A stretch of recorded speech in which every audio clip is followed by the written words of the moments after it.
Testing. All right. You can cut out that other. Hey, yo, aim. Yeah. Run it up, Blondo.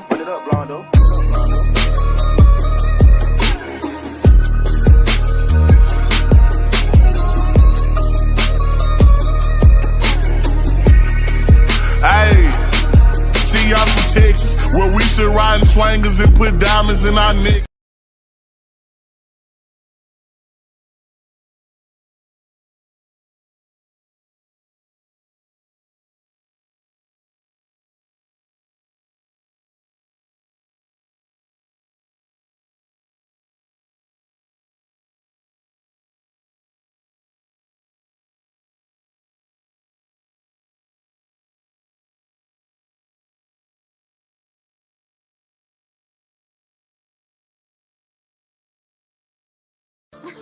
The university.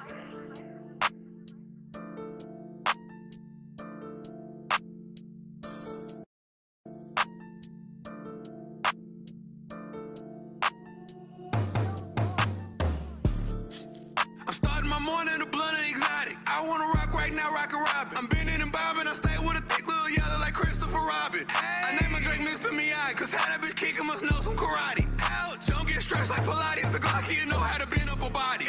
We don't snitch, no signing. Wait, hold up, bean, I got him. Hey, you talking shit, problem. This 40 cal bent his noggin. I fucked his bitch, he whining. She bent over, understood the assignment. Hey, you won't smoke, it's crying. The game we mobbing, let me check my fresh eye. Diamonds on my neck, I keep a stitch up like a Jedi. Watch me bend my neck out. East side, west side, north side, south side. If I up that Glock boy, never broke again, top boy. RP bankroll, hot boy. Watch me beat this pot out. Dope boy magic tie. Watch me grab my neck out. Like I'm trying to flex high. I pop the bean, the red kind. Up all night, the red eye. You gon' rob who? Midnight. Yeah, I rock, bitch, Hey. Draco body count Tiana Trump. Switch on the click, new pump. B2K, that bitch go bum.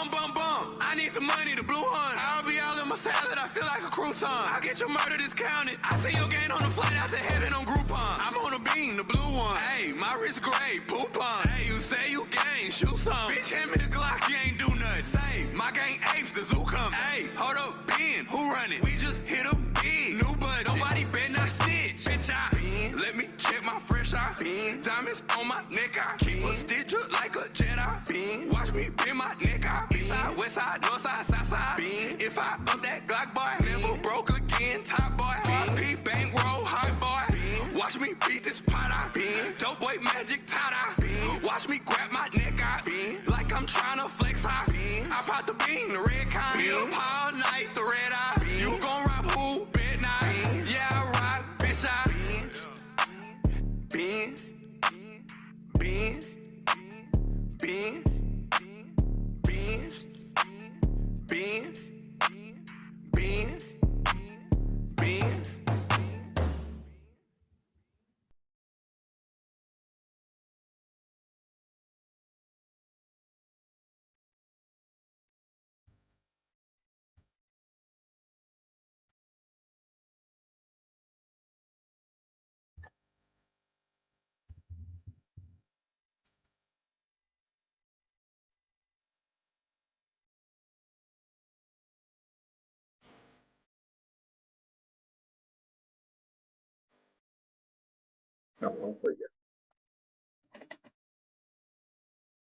That boy said he gonna keep it Texas, didn't he? Boy, I'm finna swing. It's big hot shit send you. If I don't like you, then I don't. And I will not pretend to. Long live Delaware and long live PJ. Shout out to that West Dallas. Swung down the freeway. Way back in the gap. Boys had to wash their mouth. Cause sharks turn to trout when caught in that fish trap. Real Dallas cowboy with the boot on their neck. And since we on the Cowboys, that was a motherfucking catch. Oak Cliff, baby, 6735. Merging on the highway where them two bitches collide. I'ma paint the picture, make it look like Mona Lisa. If you see me at Big T, I'm only here just for the pizza. Tinted windows, 30 east to the Grove. I done swung on Jim Miller, my bro good on that stove.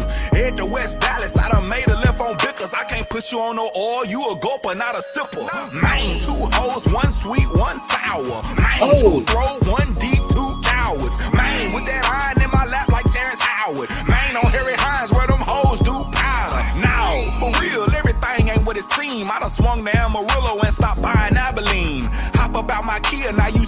by the Lexus. If you see me on I-20, I done swung to Tyler, Texas.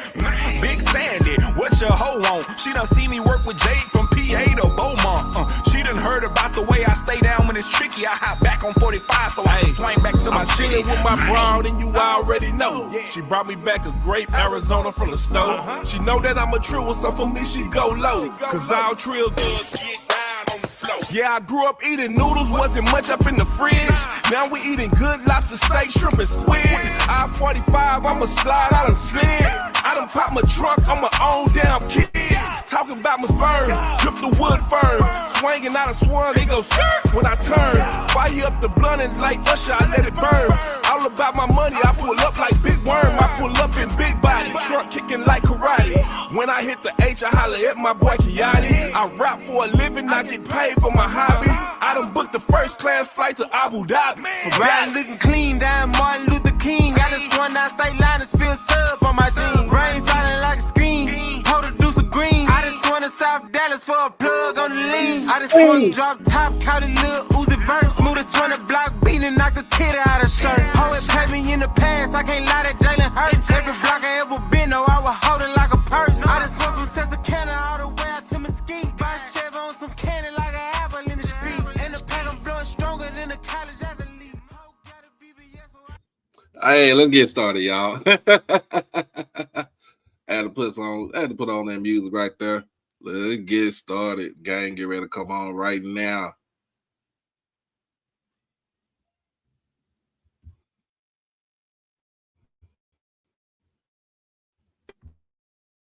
Like the MEAC Defensive Player of the Year. Well, that's what he was voted in the preseason, and that's what he's hoping to do tonight. Deshaun Jackson, good look at him on the opposing sideline. The series history between these two teams, Morgan State leads overall in this series 42-26, and they have had success in their 10 of their last meetings, including winning the last 6.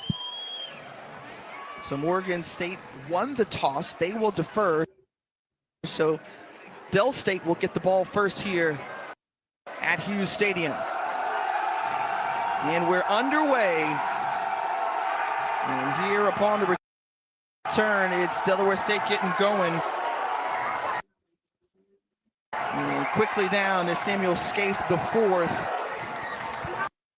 As there are going to be a lot of tensions. There was already something brewing on the sidelines or pregame on the field, and just a lot of energy being brought between these two teams. Caden Bennett, who has done a fantastic job, the graduate out of Reno, Nevada, the quarterback leading the way. He can beat you a couple of ways, both through the air, better than 1,100 yards.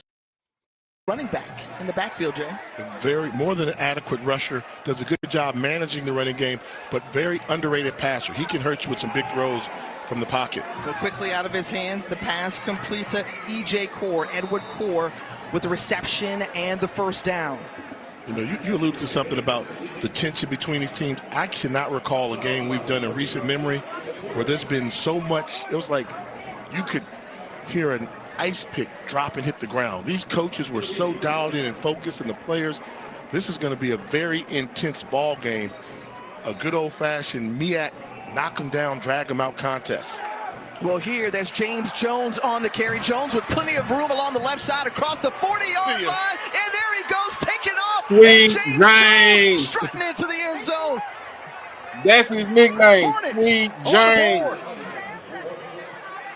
Well, you said James Jones was the home run hitter, and wonderful display of that on that last carry. He showed off the speed. The Baltimore City kid making a homecoming of sorts. He's from right up the road in Baltimore.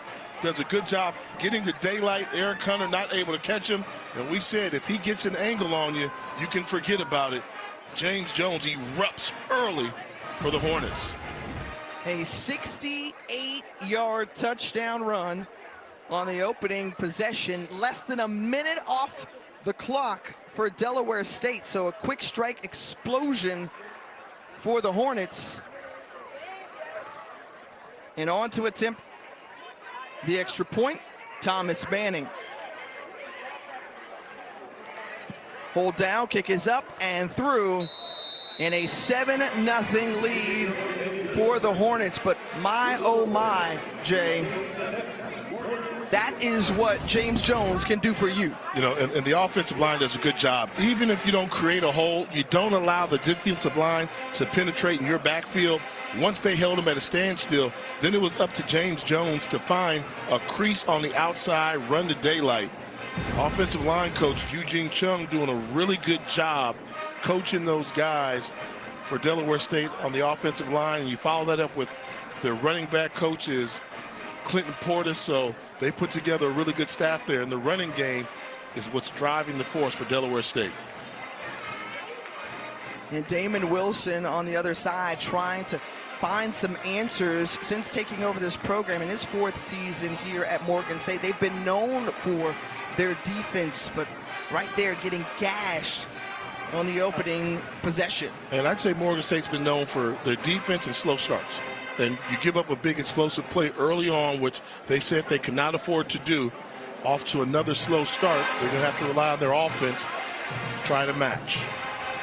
Here on the return, the Bears try to answer, setting up the return. Malik Leatherberry across the 30-yard line. And really, if you're just watching this Morgan State team for the first time, you'll understand that they have been in a number of football games. Jay, the 3-6 record does not indicate how tough this football team is and how good they are when you look at these close losses. You know, the fact that, you know, they lost to Towson with 15 seconds left to go in the game on a different type of play. They lost on a Hail Mary to Georgetown, lost to Howard in overtime, and then to South Carolina State. Very competitive team. They can play with anybody.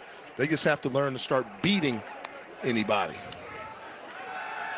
Here's the Bears' first possession. Raymond Moore the 4th, and Raymond Moore the 4th with a strong carry. An interesting story there, Jay, how they've been able to stay in games with a shuffling of quarterbacks, because Raymond Moore the 3rd, rather, is the 4th string quarterback for the Bears. Yeah, and they like him. He has the size and intangibles that you like. 6'4", 180 pounds.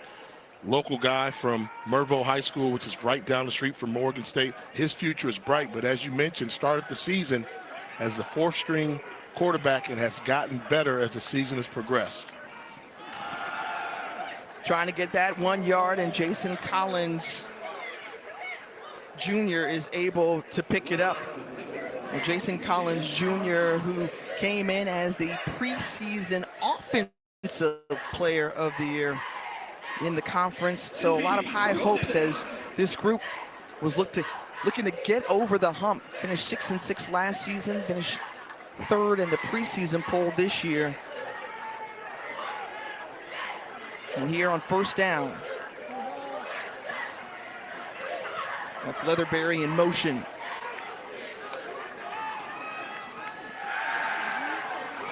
And Moore looking. He's being chased, and Moore again scampers once more. Another first down picked up by the Bears QB. And this is what you expect to see from a freshman quarterback like Raymond Moore III. He got fooled on the play. His pre-snap read, he locked in and was anticipating, I'm going to throw the slant route. Slant route wasn't there, which was a mental mistake on his behalf, but athletic enough to get out of trouble and pick up the first down. So after that 14-yard run, puts them in Hornets territory. From the Del State 44. And it's Moore gunning for it and just overthrows the intended target. That was a rocket out of the hand, as Justin Perry was the closest to it. And something to be concerned about if your offensive coordinator, Apollo Wright. Moore's not seeing the field well. You know, got fooled on the previous play on that pass attempt, threw into double coverage when he had a couple of other wide receivers that I saw open from here in the box. So you have to settle him down. He has to do a better job of figuring out what Delaware State is doing to him defensively. Here on 2nd and 10, Jason Collins Jr. in the backfield with him. It's Moore. Again, goes to the left side, hauled in by JoJo Kennerly. JoJo Kennerly, redshirt junior, who is the heady veteran of this wide receiver group, pick up a bait. Good job standing in the pocket. That's what you're going to need. You're going to need your wide receivers to help out your quarterback because of his inexperience. Don't just settle for making the catch. Pick up positive yards after you make the catch. So here on 3rd and 2, line the game. The 34-yard line. And on the carry, it's the first down after Randall Nauden picks it up. Nauden, who came over from Army. And good response by Morgan State offensively.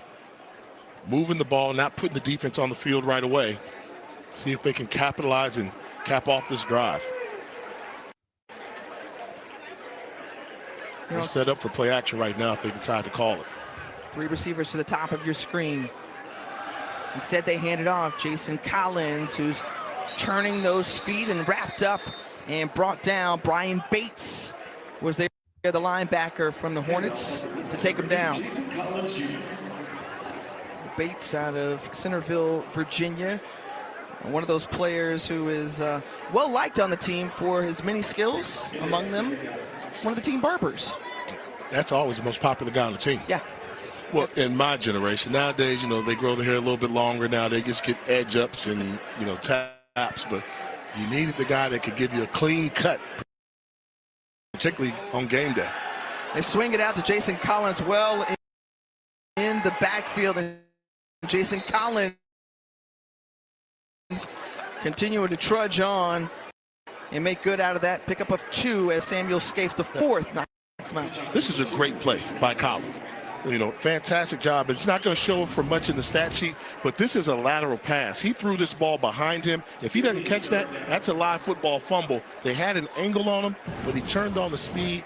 He took that play and made some positive yards on something that wasn't there. That ball batted down as Moore tried to toss it in the air, and right there, another Barber on the team, by the way. And you have to recognize this. You can't throw through somebody. He's coming untouched. You have to find a throwing lane where to deliver that football. Another instance in which I believe they fooled the freshman quarterback, not knowing if that defensive end was rushing the passer or dropping into coverage. Alex Amaya, he boots it up, and it is through. The field goal is good, and Morgan State answers with a field goal, a season long for Amaya, and Morgan State is trailing, but they get on the board after that field goal.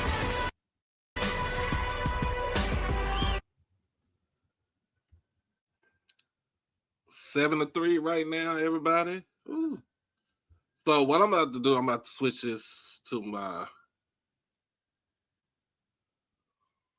We got Morgan fans up in here too. I'm gonna switch this over to my ESPN app. Let's see.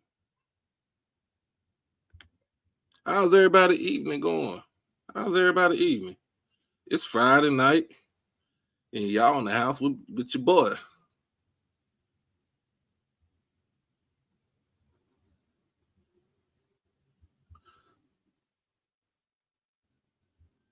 All right, we're going to do it like this one.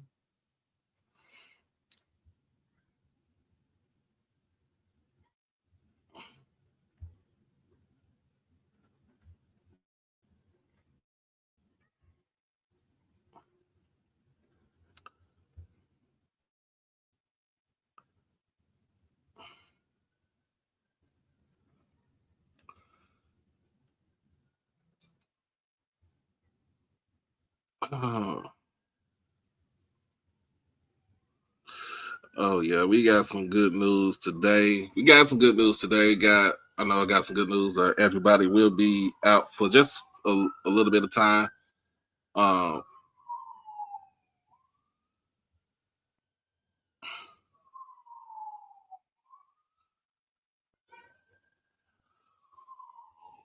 The brotherly love was there at the end of the game. 47,000 plus to that game. Yeah, that game surprised us. I mean, that's one of the few times. All right, make sure y'all go ahead, like, comment, share, subscribe, hit the donation button. We in here, because I know people, whoever got YouTube TV and stuff like that. Disney been tripping, so y'all come follow me. The city of Philadelphia bought in, and it was like it wasn't just for Del State; it was for the culture. You know, and that was the beautiful part about it, and that's some of the new energy that he has brought to this program. He expects a lot from his team, brought some transfers in, some new players, but he was so dialed in the pregame. I mean, it's championship or bust for him. That's his mindset. And, you know, you kind of want that. He doesn't settle for expectations like if we're just competitive, that'll be good. His mindset is, why can't we win this whole thing? And they knocked off one of the best teams in the conference 2 weeks ago, North Carolina Central, which was really a statement game that put Delaware State football on the map. First penalty of the game, Toby Johnson, our referee for tonight, and this MEAC officiating crew.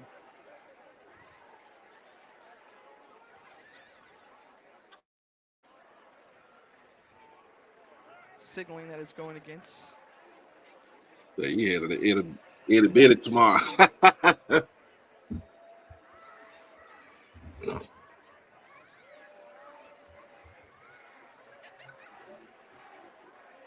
And so we'll wait for the call here.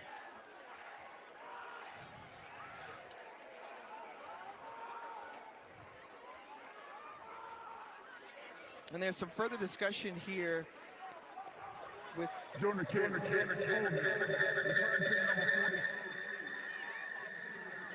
First down, Delaware. So it was waiting to see what the outcome of that was going to be and what Damon Wilson was going to do. It must be some misinterpretation, because you take a holding, you don't re-kick it, you're moving back. Battle of field position. Depending on where the hold is, I don't know if that was explained clearly. But nevertheless, let's see what Morgan State can do defensively to try and slow down this rushing attack, which hit them with an explosive play in the very first drive. They're going to keep it on the ground. You know that. This time Marquise Gillis picks up one. Gianni Bullet Woodson Brooks was the first bear to get to him. Well, you go back to that last drive, just 2 plays, 79 yards. And that big one broken off by James Jones. That's the explosiveness that is this Delaware State offense that leads FCS in rushing at more than 302 yards on the ground per game. Caden Bennett, the Sacramento State transfer quarterback, now with the Hornets. He's looking, feels the pressure, flushed out the pocket, throws it, and complete. What a grab hauled in by Nathan Stewart. He bobbled it around, kept that concentration, and was able to secure it when he came down. And did a really good job as he was going towards the ground, able to locate the football and haul it in. Wow, great concentration on that catch. I thought after he lost it in the air right there, that was going to be the end of it, but he was able to find the football and use the defender and make the catch. Well, we knew that they would kind of switch things up a little bit. Another quarterback in there as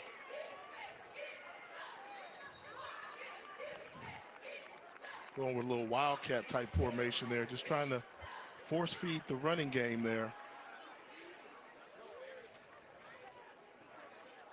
no gain on the play, so 2nd and 10, giving different looks. Nemo Washington, the offensive coordinator, really likes that inside zone run. They're going to do a lot of 20 personnel, but they're going to also switch it up in its packages with the Wildcat here on 2nd and 10 with Bennett back in the game, and he takes off plenty of space, wisely slides. And 9 yards, and it's going to set up 3rd and 1 after that tackle by Jaden Carter. When you're doing rush defense, you have to identify the football and take a look at the linebackers from Morgan State. They all overcommit to the right. Huge running lane for Bennett. You have to focus on your keys and play assignment football versus a running team that likes to run that inside zone play, which is the bread and butter for Delaware State. First 3rd down of the night for Del State. It's 3rd and 1, and right there to wrap them up behind the line of scrimmage. Excellent play made by Woodson Brooks once again from his linebacker position. Timed it up perfectly. I mean, coming there, got a good jump on the start, The quarterback is taught, hey, if somebody's going to have a negative play, you keep it and hold on to it.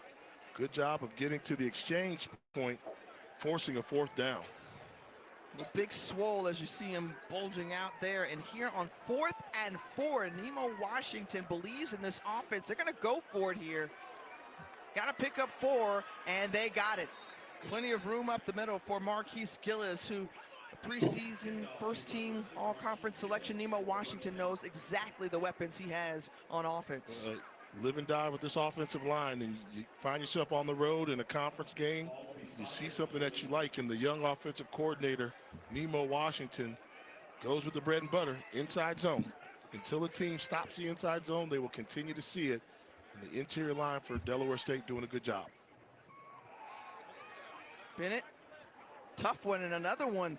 One-handed catch made by Terrence Roan. And you go back to Nemo Washington, obviously very familiar with this area, played his college ball at Bowie State for Damon Wilson when he was the head coach. They even coached together for a little bit, but he is one of the young, bright minds in this coaching landscape, and Damon Wilson knows just what Nemo Washington can offer. Yeah, they know each other well. I mean, Washington played quarterback for Ed Shields at Suitland High School, then went to Bowie State, career cut short, became a coach early.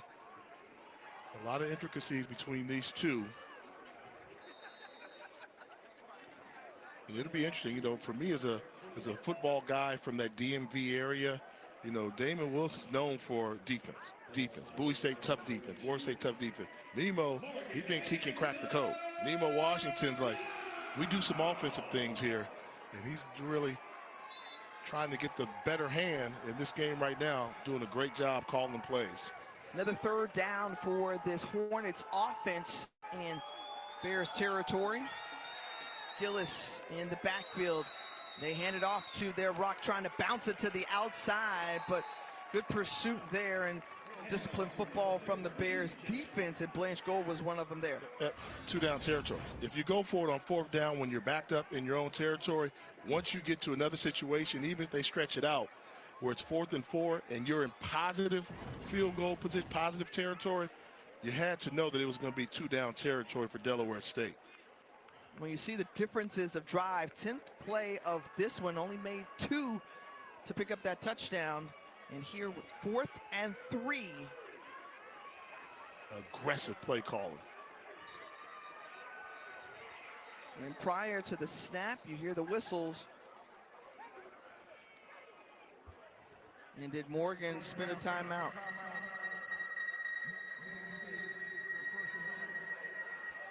So Morgan State's going to talk it over before this big upcoming 4th down. Come back with us to Baltimore.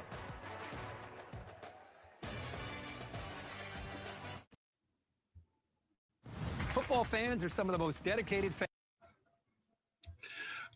Hey, wait a minute. I got something to say.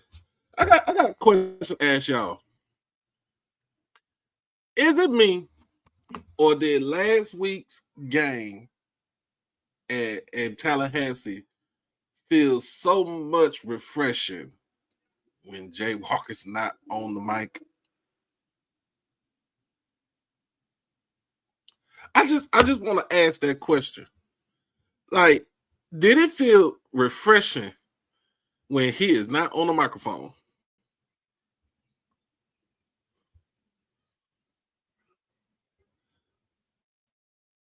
I just have to ask that. Like, did it feel so like? Did it feel like? Did it feel like a weight was lifted off of your shoulders last Saturday? Like, see, Tiffany Green is like the cool auntie that comes to the cookout, and she do everything that the young folks do because she could correlate with what the young folks do. But like, it's just refreshing. I don't know. Honestly, it was a difference. It was some difference. Even though the guy that called the game with Tiffany last week was the Florida State guy, but at the same time, you didn't see no ain't hear no slick disses. I mean, take it how you want to. Like, seriously, it's the. I mean, dissing is dissing. I don't care. Long as you don't diss me, that's it. But that's what I'm saying. He be dissing for no reason. Nah, if you ever talk to Tiffany Green, she cool as hell, dog. No, for real. On the real, she cool as hell. I'm telling y'all. From experience. Talk to her. She cool. 4 in Bears territory. The line to gain the 39-yard line of Morgan State. Huge play coming up early in this contest. Delaware State trying to establish we're on the road, but we're here to take care of business. Going for it on 4th down.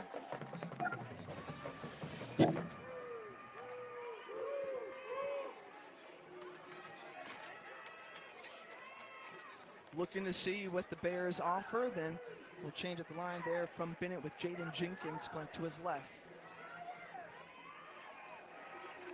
They bring everybody, and right there, the pursuit of Morgan State, just too tough. Jaden Carter was the one leading the attack and dialed up perfectly by Anton Sewell, and his defense delivered. Well, you knew they were going to bring the pressure to try and get to the quarterback, and you said they brought everybody. Well, they brought everybody and the kitchen sink. Jaden Carter, number 1, great job of the recognition, not giving up on the play. Bears with a big stop. Football fans are some of the most dedicated fans in sports. It's a fundamental quality we share.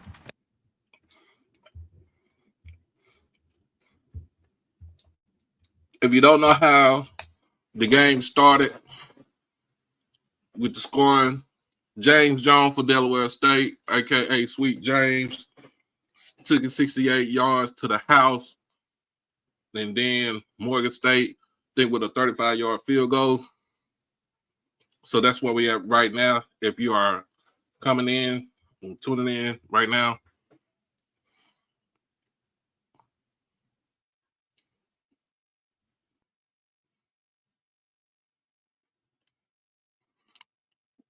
I don't know about that, man, because Butch Alexander, he does HBCU games and he Hispanic.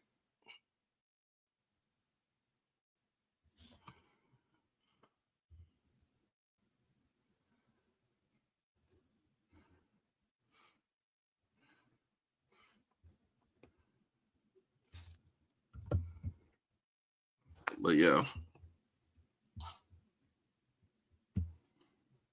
Hell, I tell them to put Blake Levin on it. Blake Levin on one of the calls, man, for real.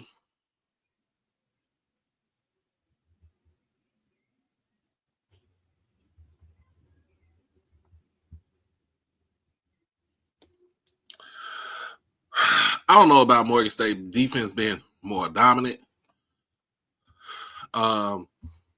They have more experience. I want to say dominant because they been getting belt the ass last couple of games.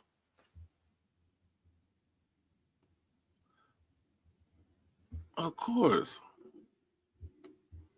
What do you think we're here for? In Baltimore, the 3rd largest HBCU, under the leadership of Dr. David K. Wilson. You like to use that telly right there.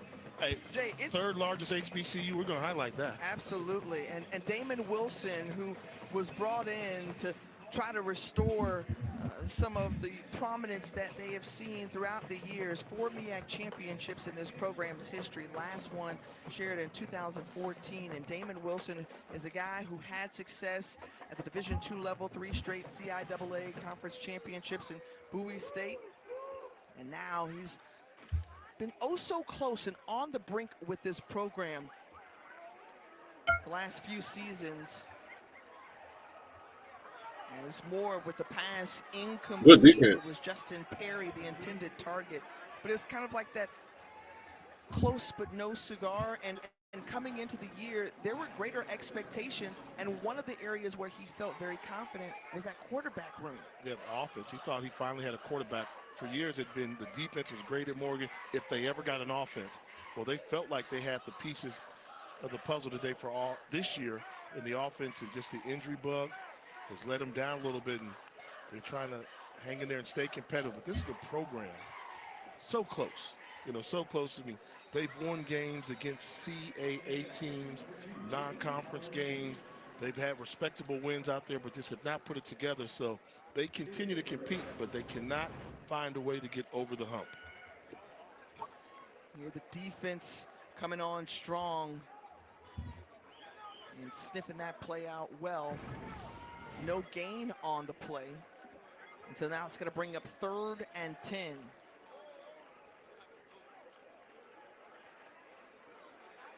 From their own 45-yard line. Man-to-man coverage, find a matchup, look for a crossing route, or take a deep shot. Instead, the sack brought down, and the fumble as the ball comes out as well. And you couldn't have asked for better defense if you're the Hornets. And that's taking advantage of a freshman quarterback. Once you saw them go with man-to-man coverage when they went across the formation, you have to realize things have to go a little quicker. They're coming for me. So they're coming at me. They've got one more than I can block. Protect the football, but gets loose with the football. Great recognition by the Delaware State defense. Man-to-man coverage, they're coming for you. Put the football away. That's why so often you hear me say the worst thing to do sometimes is not turn the ball over. Punt the ball away in the battlefield position. Hurts his team, puts them behind the 8 ball right now. And Delaware State defensive coordinator Brandon Blackman, great job dialing up the blitz. Well, you got to credit Samuel Corpoy for knocking that ball loose, and then Nashawn Biggs coming up with the fumble recovery, and it sets up Delaware State with excellent field position. They scored on their first after a quick explosive play from James Jones, and then netted nothing on their last. Here another excellent opportunity. I think this will be pretty obvious that you have right here. I mean, is the knee going down? He's trying to, they knock it out. That ball is out clean. And the ball was just held too far away. A good friend of mine, Pep Hamilton, one of the quarterback gurus, he's so big on ball security at all times. And right there was no ball security. Ball got away from Moore, the third, against an aggressive defense. And so this likely won't take too long, as you mentioned. Cameron Thompson, the replay official, looking it over once more. Jay, this is not necessarily the start if the call holds as is that Morgan State is looking for. I mean, you've got the hottest team, or one of the hottest teams in HBCU football in Delaware State. They're 2-0 in the conference and trying to remain that way. Del State is rolling coming into Baltimore. Meanwhile, Morgan State searching for their first conference win. While we have this time, Jay, let's talk about your HBCU power rankings. I mean, and this is the key one. What do you do? They had such a shocker of a weekend when both North Carolina Central and Jackson State lost. The ruling on the field is upheld. First down, Delaware State. So, that being the case, I think if you ask me right now, what football team is playing the best football, it's Alabama State. Followed by South Carolina State starting to get in their groove. Jackson State, although they beat Alabama State because they lost to Grambling, I just think Alabama State's playing the best. Delaware State is hot. We're starting to see they're the real deal. Prairie View climbing up the ladder. It's been a long time I've not had North Carolina Central in my top 5 HBCU power rankings, but they've got to play themselves back into the top 5. Well, here, Terrence Roan, and Roan, who shakes off a tackler. As you saw, a lot of gray jerseys at the line of scrimmage trying to show maybe blitz. 4-yard pickup there for the Hornets. And we'll be in Durham next week, Jay, for a big conference game between South Carolina State, the defending MEAC champions, traveling to the home of North Carolina Central. Some more Friday night football. Yeah. You're going to need Eric Hunter right about now. Here's 2nd and 5. They're encroaching deeper into their territory. And the RPO, Caden Bennett. And Bennett with really no room to run, no gain on the play. As Jordan Johnson feisty in the hole. And one thing about Morgan State, their defense only gives up 125 yards rushing per game, so that's really good. And we know that Delaware State likes to bully you. They're going to have to soften them up. Normally, I'm like, stick with your identity. If you run the football, if you're a running team, run it. Against a team that's really good against the run, you need to test their secondary. And Caden Bennett, the quarterback, is going to have to make some plays with his arm to loosen up this Bear defense. We saw him 16 of 18 last week for 155 yards and a touchdown in that win over Norfolk State. Here, he uses his arm again. This time, nice jump cut made by Maurice Clark. And Clark, the tight end, gets him inside the 10, pushed out around the 6-yard line. First down, or first and goal, rather, after that gain of 19. Yeah, decision-making by Caden Bennett was on point right away. Get the ball out to the flat, quick throw, easy throw, and allow the receiver to pick up the extra yardage needed for the first down and then some. But Jay, it was just what you said, soften them up, obviously expecting run, run, run. They were able to find the tight end in the flats here. First and goal. And that's Core in the Wildcat, the tight end who can do it all. And Core is trying to will his way into the end zone, and he's going to be held up just short. They're going to say maybe at the 1-yard line, and a pickup of 4. I mean, that's bully ball right there. You know, we talk about how Delaware State takes on the personality of their head coach. Deshaun Jackson, undersized wide receiver with speed for days and knew how to play like a warrior. What does he do? Put the tight end there, get behind the offensive line. Pretty decent job of sniffing out this play by Morgan State, but no, you can tell Delaware State plays football with a chip on their shoulder. 2nd and goal. They hand it off to Marquise Gillis, and Gillis once more stood up the push up front. And right now, the Bears holding tough, trying to keep the Hornets out of the end zone after they scored on that opening possession, likely the final play of the first quarter. So a 7-3 ball game after 1. It's the visiting Hornets with the lead, but the Bears trying to make sure they keep Deshaun Jackson's team out of the end zone. 3rd and goal coming up in the 2nd quarter when we return. You don't want to waste your precious downtime searching. No, with your hectic schedule, your TV time is sacred. Fire TV helps you make the most of it. More time for you time.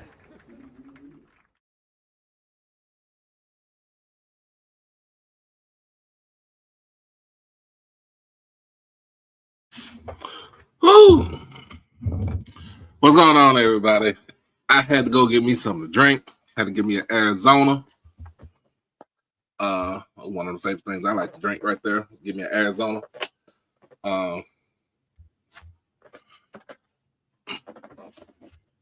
Of course, you know, the Arizona is good for me. But while I'm over there, because I stay next door to a gas station. It's a 24-hour gas station. Everybody in their Hispanic mama is over there trying to get their beer for the weekend. It is party time. What up, Pop?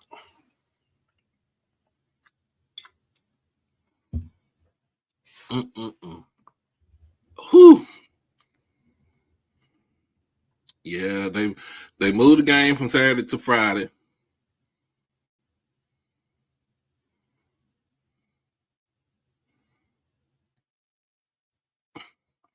Not throw the entire sports program away. Can they at least have basketball? Can we keep basketball? Hey, I stay in South Urban, bro. So it is the Hispanic version of the hood. Yes, it is.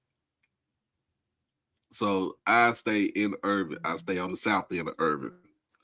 It's hood. But we all good. This the place that ICE don't want to go to. They want to catch you slipping somewhere else. Now, if I was back in my old, where I was before I moved to Irving, Redbird, and Oak Cliff, oh yeah, that's straight up hood. That's where I'm from. But again, appreciate everybody for joining us tonight. For those who got that YouTube TV, where if you're watching that band from that 4-letter network, hey, y'all come over here and watch with me. And talk all the shit that you can in the chat, because I like it. Scored on their opening possession. Morgan State answered with a field goal. That's how we got to 7-3. And here, Eric Hunter and company trying to make sure the Hornets remain out of the end zone. Yeah, the ball pops loose and falling on top of it, right place, right time as a touchdown. One of the offensive linemen gets to it. And that's Amari Francis. Francis, the sophomore out of Maywood, New Jersey. Wow. On it in the end zone, and an unorthodox way for the Hornets to score their second touchdown of the game. Great recognition by Francis. Tough play for Morgan State, considering they sniffed out the play. They had the ball carrier stopped, fumbled the ball into the end zone, and they recovered. That's like Morgan State football. Tough break like that. They play great. They're in the right position, but something crazy happens, and they're on the bad end of it.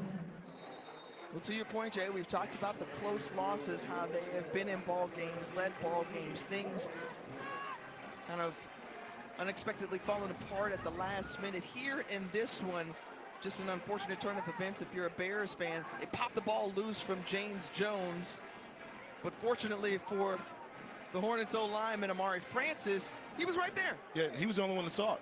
I mean, the ball pops up, Francis coming over from that guard position and saw it right away, went over and got on the football. That's the way the ball bounces sometimes. Unfortunate. It was great defense. You can't game plan versus a fumble by the opposing running back.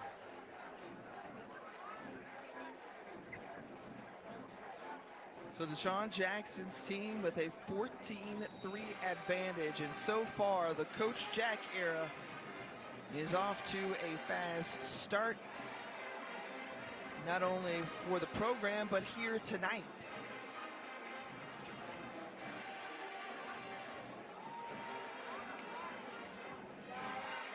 This one off the bounce, and the return from Malik Leatherberry. Leatherberry, who's speedy, gets out to about the 32, 33-yard line. You know what's going to happen? As you saw the approaching storm play, we know next year, approaching storm will probably be twice the size they are now. That's how big the Coach D-Jack effect is. Well, here are the numbers from the first quarter. 137 total yards, 95 on the ground. That, of course, by that big run from James Jones. Meanwhile, they're going to have to get this redshirt freshman Raymond Moore III going. They call him Runway Ray. And hopefully they can get him into a rhythm to move this offense along. Jason Collins Jr. with really no room to run and good ID up front.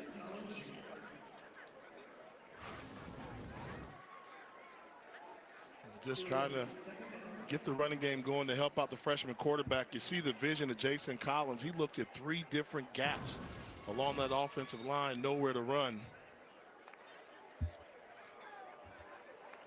Collins, who was Rookie of the Year a season ago. You see 3 receivers stacked to the top of your screen to go with Collins again and again.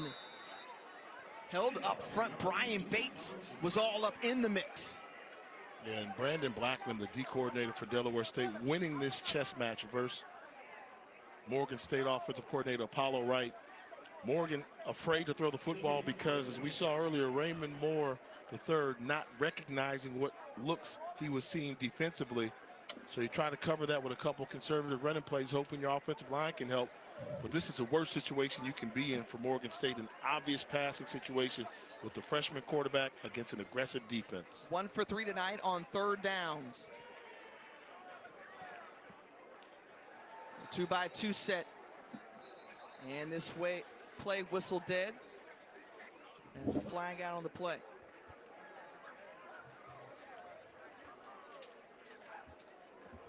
Prior to the snap, false start, offense number 7, 5-yard penalty. So it backs him up 5 more yards, and again, just adding on to what is not going right as Flood. And that's not knowing your assignment. If your job is to go over there and get set, go get set for that 1,001 count. Cannot put that on the quarterback. That's a mental error. Hand the ball off in this situation. Take your medicine. Don't be afraid to call the draw and punt the football. Instead, they bring the pressure. They try to throw it. Pass incomplete. And right now, they're very fortunate to have gotten away with this. And this Hornets team has, like, all the juice right now. Absolutely. That could have been an ugly play. And Quincy Robinson doing a great job from his defensive end position, number 12. They're sniffing out everything. Get to the quarterback. You're not there. The defensive lineman covering the running back. They're dialing it up right now. 3 and out forces the punter to come on for the Bears. He gets it away.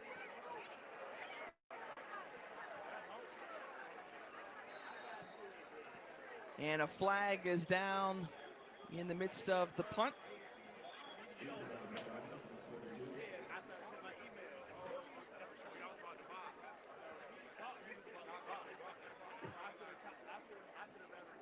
And seemingly some communication challenges with the officiating crew here tonight and getting the call. And as they're discussing it, penalty marker down at the 31-yard line.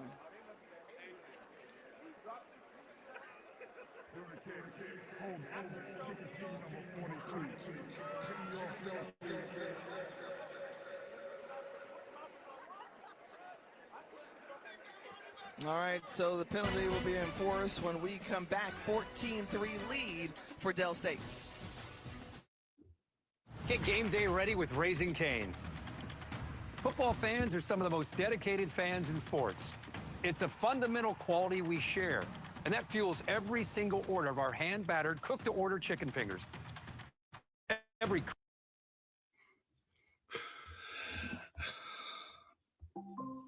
Hey, before we do something, before we do this, before I get to talking, man, put your ones up in the chat. Put your ones up in the chat for Marshawn Nealon for the Cowboys. Everybody know I'm a Cowboys fan. Everybody knows I love my Cowboys. They know I rock with the Cowboys all day, every day. Even had to show Deshaun Jackson on the be at coach's call. I'm always gonna be a Cowboy fan. So man, put your ones up for that young man because he was going through it. He was going through it, and he had nobody to turn to. In fact, hold on.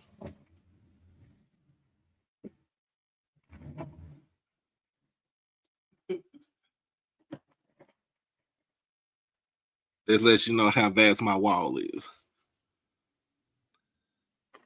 But yeah, man, put them ones up in the chat, y'all. Everybody, put your ones up.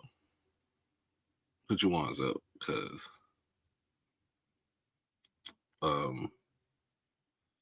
and, finally, just reading Long lost his mom.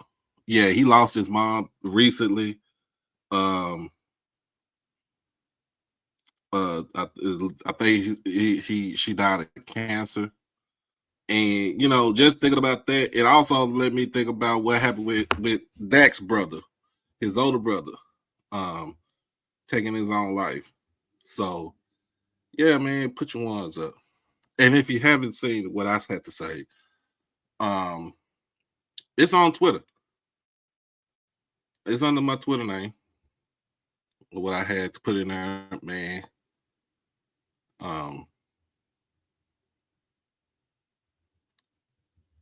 Hug and love on your loved ones. That's all I gotta say. Let's get back to the game. But keep putting the ones up in the air. And while you at it, let's put a donation in. It's the ball. They started on their own 32-yard line. Low snap handle, the handoff. And the run up ahead from James Jones from right here in Baltimore. And crucial drive right here, because we know that Coach Jack wanted his team to come out and put this team away early. So this is an opportunity. If you can go up 21-3 in this contest, that's making a statement showing that you're one of the better teams in this conference during a conference game, trying to come on the road and put your opponent away early. There's Eric Hunter, who was giving chase to Caden Bennett. Well, Delaware State, founded in 1891 in the capital city of Delaware. We've talked about the number of HBCUs in capital cities, 6,400 plus under Tony Allen as the president. A big 3rd and 5 coming up for D-Jack's Hornets.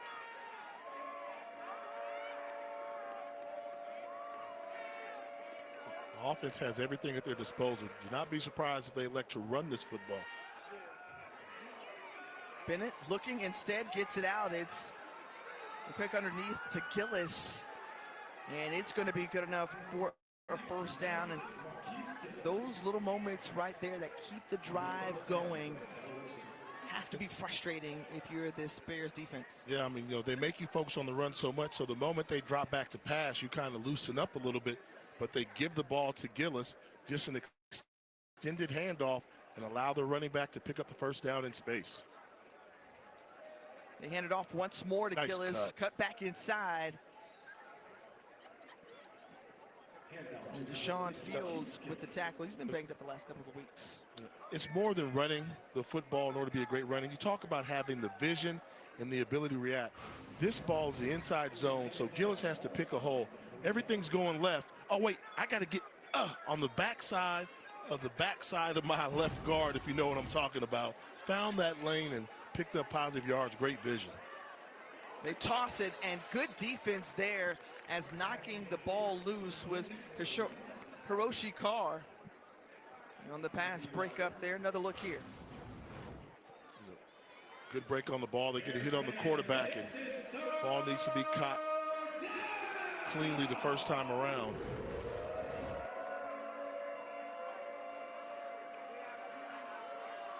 I'm going to say this. Defensive coordinator Antoine Sewell has put his Morgan State defenders in the right place to make plays. They just have not been able to execute. Big 3rd down here. 3rd and 6. And the pressure, Bennett feeling it, going backwards all the way back to the 20. His own 20, he's got to escape, get loose. He heaves it while down the sideline and nearly intercepted. That was a gimme right there. I think they're going to call him out of bounds before he threw that ball. I see an official ready to mark it. It was at the 34-yard line. But once again, we talk about Antoine Sewell being able to put him in the right position to make plays. They just haven't been able to execute. In that case there, did a good job of bottling in the quarterback with nowhere to go. Well, bringing that pressure was Woodson Brooks. Loss of 13 on the play, backs him up, and they're going to say he stepped out of bounds. Oh, no, he didn't. No. I thought he let go just in time, but it looked like he was stepping out of bounds, but I don't think his foot was down. Fortunate for Morgan State. That'll gain them about 30 yards of field position, but no, it won't. With a great punt. Wonderful punt by Dyson Roberts, so much so that it goes into the end zone for a touchback. A 66-yard punt for Roberts. No return for the Bears. They get the ball when we come back. Get game day ready with Raising Cane's. Football fans are some of the most dedicated fans in sports. It's a fundamental quality.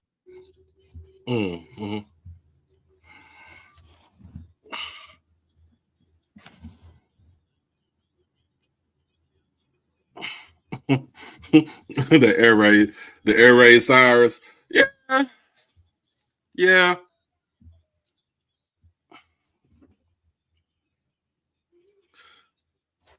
Yeah, man, it's used. It's pretty much used a lot. It gets old pretty much. Hey, just want to let y'all know. Hey, Valley, what's going on at Mississippi Valley? Just let y'all know y'all on the clock tomorrow. Tick tock. So.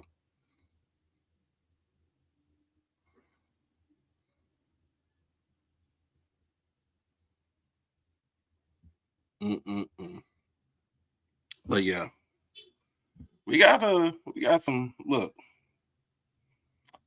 teams that could cause some chaos tomorrow. A lot of chaos. Hey, you know what comes with chaos in college football? Money.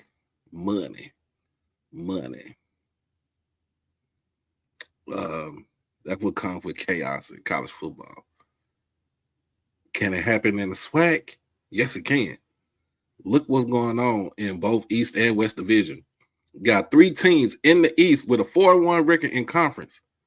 You got one team with a 4-1 record, and you got 2 teams with 3-2 records. It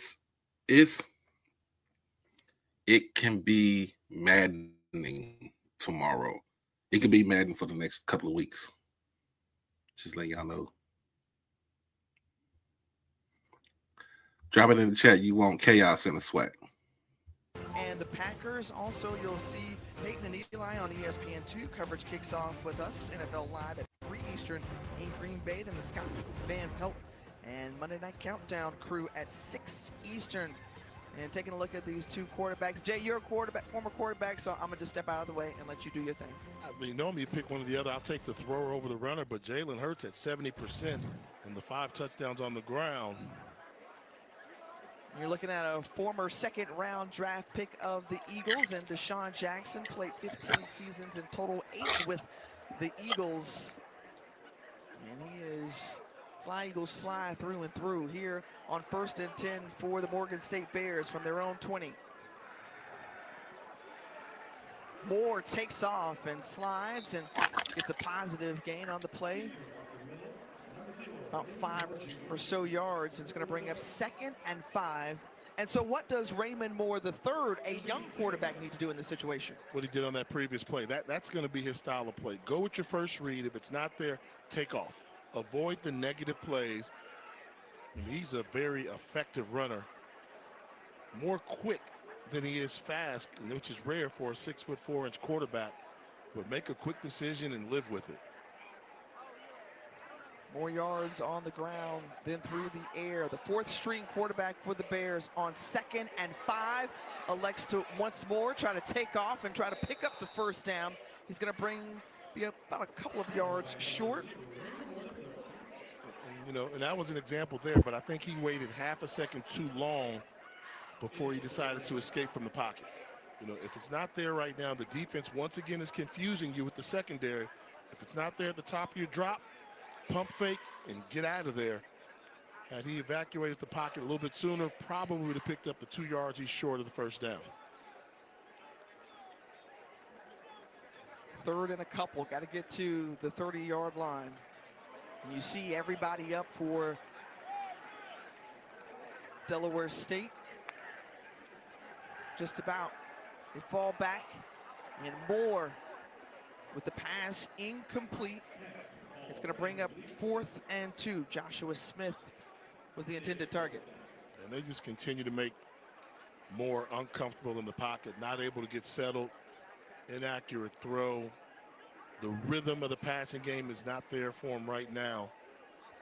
And you have to think at some point he'll find it in his football game, and that's when Morgan State will probably make a run for Coach Wilson.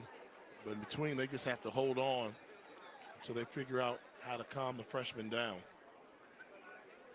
Back-to-back 3-and-outs for Morgan State.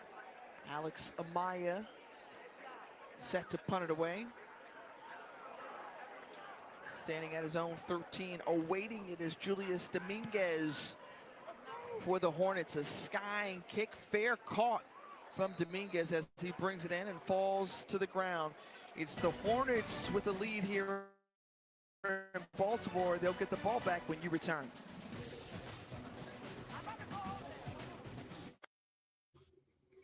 I'm going to be honest with y'all. Somebody asked, is Damon Wilson on the hot seat? And on the real,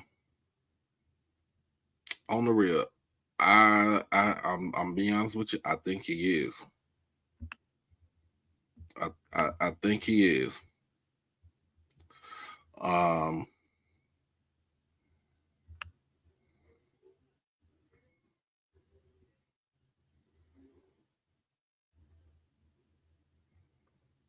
I'm thinking he is on the hot seat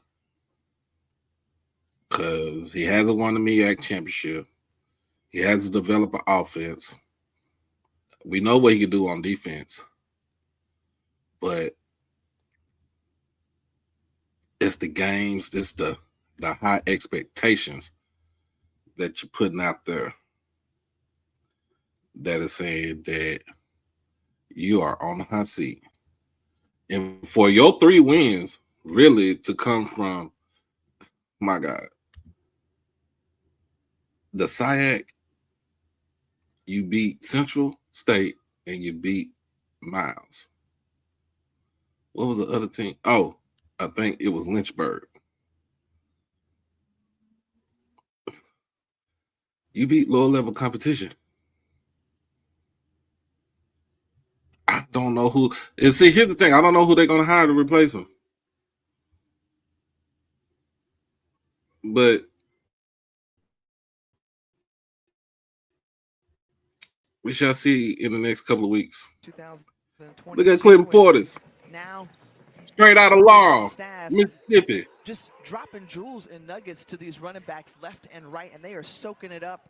And we're seeing the return on that investment on the field. You know, I think that's a challenge, and everybody says, "Oh, the knock for so many years was, oh, great players could be great players, but not great coaches."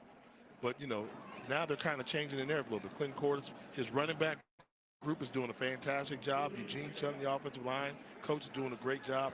Former players, Deshaun Jackson, doing a great job thus far. So there's been a change. I think there's a change, and I think you have to give the HBCU culture a lot to do with that. You know, Coach Prime came in and did it. Now we see Deshaun Jackson doing it.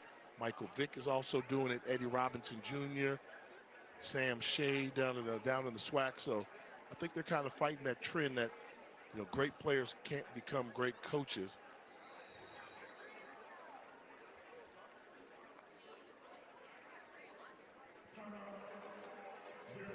Timeout taken by Delaware State.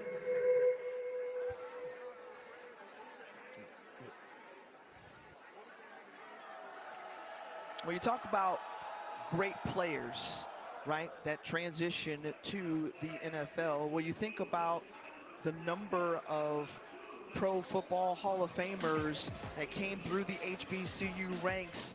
4 in total here, starting with Roosevelt Brown, a 9-time Pro Bowler, played with the New York Giants. You think about Lynn Ford, a 3-time NFL champion. And Jay, some may forget about Leroy Kelly. You didn't. We were talking about him before the game, and of course, one of the most familiar names in Willie Lanier. How about that? The 1972 NFL Man of the Year, All-Pro, Pro Football Thank Hall you, of Famer. A lot of people will not be surprised. This was one of the more proud programs in HBCU football. Not too many schools will go around saying they've got 4 gold jackets. Wonder if we should hit the folks out there in terms of what schools may have the most gold jackets. That pass complete, and a nice move from Roan, and Roan with the reception. So far, Caden Bennett tonight, 7 of 10 and 70 yards through the air. He's hit 6 different receivers tonight. And good adjustment there. You know, they realize that Morgan's really dialing in, getting pretty stout against the run. We mentioned that Bennett's going to have to make some throws from the pocket and comes out throwing a strike. So across midfield, and they run it. Marquise Gillis with no gain on the play. And this is what makes Delaware State so dangerous. So you do a good job of bottling them up on first down, hold them to no yards. 2nd and 10, they can still throw the playbook at you. I mean, they're just as comfortable saying we can run the football on 2nd down and long as they are we can throw it on 2nd and long. Injured player down on the field for Morgan State. It's Justin Dutton, the redshirt sophomore from right here in Baltimore. And the athletic training staff on the field to attend to the DN for the Bears. And they wanted Dutton back this week playing that defensive end position. Big body, 6'4", 270-yard. Guy that's good against the run. But it's been that type of season for Delaware, for Morgan State, pardon me, with the bodies and guys going out with the injury bug.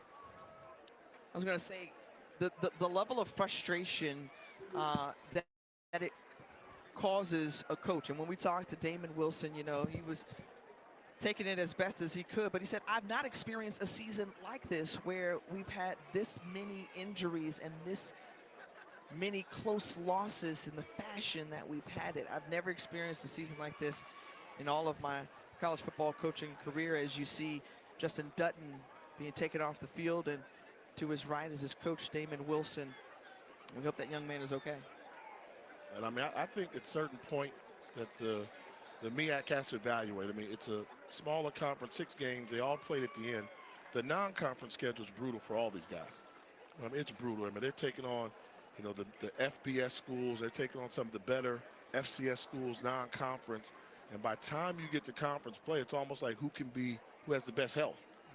And they have to find a model in between in which it's fair. You want the best team to represent your team in Atlanta in the Celebration Bowl.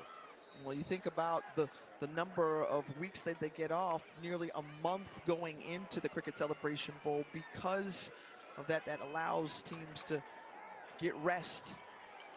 Bouncing to the outside is James Jones, and Jones just lowering his head. Holder. And Laundry comes out on the field after that game of 1.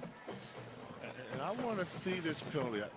When I first saw it, it was close. It's either going to be blocking the back. Offense number 9. 15-yard penalty.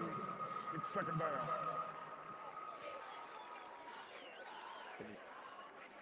Kind of close as the running back was starting to break contain. You see number 9 in white, bottom of your screen. He comes over. By definition, they want you just to almost box him out like you're playing basketball, but that's the football play. It wasn't a cheap shot. He wasn't trying to do the knockout, wipe him out block. He was just throwing him off of his mark, and I agree with Coach Jack there. That's a tough call. You have to use better judgment to that. There was no malintent on that. He just threw a little chicken wing elbow on him, and the guy went down. Thanks for that chicken wing elbow visual. Oh, that one intercepted. nabbed out of the air. That's Jordan Johnson, the strong safety, the graduate out of Lanham, Maryland. And first interception of the season for Jordan Johnson. And maybe that's exactly what Morgan State needs here. Yeah, Bennett didn't see him. So Johnson was coming from that boundary cornerback position. That's why they tell quarterbacks, don't throw across your body and know where you're throwing in front of your wide receiver. He didn't do it. Johnson able to come over and come up with a huge interception. We were watching Caden Bennett survey, look, didn't see. 4th pick thrown for Bennett this season, and now Morgan State with an opportunity. They've had a couple of 3-and-outs. The only score of the game was that field goal on that opening possession for them. And here, a big run. That's Randall Naughton, and Naughton into Delaware State territory, a gain of 15 as he's down at the 46-yard line. And I like that exotic formation that they went with, an inverted wishbone formation. When you get that, when you know what you're going to see on the outside, you're going to see one-on-one coverage, and then you keep everybody close in the box. So putting all these bodies in the backfield causes some confusion and kind of basically secures that you're going to get man-to-man coverage. Under 6 minutes to go after that longest play of the night for Morgan State. Can they find more? The pass complete and into the hands of Malik Leatherberry. Raymond Moore III found an open man and a gain of 18. So back-to-back big plays here. Nice secure. Really good job by Leatherberry getting underneath the football. Ball didn't even come close to touching the ground. You start moving the ball a little bit, they're going to bring pressure. Tried to zip it in there to Leatherberry once again, and no flag there. That was a tough break right there. I thought he got him around the collar. This is Leatherberry on the slant route. Oh, he absolutely did. That should have been a PI. But know that Brandon Blackman is going to bring Delaware State pressure right now. They want to try and take them out of field goal range. Morgan State got a little momentum, so when things get dicey, put pressure on the freshman quarterback. Well, you see the number of white hats up there at the line coming to pressure, and Raymond Moore, Missed the third, him. had a man and overthrows him. Had Jason Collins Jr. That would have been 6. Instead, it brings up 3rd and 10. You have to make this one. Schematically, they set him up. You want to bring pressure. What are we going to do? We're going to fake. We're going to fake with the gentleman in the backfield. We're going to fake this block, and he's going to cut upfield. Right away, you got it. That's why we knew it. Oh, I'm not going to block.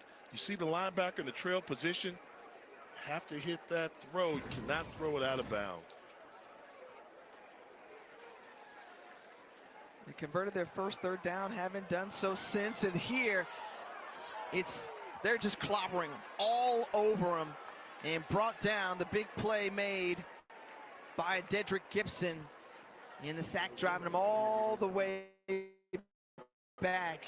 Loss of 12 on the play, and frustrating there for this offense after they had a couple of big plays. I mean, they're going to keep blitzing the quarterback, and he absorbed the blow from Anthony Hebert, number 7. But might have been better off just going down at that spot. It's really tough to call a game when you know they're going to keep bringing pressure on the quarterback, and he missed the pass on the previous play. Maya's going to try to pin the Hornets inside the 10, and a missed opportunity. He had what he wanted, but not the coverage on the back end to respond. While we have the time, we'll tell you about tomorrow night. We have a star-studded West Coast NBA on ESPN matchup. Devin Booker and the Suns play the back end of a home-and-home in LA against Kawhi, James Harden, and the Clippers at 10:30 Eastern. After college football, the NBA Countdown crew tips off coverage at 10 Eastern, 7 Pacific. Both are also available on the all-new ESPN app. The magnificent marching machine looking on, ready, and we'll be leaving the stands in just a little bit to get ready for the halftime performance. Also, the approaching storm made the trip about 2.5 hours or so from Delaware. They're already getting moving. They'll go first. We're starting field position for the Hornets. What will they do with it here as the pass complete to Kyrie Benton? First time he's been targeted tonight. And I want to see Delaware State show me something. They have dominated this first half. 14-3. You let Morgan State stay around. We know that Delaware State wanted to come in here and deliver a knockout blow early. They've had their chances, but have not been able to do it. Morgan State still lingering around.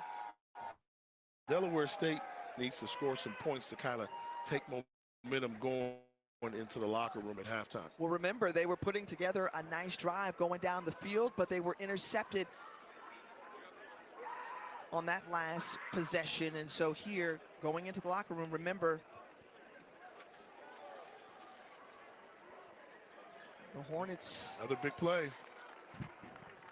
Can't go in the right direction as Eric Hunter, we talked about him in the open, the importance of him. He missed most of last season with a shoulder injury. He's been getting back to more of himself. And this is what you need. See it and then track down the running back. He's on a great angle on the running back. Once he gets there, the play is over. They need more plays like that from the 6'4", 220-pound linebacker. You notice that part? 6'4", 220. That's what has NFL liking that. 6'4", 220, 230, can run. You see the arms. Has angles. They like to say he's got those angles. Timeout taken on the field. Delaware State takes the timeout.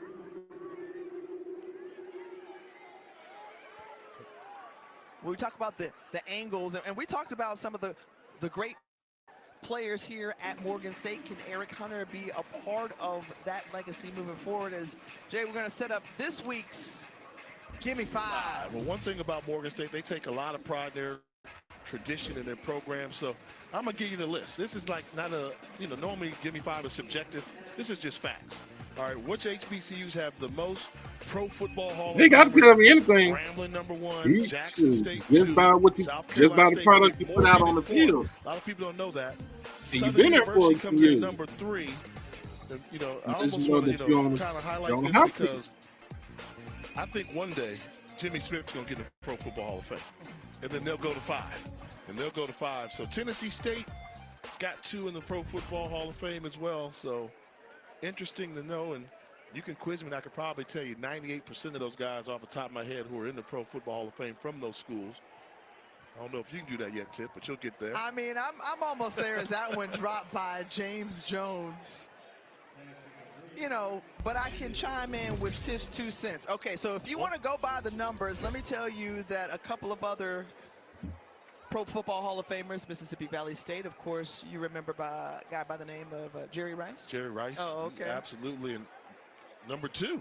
Okay, so FAMU has 2 Pro Football Hall of Famers. However, I did UMES, University of Maryland Eastern Shore. Got to give some love to the state of Maryland, right? Art Shell is a Pro Football Hall of Famer for them. I was going to ask you if you knew that, but of course. I just decided to tee it up for you. Of course. I knew for sure you were going to take Florida A&M with the 2. But I didn't put them on the list. They were a verbal mention, but I gave love to Valley. Name the 2 from Florida A&M quickly. Bob Hayes, Ken Riley. All right. Okay. Meanwhile, what can Morgan State do in these final 2 minutes and 44 seconds of the first half, understanding that if they put up points, they also get the ball back to start the second half. And they'll get some momentum after, I think, kind of being pushed around and dominate a little bit. Simplify it for your quarterback. You tell your quarterback, 1, ball security. We cannot afford any turnovers, no interception. If you see something that you don't like, take off. Run. If you smell anything funny, take off. Just get to the line of scrimmage, and we'll live to fight another day. But I'd also like to see them utilize his legs. Get him involved running the football. He's very fast, and I want to see if Delaware State can catch up to him. They hand it off. Jason Collins Jr. is quickly brought down by Samuel Corpoy and Brian Bates. Now, play like that, negative play, I'm going into the 2-minute warning. I'm going to the 2-minute warning. The key is, if you're Morgan State and you can go into halftime down by 11 points, you would take that. Offensively, they've not been able to do it. Surprised Delaware State doesn't call a timeout to try and get the ball back to increase their lead. When you think about Morgan's first drive, 10 plays resulted in a field goal, but since then, a few 3-and-outs, punt, a 3-play fumble. Just things haven't necessarily gone their way. It takes us to the 2-minute timeout. We'll step aside here from Baltimore. Sauced and tossed chicken strips at DQ. So saucy, so craveable. They're making everyone go beast mode.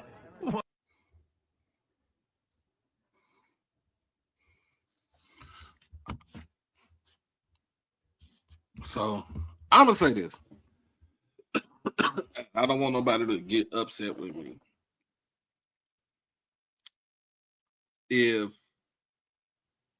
Morgan State only win 3 games for the rest of the season, and maybe they win a 4th game, because they got to play what, Norfolk, like either the next couple of weeks or something like that.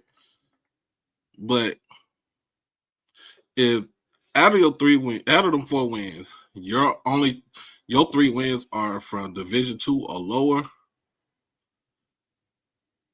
you got a problem. You got a problem there. So that's the reason why I said that if it doesn't end the way it's supposed to end for Damon Wilson and Morgan State this season, he is on the hot seat. He is on the hot seat. Morgan alums and or donors or administrators ain't got to say nothing about it. I don't know their donors. I don't know their administration. This is coming straight from me. I don't want nobody to get upset at me, anything like that. But if he don't get it done, if he can't get at least 4 wins in the MEAC and finish out this season strong, then he's out. He got to be out. And you got to ask yourself these questions. You got to start asking yourself, what has he done for the school? And don't get me wrong, he put together a great defense. But what has he done offensively? What has he done to turn over the roster? Like, what has he truly done in the 3.5, will be 4 years coming up? Put in the chat, you think he's on the hot seat tonight. 2 minutes to go in the first half. And Moore trying to take off and then brought down by Emerson Martin. Gain of 1 on the play. Delaware State does have a timeout remaining. Coach Jack electing not to use it here. Yeah, I'm surprised at that. You know, I would have used it before the 2 minute warning, and then if you had to play like that, the 2 minute warning would have been your secondary timeout. But when you let the clock go below 2 minutes, you don't have that backstop. So Morgan State, I'm sure, going to take their time snapping this ball. Just up to the line. It's all in some time. They snap it with about 15 seconds left and coming in hot. You call a timeout after Desheen Jackson coming in hot with that sack. Jackson, the senior, with his 2nd sack of the season. You know, just linebacker blitz coming up the middle of the offensive line. It looks like that left guard, Tyler Thomas, didn't pick it up. You have to see that before you engage. You have to see where that linebacker's going on that delayed blitz. He comes right up the gut, puts a hit on the quarterback. Tough outing so far for Raymond Moore, the third, 2 of 9. 26 yards for the redshirt freshman, and a third 3 and out and 3rd sack for this Bears offense. Still a 2-score game, Jay. So again, you said it earlier, the ability for Morgan State to hang around, the importance for the Bears defense to make sure that Delaware State doesn't put on any more points before going into the locker room. Good punt there by Alex Amaya. But a flag out back near the 21. Is that running into or roughing the kicker, you think?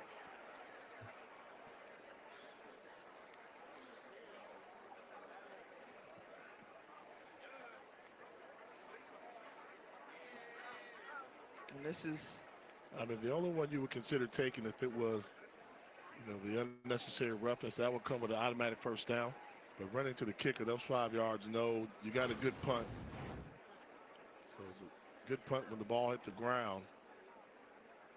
Yeah, they're going to call that just running into the kicker. So, yeah, I think you decline that penalty. And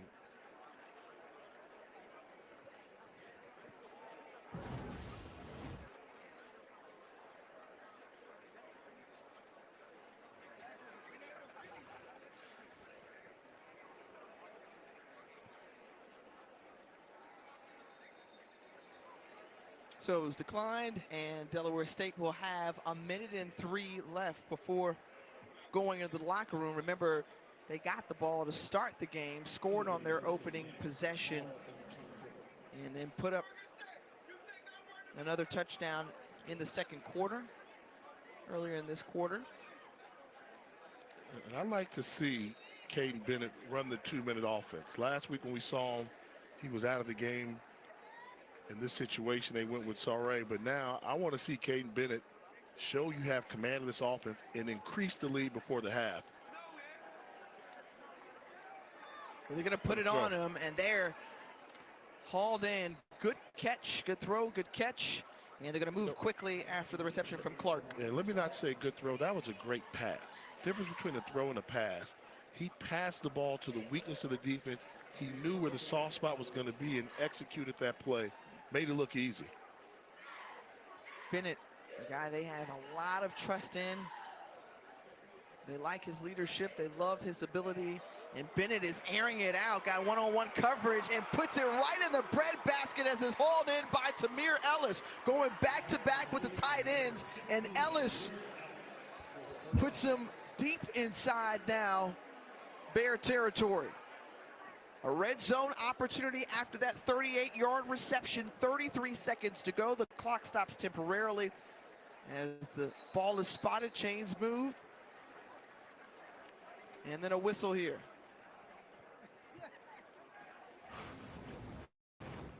It's a great job of knowing the matchup you want to attack, but look at the white jerseys that were behind the gray jerseys in the secondary. Nice execution by Delaware State. They issued a sideline warning for Delaware State. So Bennett with some happy feet, looking, a lot of time ticking off the clock. He decides to tuck it underneath and run, and he's tripped up. Did not get out of bounds. Stays in bounds. That's big. So you got to get to the line of scrimmage, try to spike it, and you'll have potentially one more play. There's no timeouts. That's what Coach Jack is saying. And with 1 second left on the clock, they're going to bring on the kicking unit.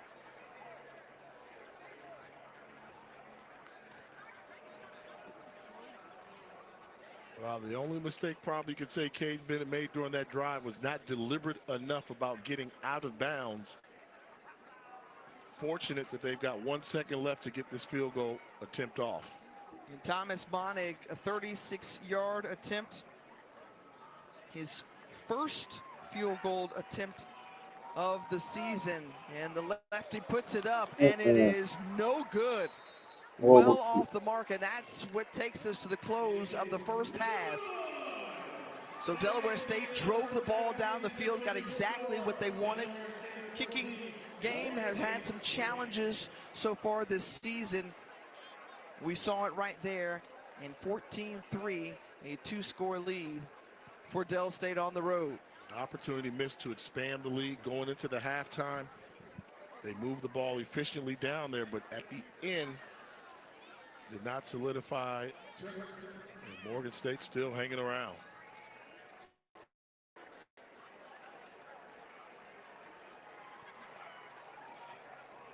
And so the approaching storm is preparing to take the field.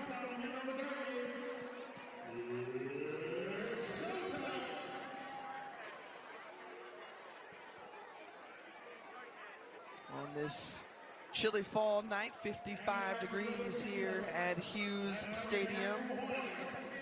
And Coach Jack joining us now. And Coach, outside of that big run from James Jones, how can you get more out of your offense in the second half? Man, up front, it starts up front. Right now, Morgan State's doing a good job, controlling the line of scrimmage. We got to get tougher. We got to get it more physical. Guys just got to block their guys. Right now, they're not doing a good job up front, so we'll fix that second half. Coach, I got the feeling you wanted to come in here on the road, be aggressive with the play call, and eliminate this team early. But at halftime, it's still 14-3, still hanging around. How you feeling about your team right now? Defense playing a hell of a job right now. They're putting pressure on the quarterback and not, allowing them to make big plays. Right now, we just got to do a better job on offense. I just feel like it comes to up front. Our running backs, they're going to do a good job and keep trying to press. But right now, our offensive line is struggling right now. I think, we just got to do a better job. That's all it comes down to. All right, thanks, Coach. Yep, thank you. Well, you can already feel the intensity that's on the way into that Delaware State locker room, but it was the big run from James Jones is the highlight so far of this first half. Delaware State leads 14-3.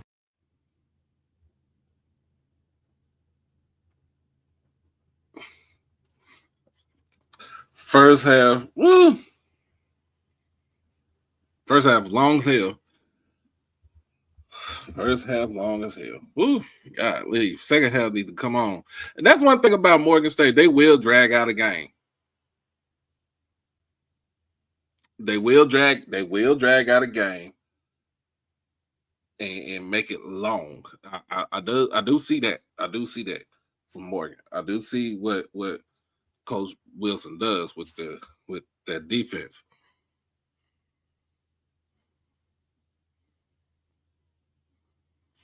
But at the same time, Mr.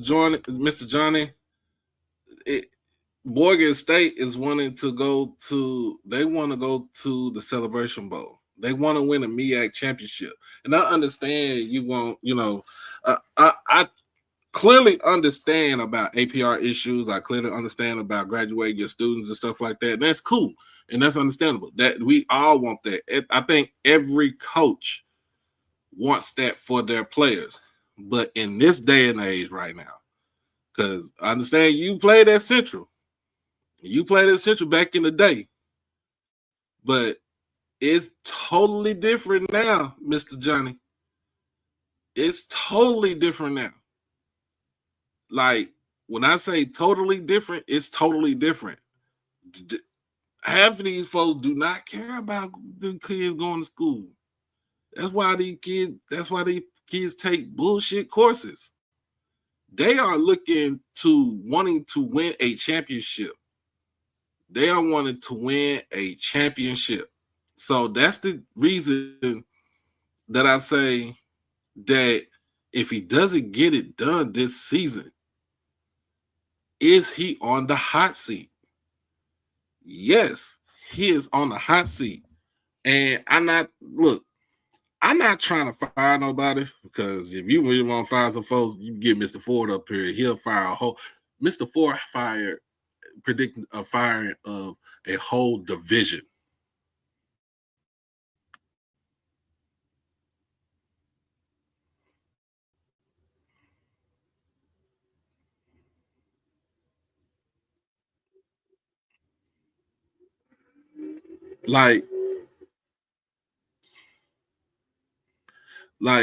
And that's the thing I'm saying is this.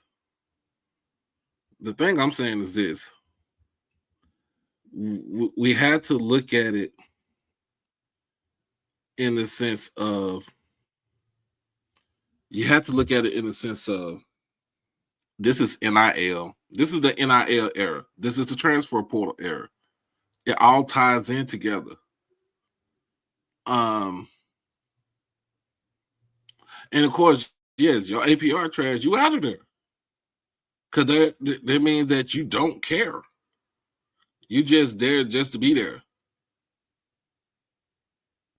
And when my whole thing of saying this is that Morgan State has the ability to go out there and put out a good football product.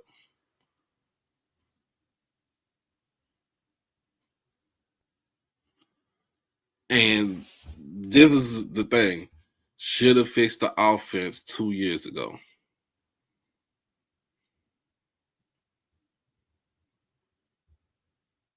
The offense translated to the defense when he was at Bowie.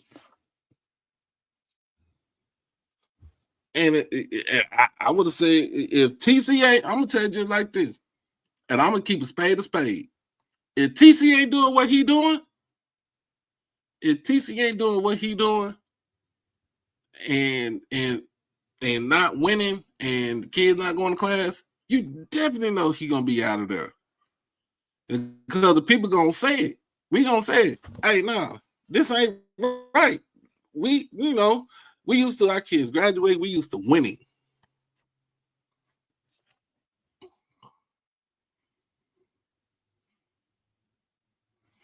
Yeah, and this is a perfect example. This is the perfect example of what somebody is doing. Raymond Woody was hired 3 years ago. He was hired 3 years ago. First and foremost, yes, you make sure that APR stays the way, is boosted up, graduate. But the main thing is to win. He has some bumps and bruises, but this is his third season at the helm at Bethune-Cookman.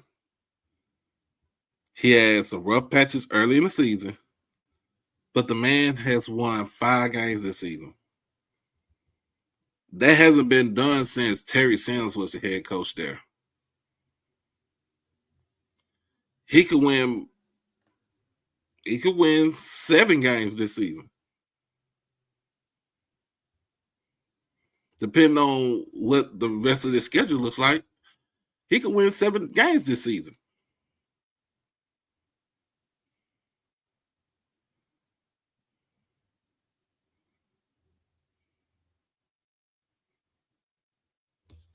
It's not, but see, Mr. Johnny, I want to say this. It's not that the MEAC is quick to fire, because if that was the case,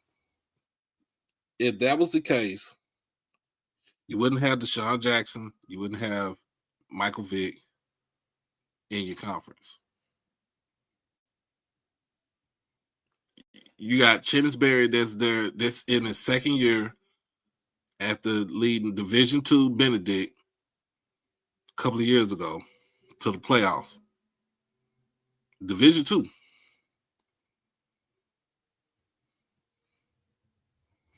You got your stalwarts in there. You got your Trey Olivers, who's really what?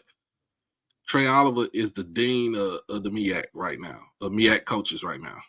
You got Larry Scott. And Larry Scott is another person that could be on that hot seat too. If he don't get it done. And people can say, well, he went to the Celebration Bowl 2 years ago. He won the MEAC 2 years ago. But that's past tense. It doesn't matter. It's a win now. You gotta win now type of attitude. Forget what you have done for me in the past. It's a win now attitude.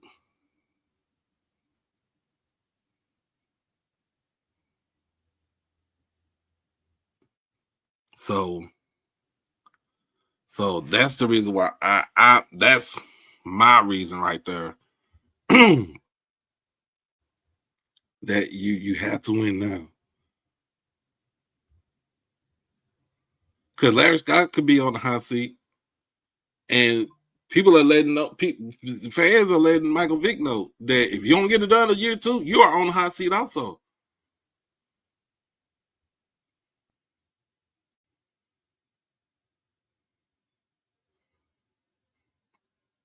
It's what have you done for me lately? But now it's we want to win now. We want to win now.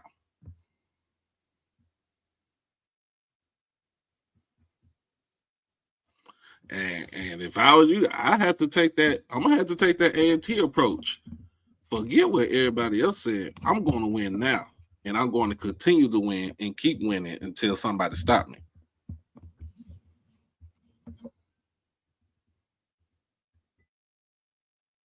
So that's the reason why I'm like, you had close to 4 years to fix that.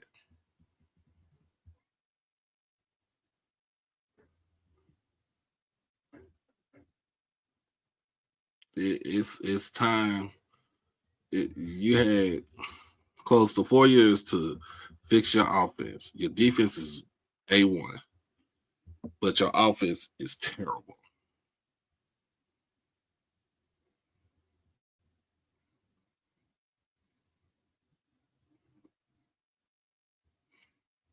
And if you look at it for folks in the SWAC,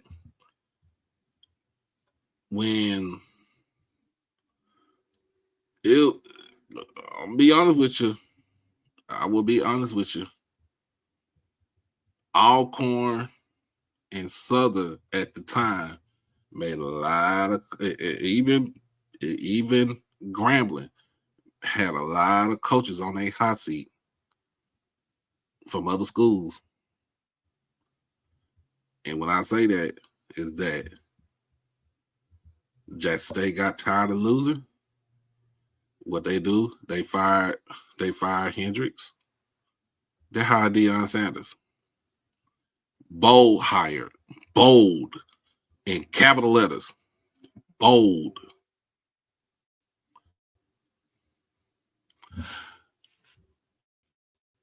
Now, Coach Oliver ain't going to be on the hot seat because of the simple fact that he won the MEAC in 22. He went to the Celebration Bowl. The following season, he went to the playoffs.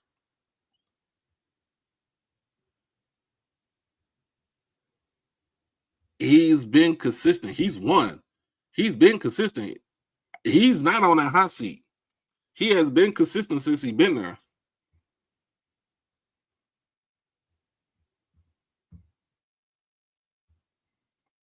So he's not on the hot seat. But is the pressure up for him to get back to that Celebration Bowl? Yeah, it is. Yeah, it is. But he is not on that hot seat. But get back to the SWAC. Dawson Odom had a lot of coaches get fired.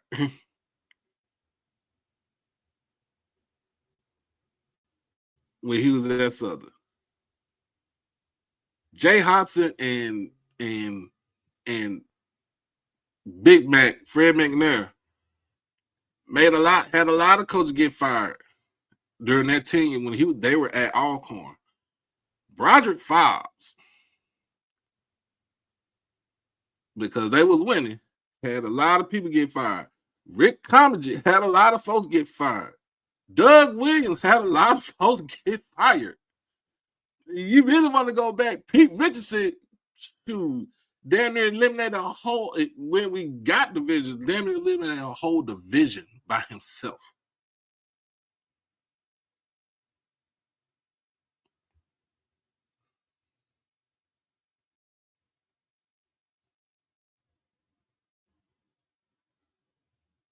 And that's it.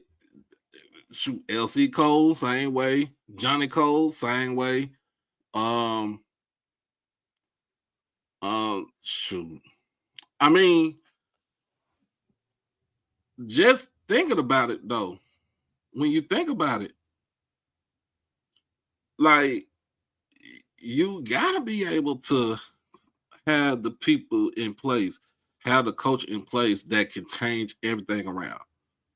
Like I said, Dawson Odoms and Fred McNair had a lot of coaches get fired in that East and in the West. Deion comes along, bold hire. Shoot.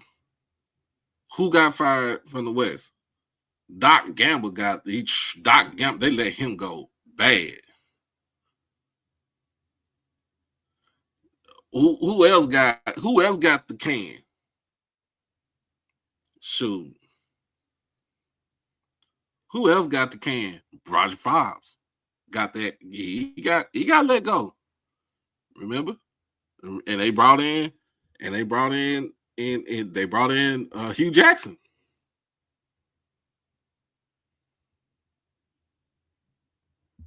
Shoot, Eric Dooley got put to sleep at two different schools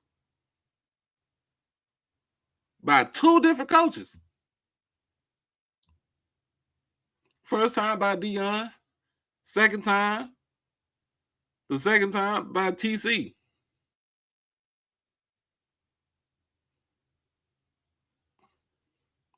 You look at it this year. Terrence Graves, Coach Graves, is part of the Buyout Boys crew. Got fired in the middle of the season. Who did that? TC.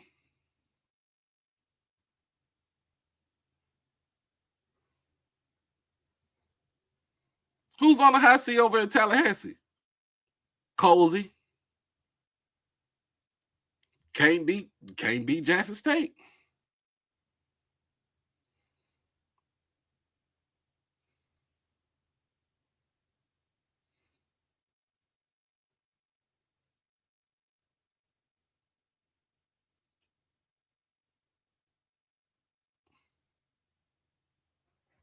Fred McNair didn't even get fired.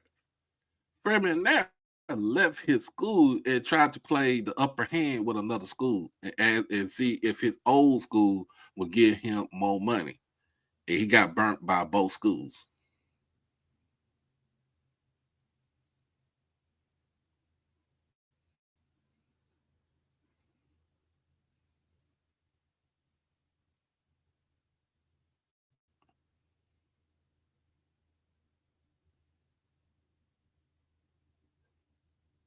Deion Sanders got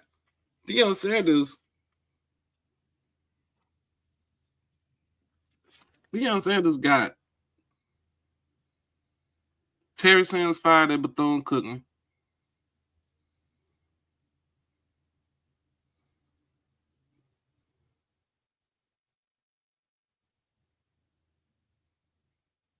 Made an embarrassment out of Connell Manor at A&M.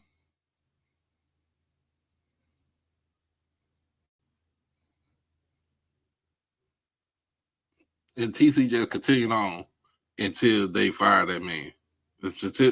Connell Manor got to go.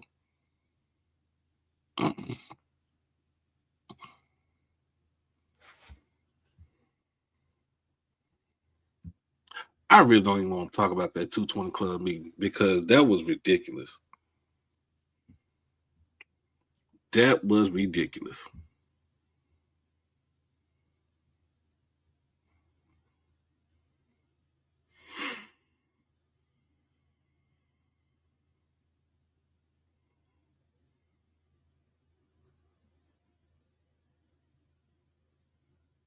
That was crazy, man. That meeting was crazy. But all I'm saying is that you ain't getting the job done. You had this much time to get everything in place. Your APR is good. Your kids are going to class. They're graduating and everything, and that's good. We want that. But we also want to win.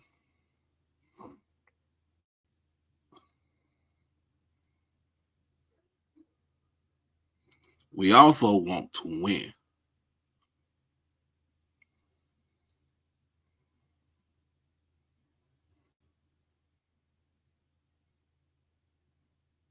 You see how it is now. I'm gonna tell you the table done turned on Deion Sanders at Colorado. He ain't winning. You can't keep doing the same thing that you did before and keep and trying to expect the same outcome. This time you can't play. You can't play daddy ball this time because guess what? All your coaches, all your kids are gone.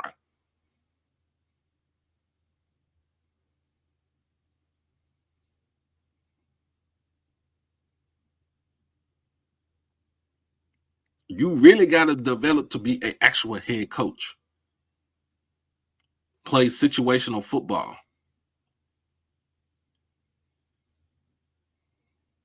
Can't let your assistant coaches do their thing, but then you take all you take all the glory from them.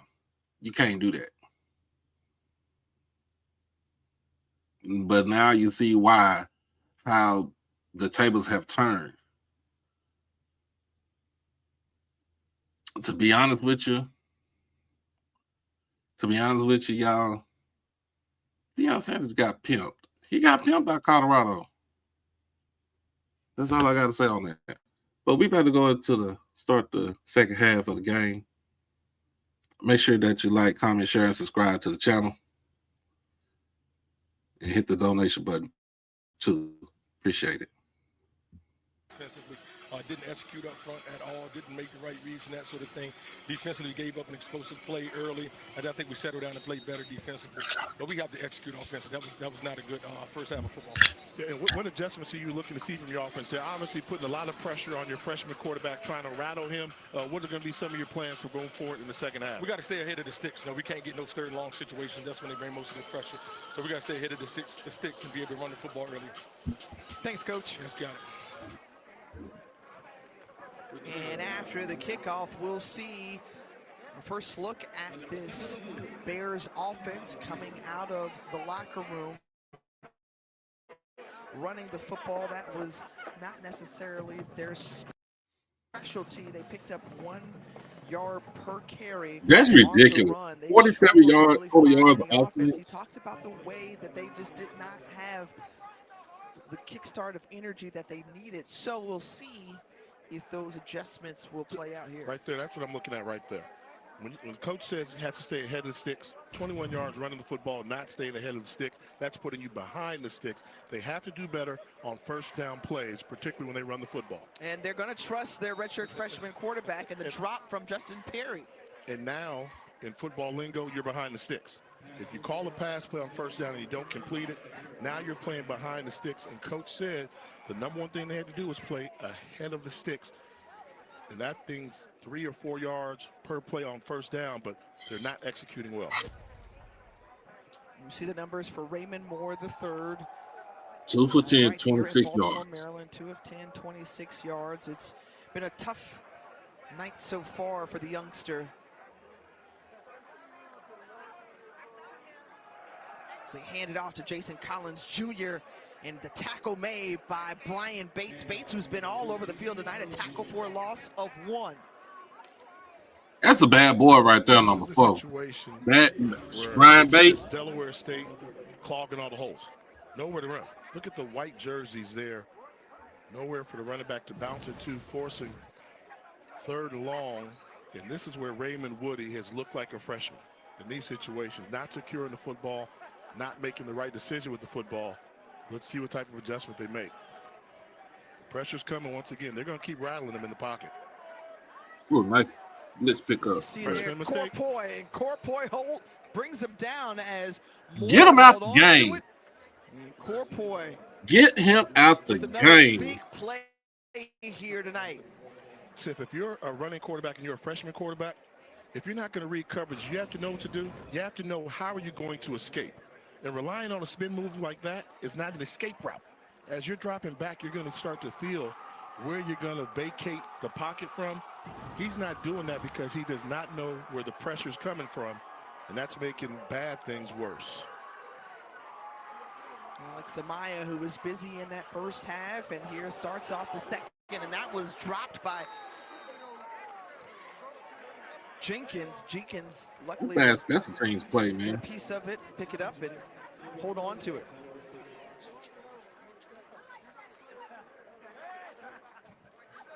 And so now, when you think about, that's not the way that you were hoping to start this 3rd quarter, right? Your defense was able to walk away, and you saw that missed field goal at the end of the first half from Delaware State, so you keep it a 2-score game.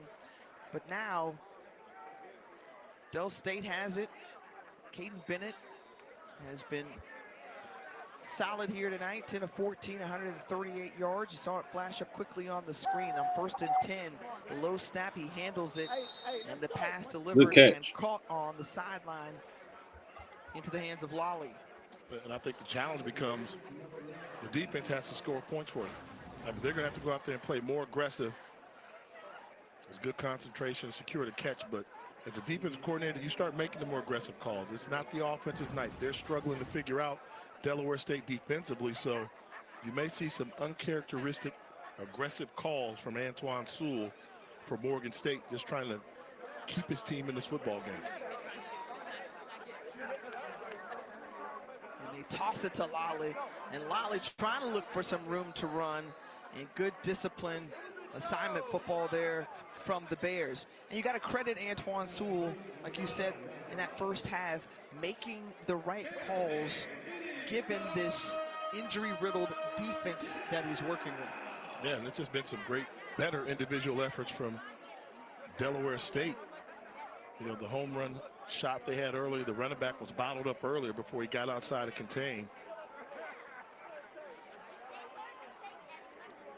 Big 3rd down here to set the tone here in this second half. Middle of the field open.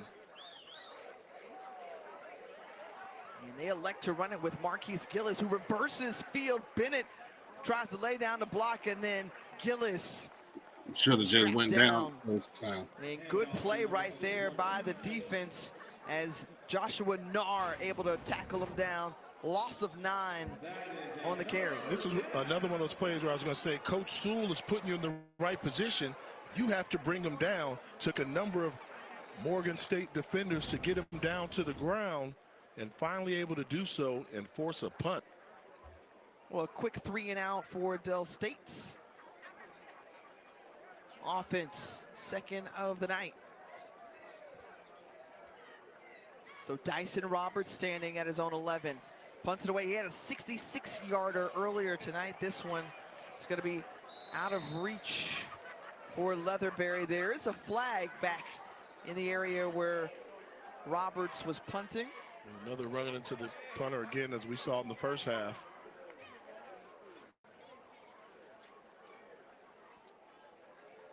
Probably be declined again. Behind Prairie View. Ensure first down. It's the preliminary Probably showing the from fourth best team Toby in the Johnson. flat.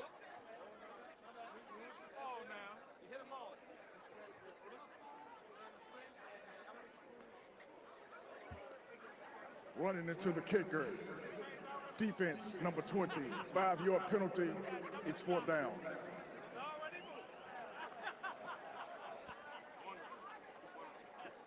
So they're going to elect to re-kick it, Jay. I don't agree with this call because it wasn't a great punt. So you're moving back 5 yards, but you're giving the punter an opportunity to make it up with his legs if he booms one, which we've seen him do tonight.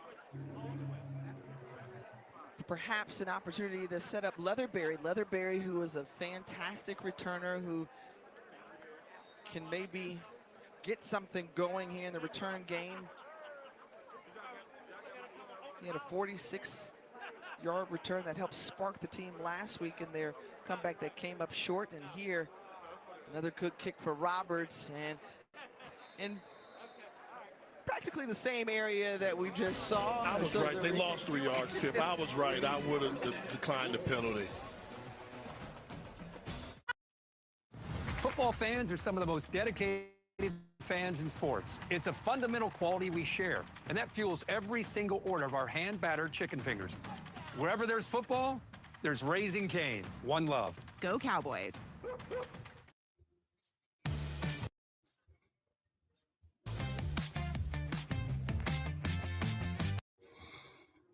Hydration body wash.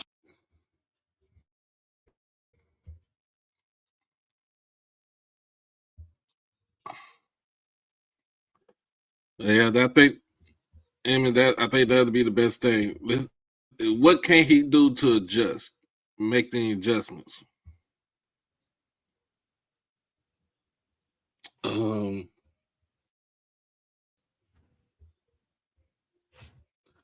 So,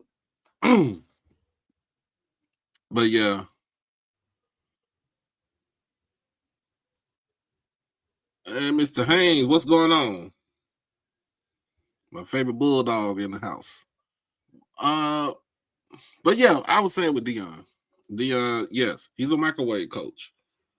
He got to be able to coach. I mean, and then I just don't see. Look, you getting boat raced by Utah and Arizona by 50. It's ridiculous. It's ridiculous.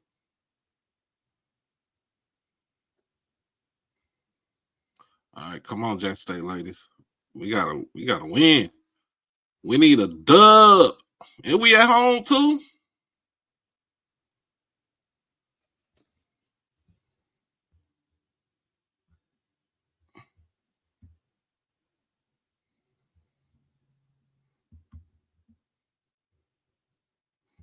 They hand it off to Jason Collins Jr. And Jason Collins Jr. with a great run across the 45-yard line, and the preseason offensive player of the year with a 14-yard run brought down by Wayne Favors III. Great job on the seal block by number 89, the tight end. That's the push-out block there that allows Collins to get to daylight. Big run for Morgan State. That is getting ahead on first down. I feel like you're going to continue to drill that home throughout the rest of this half, Jay, as A short one out to Leatherberry. First down is going to be the key. You know, you're going to judge Morgan State offensively by how they do on first down. If they pick up 2 yards, they're behind the chains. If they get 3 or more, they're ahead of the chains. You're giving your offense a chance. Gain of a couple, 2nd and 8.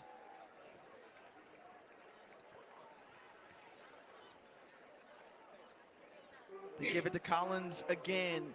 Cuts back, finds inside, and across the 50. And after that 3-yard gain, down now at the 49-yard line.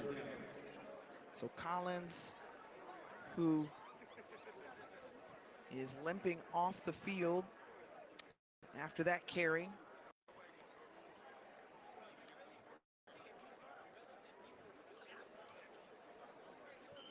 They've had success running behind the tight end, number 89, Tyreek Wood. If you look at his little bunch formation, he's in front of the formation, so don't be surprised if they try to use him to get involved if they elect to run the ball or some type of pick play. Going up and getting it, and nice hauling in by Rameis Jones. Jones using those long arms to reel in the catch, a gain of 12 and a first down. The defensive back took an aggressive angle, tried to undercut the throw. Good concentration by the freshman. You only need 1 foot in college. First down, Morgan State. And then jumping off sides, and it's going to be tack on 5 more for Morgan State as the Hornets guilty of the infraction.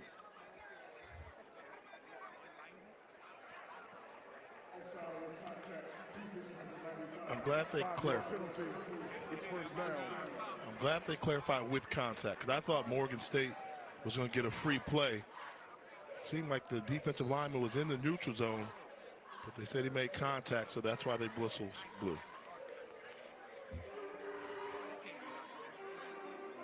So it's going to bring up 1st and 5 for the Bears. And Raymond Moore, the third, rolling to his right, looking, and then tosses it out of bounds. It's going to bring up 2nd down. Evaluate that quarterback play. I'm not going at the quarterback. I'm going at the offensive coordinator. The key is getting ahead on first down, staying ahead of the chains. You get the penalty, you're ahead of the chains. But you have an incomplete pass, now you're like 50-50 ahead of the chains. So you should supposed to run the ball. You get 1st and 5, run the football, then maybe 2nd and 1 you do it. You have to realize the type of strategy in this game you want to use, and the offense has to be in tune with what the head coach wants to help out the defense. Let's see what they come up with the 2nd and 5. Nice fake, and there an opportunity and positive yards. It's going to be about 1 yard. Not even that. As Desheen Jackson, Corpoy, again, the guys getting to where they need to be. And so now 3rd and 5, Jay, to your point, the 50-50, not in favor of the 50, in favor of Morgan State. And this is a huge play on 3rd and 5 for this offense. But just remember, it was 1st and 5. And now they're looking at 3rd and 5. That's not how you play when you're trying to stay ahead of the chains. Well, again, Morgan State searching for their first win in the MEAC. They're trying to convert here. They've had a hard time on 3rd downs tonight, and it continues as the pass well behind and incomplete to JoJo Kennerly. And that's a miss. There was one-on-one coverage on the outside, defensive back giving you a 10-yard cushion. And he's going to run a slant route. And I don't know if there's a miscommunication between a slant or a hitch route, but that was an ugly play with an untouched, uncovered wide receiver. Given down by 2 scores, they're electing to go for it, at least show that they're going for it here on 4th and 5. They've got to get to the 27-yard line. And the pressure was brought, and the pass incomplete, and a turnover on downs for Morgan State. And so electing to roll the dice and go for it, Damon Wilson's offense cannot convert.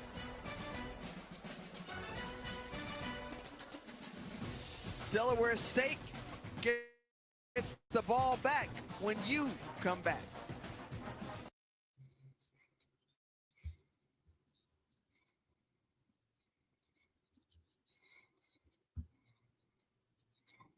Can I ask this question? When is Coach Sewell, Anton Sewell, the defensive coordinator, when he gonna get his chance to become a head coach?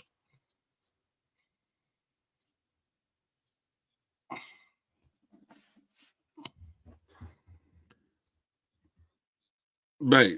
Look, that's not anemic is not even the word for it.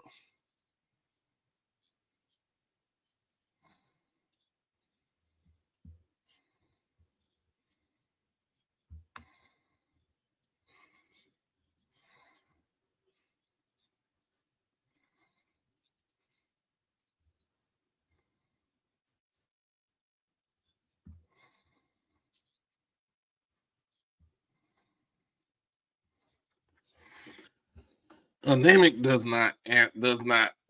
Oh my goodness.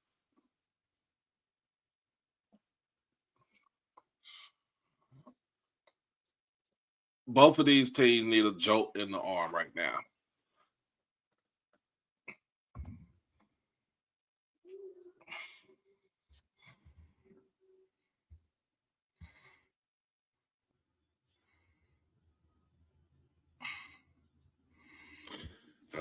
Here go.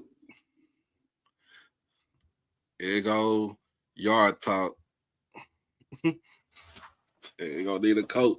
Even if your coach wins 7 games this season, you still say we're gonna need a coach.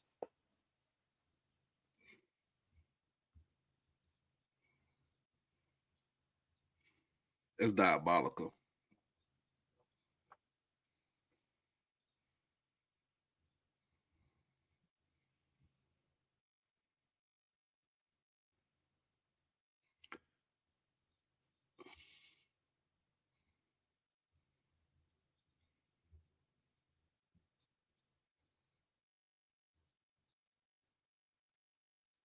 A marvelous job running this national treasure that you have here. What's happening at Morgan State? Well, you know, Morgan is in a tremendous period of transformation. One can argue the greatest transformation in the 158-year history of the institution. And you come to the campus, you see it everywhere.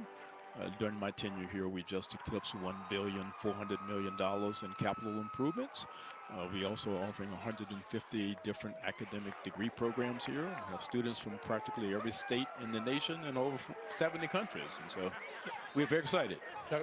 Now, Dr. President, you know, I call him my friend. He's one of the guys that I've seen. And for those people who don't know, Morgan State is probably, I'm going to say, top 5 HBCU college campuses in the country. The growth is tremendous around here. So what gets you excited? What gets you excited? If I'm a kid, why am I coming to Morgan State? Well, because we believe in you. We believe that this is the place where you will conduct your blooming. This is the place where you will get everything that you need to be able to dance on the world stage with anyone, any place, anytime, no matter where they went to school. And so this is a place where you never have to walk around campus anytime asking the question, do I belong here? And I will say this now, you all have been knocking on the door in football for a couple of years. I mean, the bear was asleep for decades. Now you all are getting close. What are you thinking? How big would it be for Morgan State to get this thing going on the football field? Well, you know, this is the last phase of our transformation is to make sure that our sports are competitive, that we are winning championships, and we're really on the cusp of that, and we think that we're building some great competitive academic and athletic programs together. One great competitor there is Blanche Gold with the sack of the quarterback, loss of 10 here. And Jay, when you see him just get to the quarterback, that's the type of transformation that this defense wants to continue to see. Yeah, that's a pursuit that they've done, you know, that they do. One thing about Morgan State defensively, they're always going to show up. If the offense ever gets it clicking and in sync with the defense, this is something that could be special here for Morgan State, and that's what they're waiting on. 2nd and 20, soft coverage, keep everything in front of you and just come up and make the tackle if you're Morgan State. Caden Bennett takes off, goes running. They try to swarm around him and do so. And the fist bump from Dr. Wilson. Last question for you in terms of just the new buildings around campus. I mean, there's so much construction around here. The Health and Human Science Service Center, or Human Services Center, right, is just outstanding and what it's done. How proud are you of all the accomplishments here? I'm just tremendously proud of our faculty, our staff, our students. We have a great team here, and I certainly thank the state of Maryland, Governor Moore, for the investments being made in us.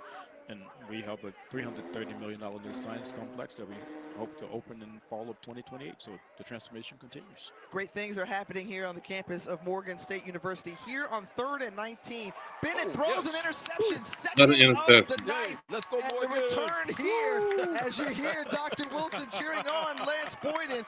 Boyden coming up with the identity as Lance Boyden.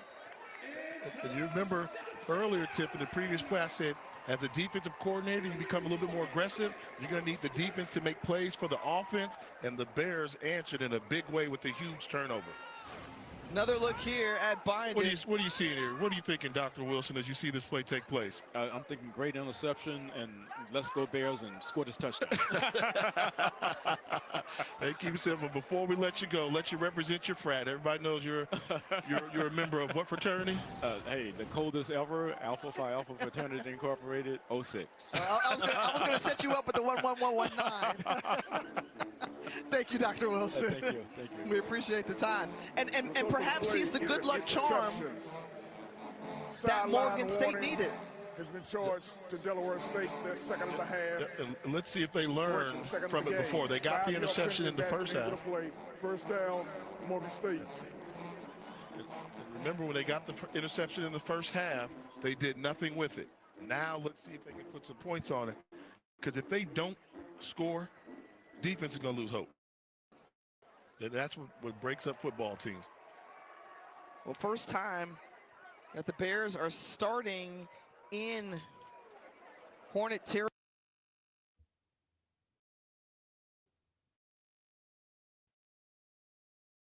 territory, thanks to Lance.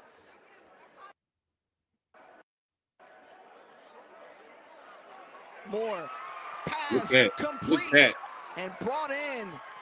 That's Dorian Harris, the running back out of Tappahannock, Virginia. Gain of 17, 1st and goal. Great concentration. He goes up, knows he's going to get hit, anticipates the fall, but holds on to the football. They give it to Harris again. And running along that line is Desheen Jackson, who brings him down.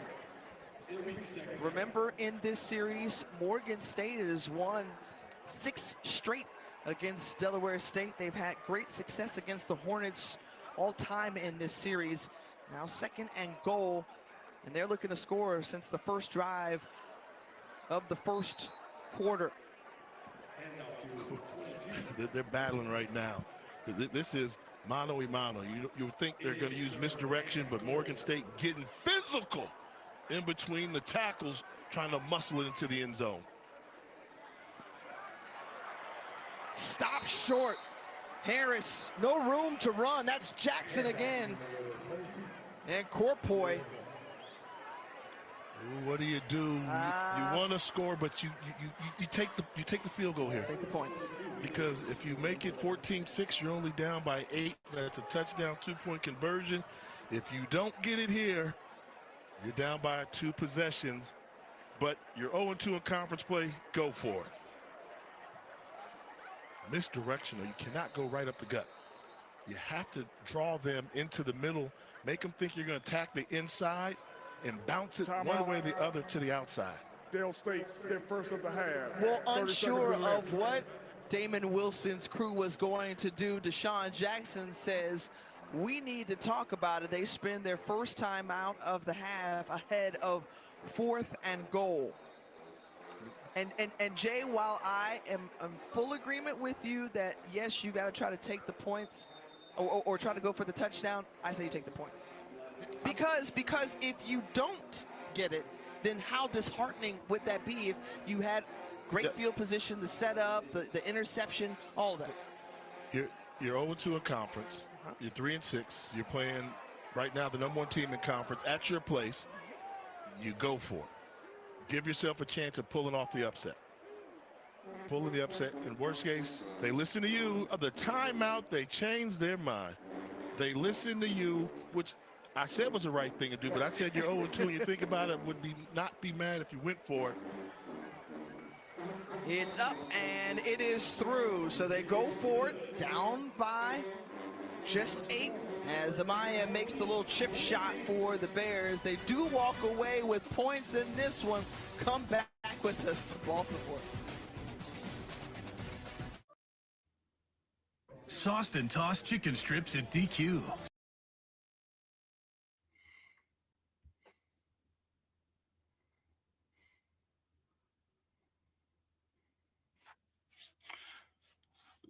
Their offense is anemic.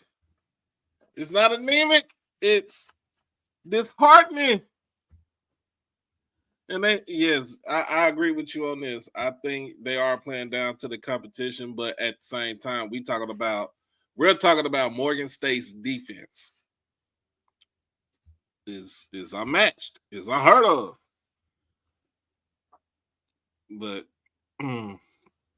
they need a jolt in the arm right now. And let me see what these stats looking like right now. Because y'all know I'm all into the numbers.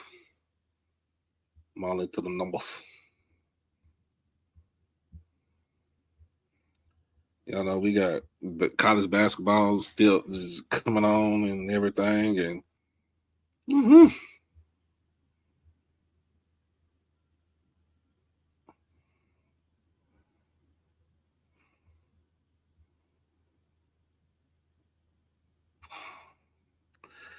Dale State has 227 yards of total offense compared to the 85 yards that Morgan has right now.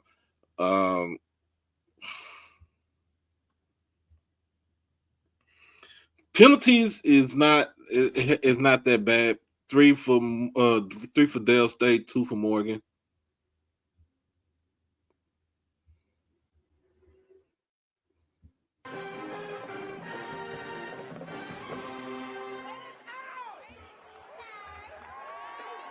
I love that bounce. See now, because everybody gets into it.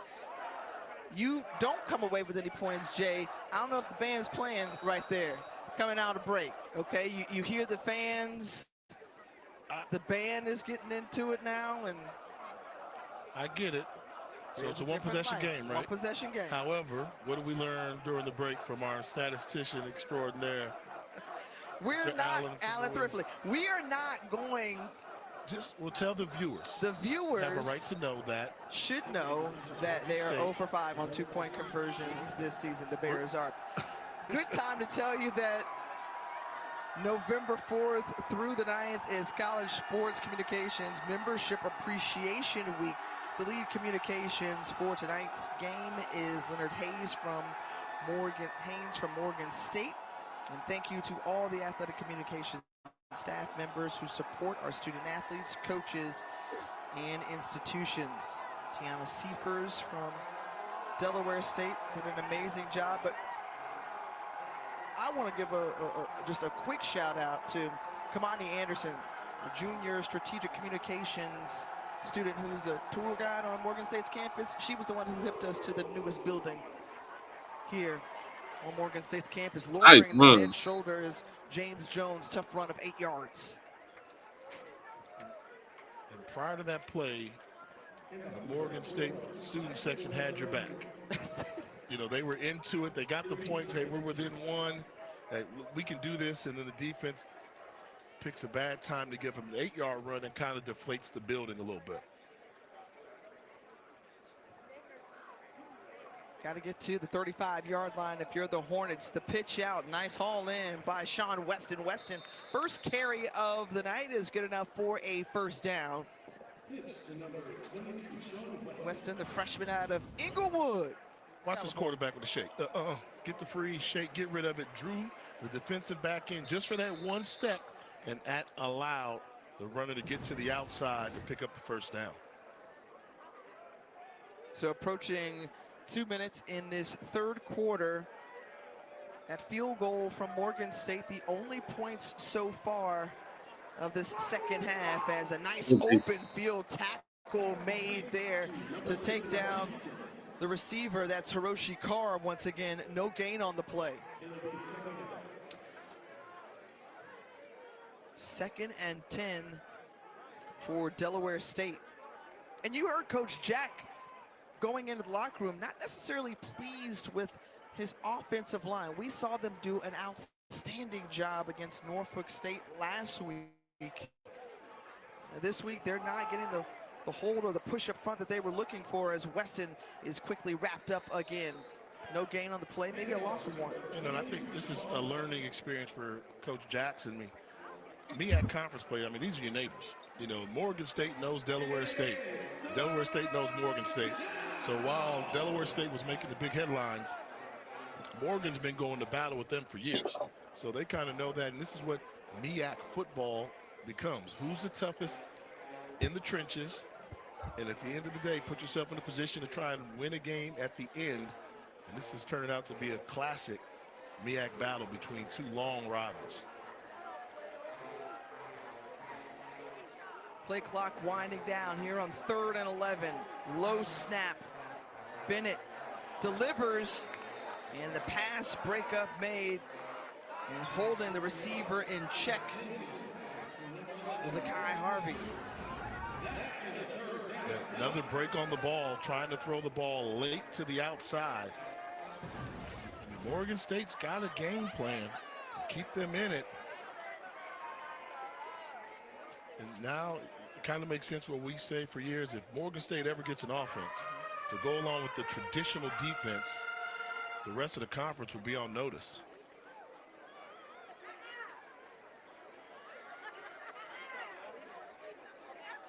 We're holding things up as the play clock is winding down. They get it off. Dyson Roberts punts it away. Fair catch for Malik Leatherberry.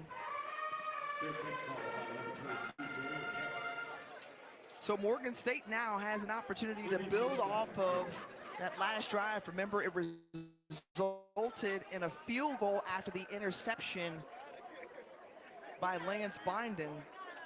And Damon Wilson's team has hung in here all game long, Jay. You got one of those red-hot teams in Delaware State coming in, and yet they were able to hold them to just 14 points. Meanwhile, not necessarily the production on offense that the Bears want to see, but they've got an opportunity to still be in this one. Naughton on the carry and finds a little bit of space. 5-yard pickup brought down by Emerson Martin. The offensive line is going to have to help out. You're going to need tough running against Delaware State to push them around a little bit, because the passing game has not been there for Morgan State. Inconsistent, having trouble protecting the quarterback and ball security.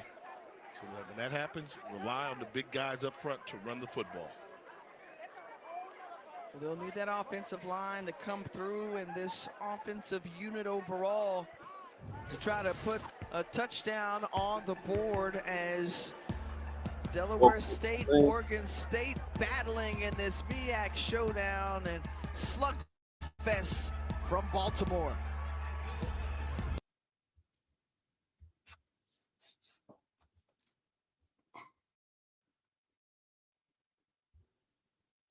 Oh my goodness, this is killing me. I'm trying not to go sleep over here. KJ, what's going on?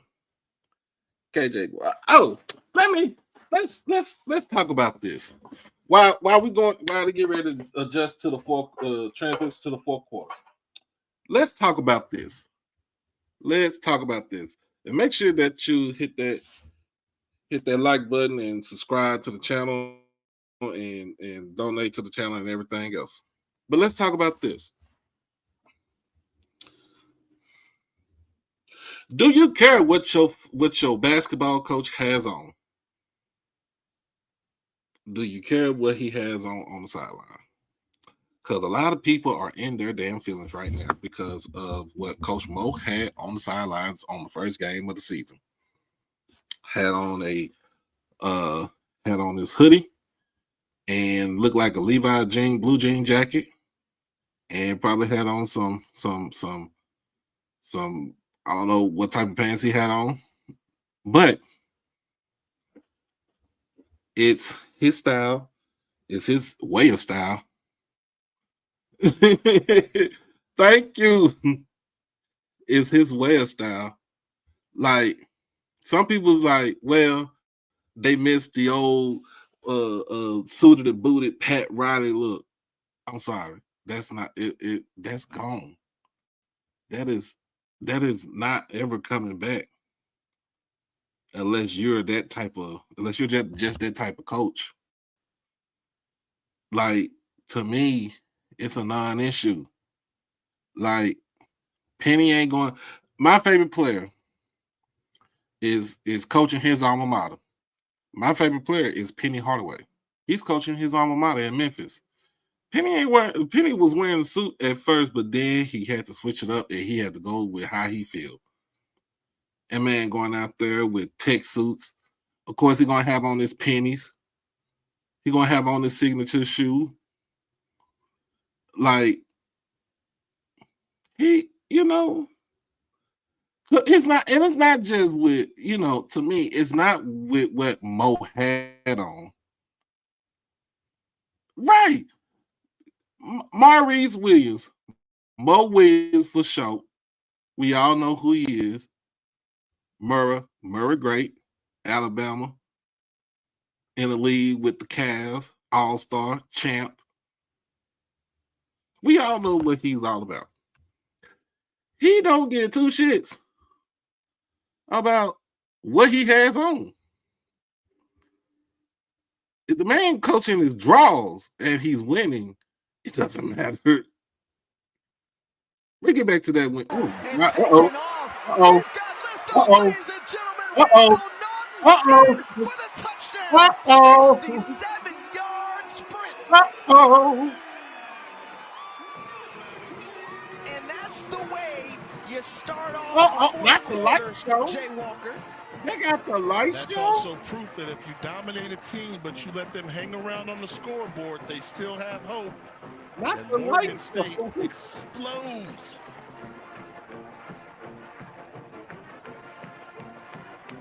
Longest rush of the season allowed by this Delaware State defense, and now Morgan State with an opportunity to tie this game. They're going to go for two here, and we did mention earlier they have not been successful converting on two-point conversions this season. 0 for 5. They're looking to change it, and they're able to do so right there. Tie ball game. Credit Naughton the entire way. Got over the century mark in total yards. A big chunk play by Naughton. Capped off by that two-point conversion. I really like the decision on two-point conversion to go outside of the tackle box. Everybody's thinking you're going to bunch it inside, get to the outside. All you have to do is take contact, keep his knees off the ground, and able to get it to the end zone. And great job. Untouched up the middle of the defense. Credit to the center, Daniel Casillas, number 74. Jared Burrell, number 60, and number 70, Tyler Thomas.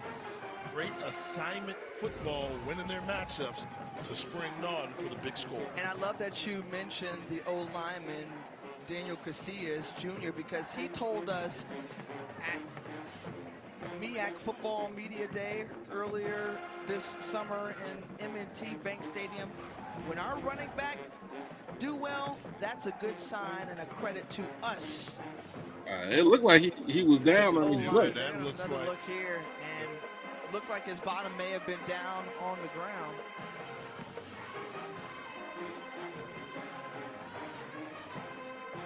Yeah, I think that torso was down. I'm trying to find a polite word, politically correct word to say butt. I said bottom. Okay.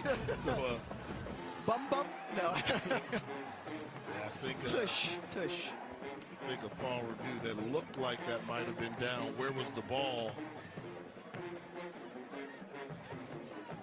When it was on his, he was twisted around. And if you're Deshaun Jackson, understanding that your team was on a high after walking out of North Carolina Central on their homecoming with a win, another big lift of emotion last week in the link amongst that crowd of 47,000 plus, you wondered about maybe a letdown here for your team and kind of taking off a little bit. Uh-oh. I got you, Mr. Ford. Taking the bus ride down. That's going to be a good look there. That is. Ooh, see, there it didn't I appear. prefer the review. The ball carrier was short of the goal line. Therefore, the try is no good. So they're going to take the 2 points off the board. So it looked like a 2-point conversion, but it wasn't. Still,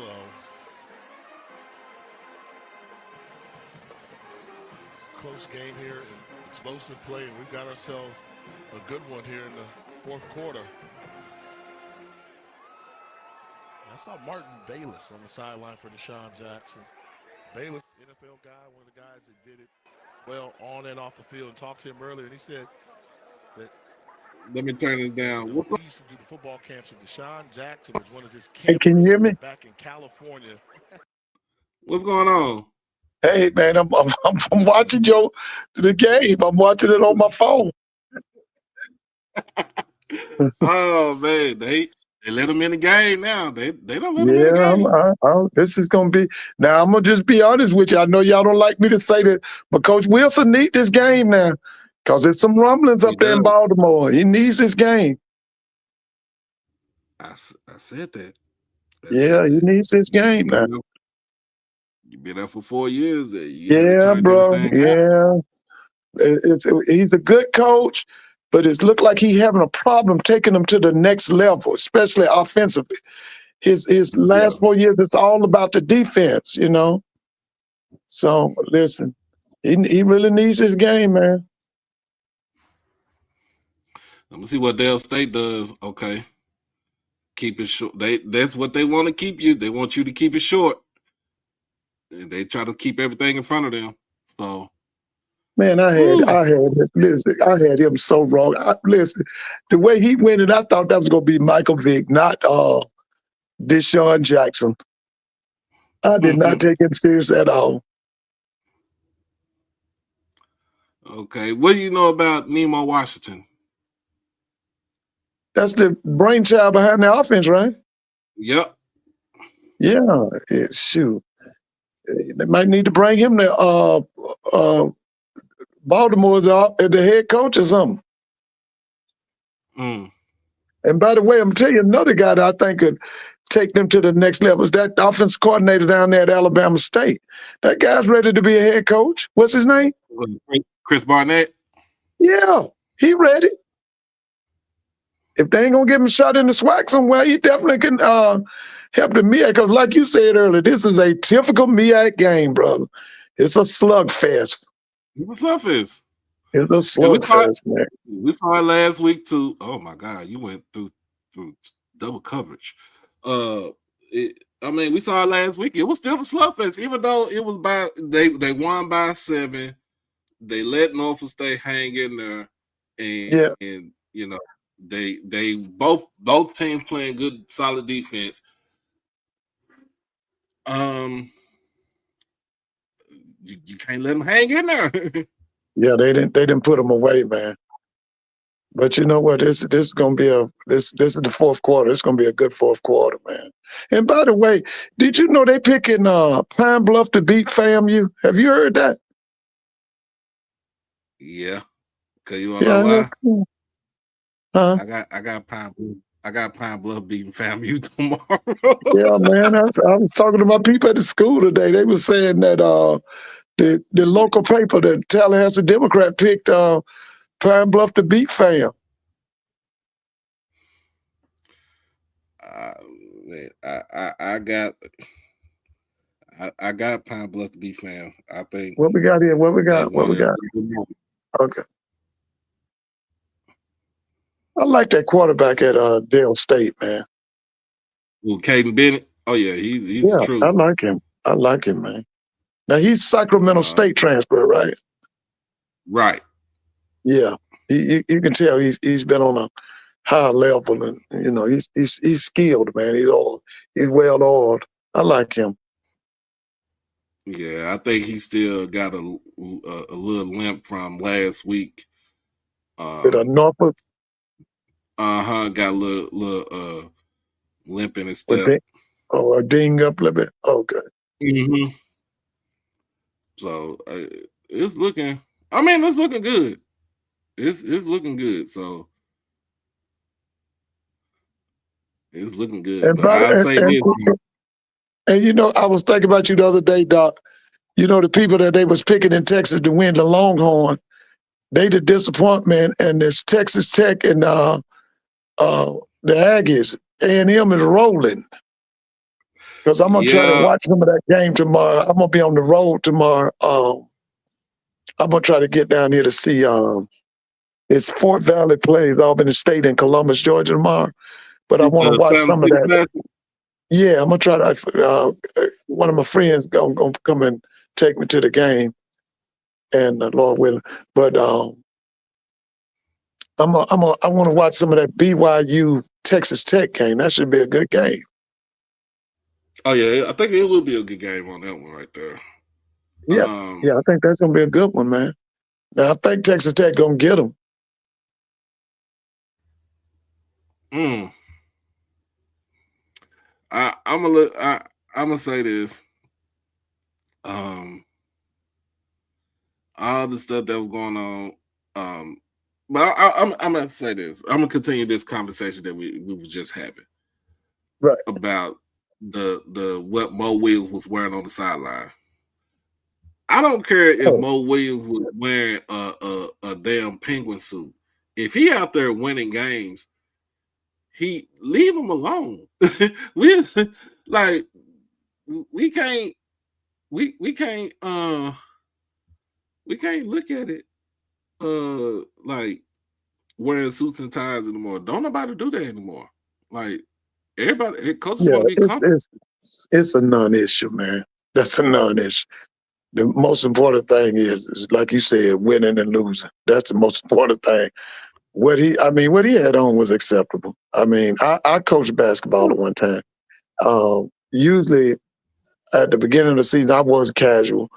As the season played on and tournament, then I did put on the shirt and tie and the suit and all that. But it varied, man. It varied. Yeah, I think it's a back at that time. But back at that time, it was acceptable at that time. Yeah. Like I said, my favorite basketball player is Penny Hardaway. He wearing tech suits and his signature shoe out there. My favorite team right now is the Dallas Mavericks. Jason Kidd is not wearing a suit and tie. Jason Kidd is not. I'm just letting people know. Jason Kidd is not wearing a suit and tie. Jason Kidd is from Oakland, California. He do not care. No, because all they want that NBA championship, baby. They ain't worried about apparels. That's what they want. Like who cares? It's a non-issue. It's a non-issue. Now you know what this ain't a non-issue about. Just got word that Supreme Court blocks lower court's decision to demand full SNAP benefits. Well, the Supreme Court gonna give all of them bought off and compromised. They gonna give Trump whatever he wants. That's what's his name, John Roberts and them, and Clarence Thomas. Them guys gonna give him anything he wants, because them guys, them guys, man, they bought off. They bought off. But yeah, we looking at so, whew, it's crazy. It's crazy. So like I said, man, this could be a statement game for Coach Wilson, man. He needs this one. Got to. Yeah, he needs that one, bro. If he gonna come back, what's that? Wait a minute. What's the record? Their record right now is 3-6. All three of their wins are from lower competition.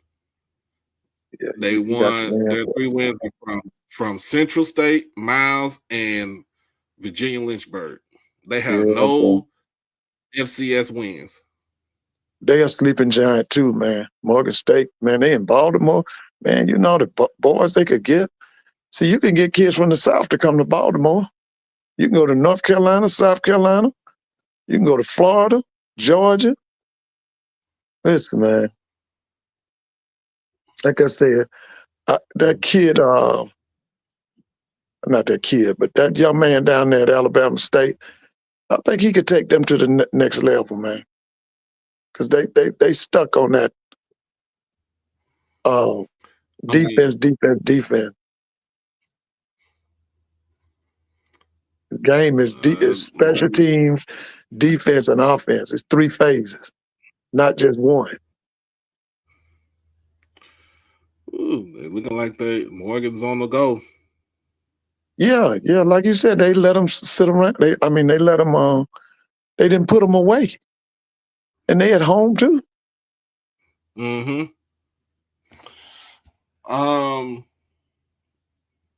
I did get word. I talked to Andrew's mom the other day. She told me that no surgery, Good. MRI and X-ray was clean, so he's just gonna be out like a game or 2. Okay. They're good with that. Okay. Yeah. Oh yeah. Now, do you have him as the player of the year in HBCU football? Right now, yes. I do too. I do too. Yeah, I have him as the. Right now, I have him as the SWAC Offensive Player of the Year. Yeah. I have him as the HBCU Football Player of the Year. Unless somebody else is better than that right now.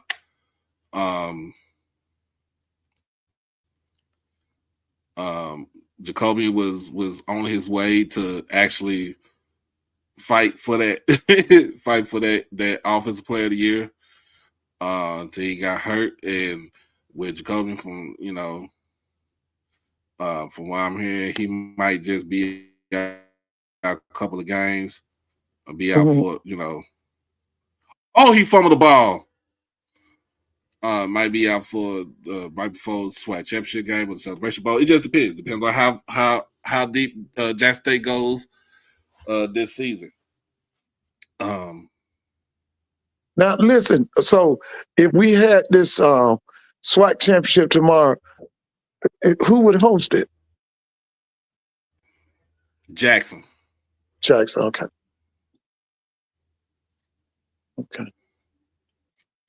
Jackson, we'll host it because of our FCS ranking. Right. Okay. I think he'll be, but Mr. Greenwood, I think he will be out probably right before the SWAC championship game. Like, because if you really think about it, do we need him for Valley? No. We don't need him for Valley. Do we need him against Bethune? We might need him against Bethune, but as right now, we don't. Do we need him, for Alcorn? No, I think we're good right now, especially for the Alcorn game.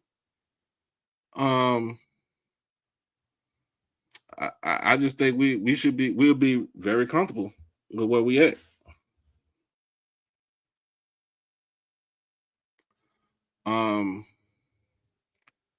If it wasn't a break, that's a good.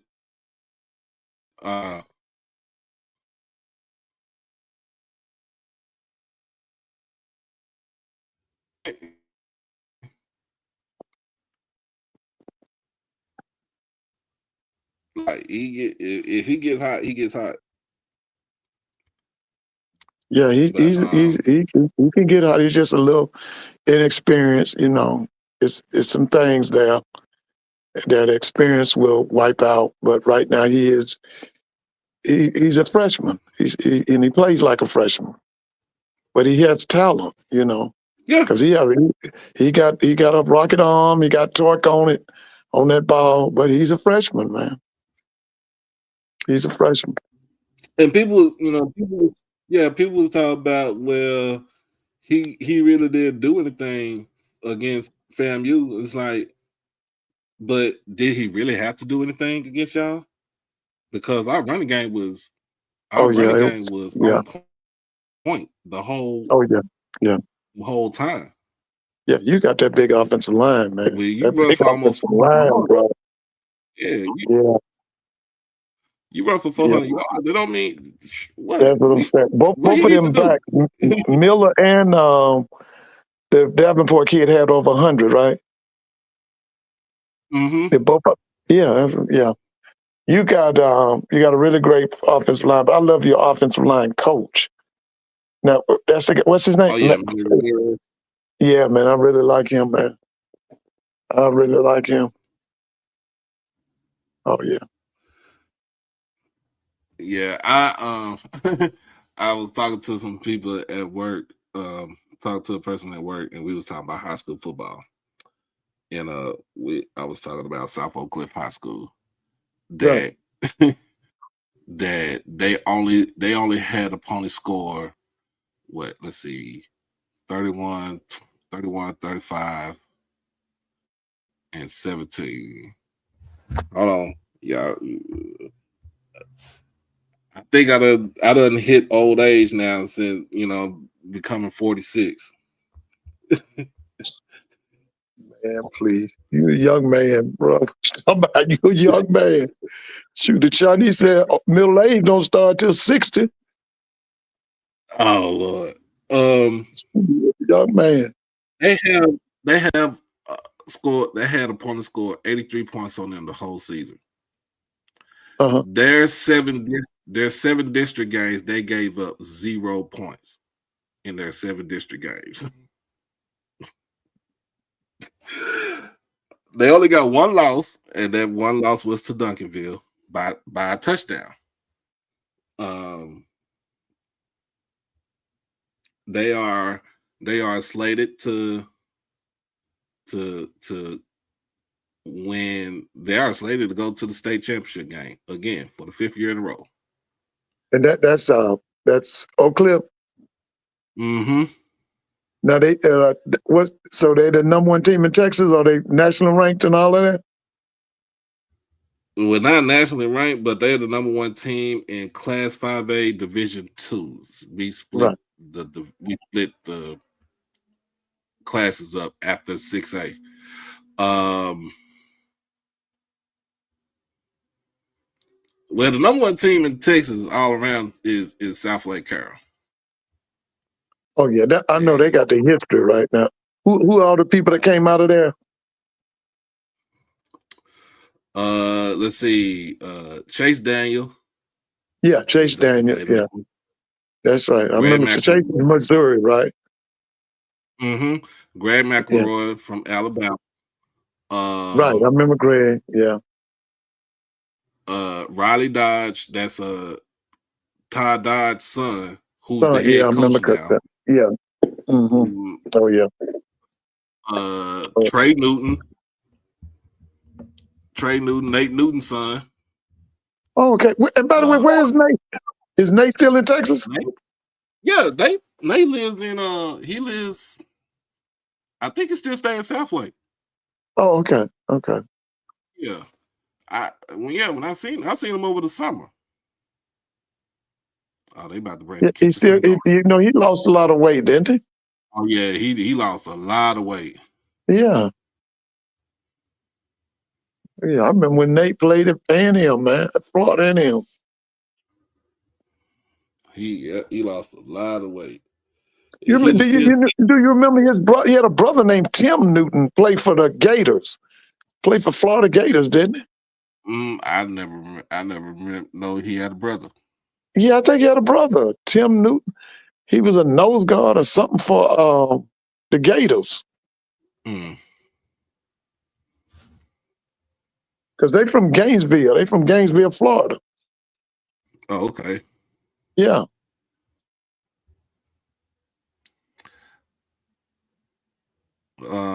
Albany State. What is it gonna look like tomorrow in that Fountain City Classic? Well, it's a That's one of the places I actually want to go. Huh? That's one of the classes I want to go to.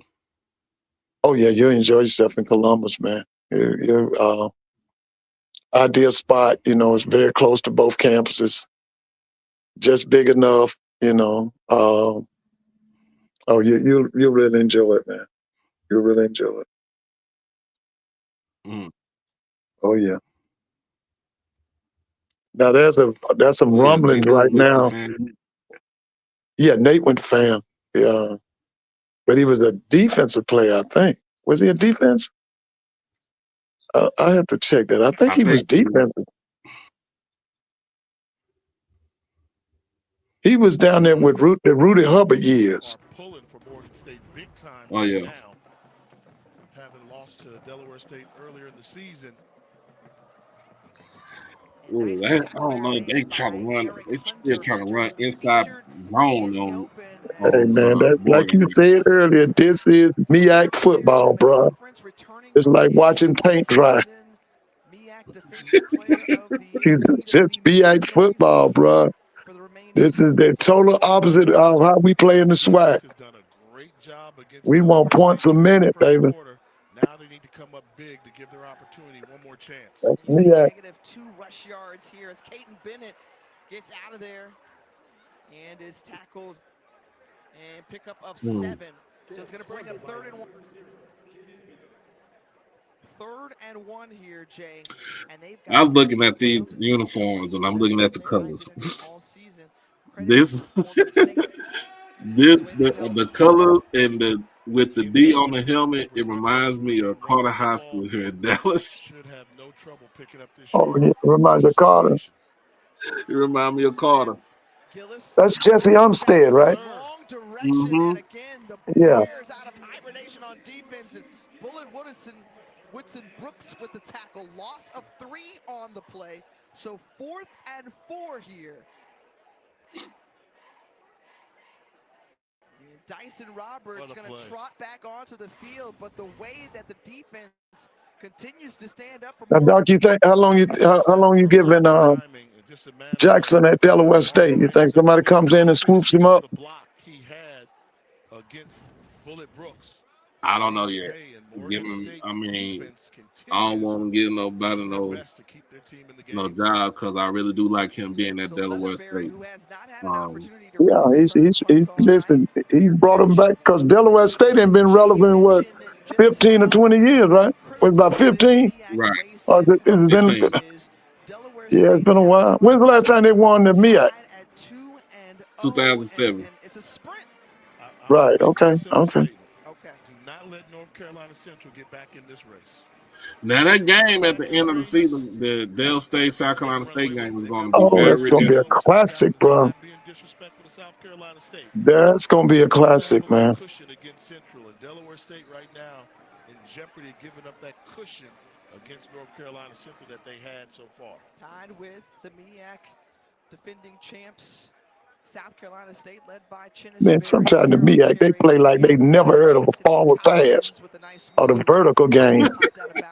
They never heard of that. Play action. Again, penalty marker. If they call I take that back. You seen South Carolina State like have you seen their offense? Because they act like they in the SWAC. They're not throwing around. Yeah, man. I love that the kid they got from James Madison. That kid's the truth, man. Wood's been the tight end. In man on the line of scrimmage. It's the battle I'm looking for. Yeah, you're right. Who is that? That's Brother Mart. You're right. It could be a 3-way tie, man. Yeah, and it was fully explained to us by Mr. Lawrence last night. Yeah, man. dropped into the receiver, and the reception made by JoJo Kennerly, pickup of 13. So way to respond back there to try to get some of those yards back. It's going to bring up What you 2nd got? and 7. What you got? What you got? Who's been a 3-year guy Uh-oh. in this system that we Uh-oh. like what he's done this season. On 2nd down, pumps, pulls it back in, stays Now, Doc, you cover all that NBA basketball like that in Texas? Just my All Maverick. that, you got the Houston Rockets, the Dallas Mavericks, the San Antonio Spurs. You all into that, I know, right? Because all that's some good basketball. Gets fooled again on where to go with his pre-snap read. Gets out of a tackle. We just went on Wemby's turnover. acting like he won't. We mentioned it earlier We went on for Kyrie to come back. Oh yeah, I was about to say that Wemby is acting like he want to be the reincarnate. Oh man, Under 5 minutes to go. Ball he acting like he want to be a reincarnation of Kareem. trying to. Oh, the ball came out. Yeah, Samuel Scaife the fourth coming up with it. And how tough is that for the Bears? man. As they were driving down the field in great defense. That's probably that might be that season right there. Jackson's crew comes up with it. Yeah, man, that might be it for them. It was a nice run too. Yeah, it was. Ooh, It yeah, was. that's Man. it. Securing the football by Collins. Okay. And the Delaware State defense comes up big. Perkins Yeah, they did. You know what though? You need these type of games like this for your team also. Oh yeah. Just like when it looked like Oh Morgan yeah. State could milk some clock and drive the ball down the field and potentially put up points to take the lead. Del State gets the ball back here with 4:43 remaining. And this goes to that graphic that we showed earlier, the close games. Morgan State has to figure out a way to win these close games. That's why I say, Doc, I don't know. Morgan's coming to a lot of money, man. And from what I hear, they want a high profile in black college athletics, man. I like Coach Wilson, but I don't know if he can take them to that next level. See, they want to come to the Celebration Bowl. Yeah. They got a infusion of a lot of cash, man. You've got the 1st and 15 coming up. Supposedly they're getting ready to start a medical school up there in Morgan. In the trail position, Yeah. clock management's going to be the key. But it also starts with getting stops right now when they're going to try to run the football on you. They run it. Stop made. Gain of 3 on the play. Morgan got 2 timeouts left. To help make the tackle. So Yeah, Del they State is going to just take put together two first downs here, but that might be it. of the clock run off as possible. I don't know if it's because he's injured. Ooh, look at that right there. I've not seen Caden Bennett call his own number yet on one of those RPO options where he can pull it and run it. Good play. James Jones, who burst forward. And Jones picks up That brother Emmett to my, they say James Franklin going to the ACC, man. Last time I heard, they said that Virginia Tech is heavily trying to get him up there. Yeah, I heard Florida State might be interested too. After the missed tackle, Eric Hunter cannot happen in that situation. I'm ahead of myself there. Yeah, he's going to the ACC. They're able to pick it up and first down here on the run from Jones. So Mike Loxley got fired. The guy up in Maryland, right? Yes, he did. Yeah, I think, yeah. Coming to the game, averaging 10 yards a carry. Will you give him the ball twice and he picks up the 10 Oh, yards? yeah. BYU at Texas Tech. Oh, that's going to be a biggie, man. That's going to be a biggie tomorrow. That's at noon. That's a biggie, bro. And by the way, Doc, when is Deion Sanders going to win another game? I don't know. Shit. I don't know. Is his seat hot up there in Boulder? It's hot. It's hot some way. But some people say they don't see it like that. I'll be like, y'all crazy enough to say that. Morgan State takes a timeout. Their second of the half, and we'll step aside here for quick. I don't know. They might beat West Virginia tomorrow. Yeah, West Virginia's not doing well, right? No, West Virginia's not doing well. Yeah, they're not doing. That's what was his name? Rodriguez, Rich Rodriguez. Mm-hmm. Yeah, Rich Rodriguez. But the game, that's a cross country game because that game is in Morgantown. So that game is in Morgantown. So you got to cross over 2 time zones, and it's 11 a.m. kickoff too. Yeah. What is what's Deion's record at Colorado this year? 3-6.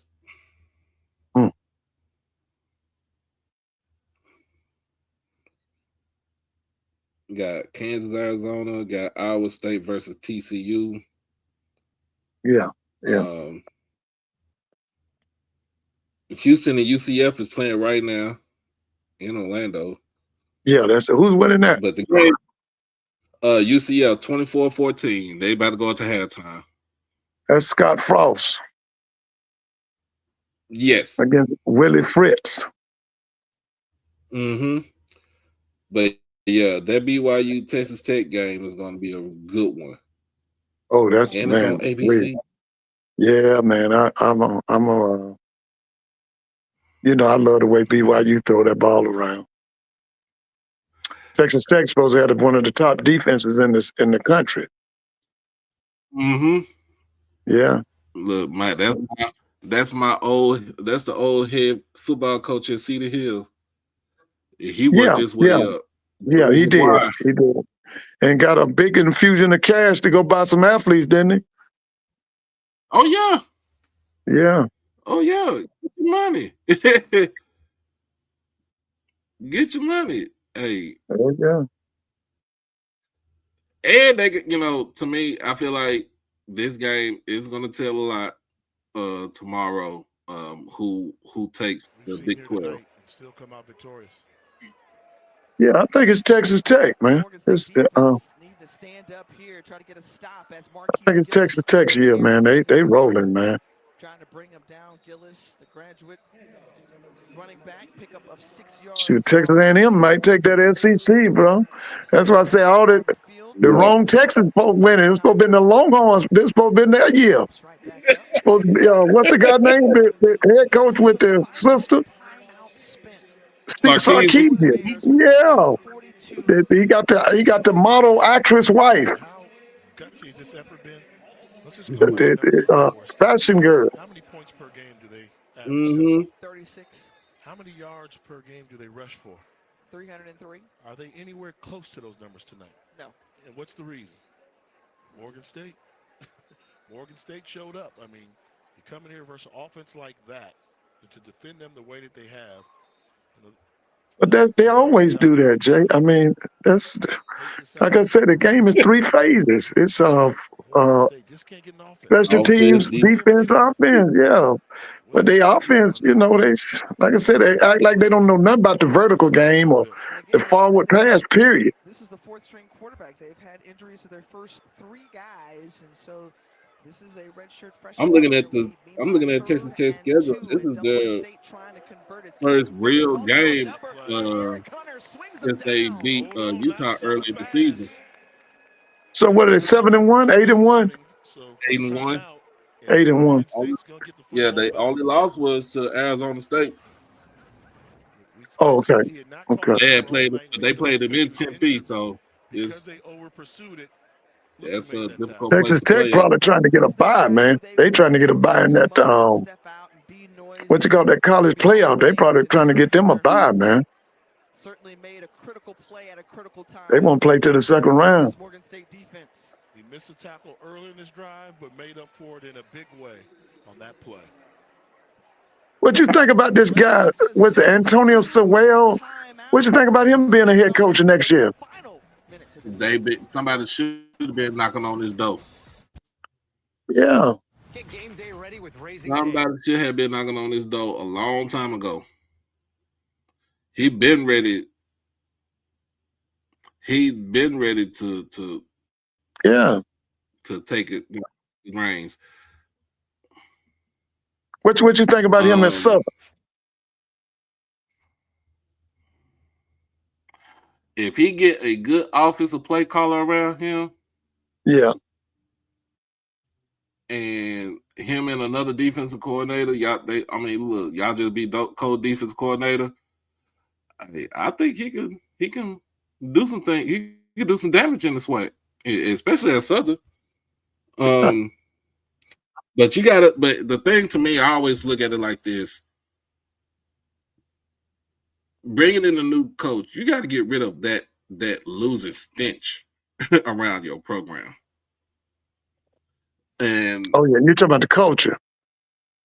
Yeah, you got to get rid of that losing culture around your program. Like, even though some people don't like what he's doing, how he, being bravado and stuff, Tremaine Jackson is doing everything he can to get that nasty stench of that losing culture from Prairie View. Yeah, to me, he just needs a quarterback. Once he get that big-time quarterback, because I thought that kid done let them down this year, man. What's that kid's name out there? The QB for Prairie View? Yeah, what's his name? Cam Peters? Yeah, I think he let them down. No, that Cam Peters. I expected more out of him. He threw what? Was it 4 interceptions or 5 interceptions against Bama State? He threw 4 interceptions. After the 3rd interception, he would have been gone. Yeah, that's what I'm saying. Yeah, man. Listen, I'm waiting on that guy. Once he get that big time quarterback that he's gonna get, bro. Let me tell you something. Man, Prairie View gonna be on fire, bro. I don't think they had a great quarterback since KJ Black. Yeah, wait a minute. Now Dooley had one. What was that boy? You remember the kid? He went pro or something. Was it Morton? Oh yeah, no, yeah. That was before. What was his name? Was it Morton? Jalen Morton. Yeah. Yeah, he wasn't bad now. No, he wasn't bad. What now? Who did Willie have? Who was Willie's quarterback out at Prairie View? Remember he was throwing to Kadera Hodge and them. That whoever that was wasn't bad either. I think that was Jalen Morton right there. Because remember, Dooley had I think Morton was gone. Dooley had got somebody, but then he ended up getting Juwan Pass from Yeah, I remember Juwan Pass, but I'm talking about that was a kid that he inherited. Remember, Dooley inherited a kid that could throw that football. He was kind of a big kid. He was about 6'4". I think he got a shot with the Green Bay. You talking about? I know who you're talking about. Tristan. I think it was Tristan Wallace. This kid got a shot. He was like an engineer major, and he went to the Green Bay Packers or something for a trial. He's got to come up with it. Does so. And Jay, we have set this theme throughout the game tonight. The closest I have to remember that name. I know he had got the player that came in from Oregon. That was Tristan Wallace. He played quarterback, but he also I remember Tristan was also a wide receiver, right? Right. Tristan was a wide receiver. I remember him. That's not what I'm talking. Yeah, I remember Wallace. Yeah, Trayvon Conley was. No, it wasn't. I remember Conley. This kid, it was before Conley. Yeah, I want to say his name was Morton. It probably was Morton. Yeah, that kid was named Morton. That kid wasn't bad, man. I think it was Jalen Morton. Yeah, Martin wasn't bad. I remember Conley. I remember Conley. Now, this kid was before Conley. Yeah. Hey, listen, he out there in the state of Texas. You know he gonna come up with something, man. And the other thing that Tremaine is gonna do, Tremaine is gonna bring them kids in from California, man. Yeah, I know, you watch. He gonna bring them kids in from California. Yeah, I think he gonna lock around. He gonna lock up Houston first. Yeah, He gonna yeah, lock he up is. Houston. Yeah. Yeah, he gonna go to Central Texas. He gonna go to East Texas. And he should be. He needs to make his way up to Dallas. Oh yeah. Yeah. Oh yeah. Yeah, Yeah, that he'll was make his. listen, man. That was a major high for Prairie View. I really like the guy, the AD at Prairie View. What's his name? Anton Goff. He's second to your boy Wonder. He's second to Ashley. That dude is good, man. Oh yeah. That dude is good, man. See, that's what's killing. Fam ain't got no AD. Okay, let's see who else. Who's AD at Alcorn? I don't know what they doing. You know, I'm a Grambling graduate. I got problems with AD at Grambling. What's going on with him? Okay. Did they ever get an AD at Texas Southern? They got an interim, right? They got an interim AD. Mhm. At Texas Southern? Yeah. Okay, okay. You need to have the ball snapped. Instead, they call a play. Get up there, spike it, get up. And then try Jackson should go to Louisiana too. No, they do go to Louisiana. That's a pipeline. Who is that? Winding off the clock. You could spike it as It said Jackson should go to. You talking about Tremaine Jackson? My bad.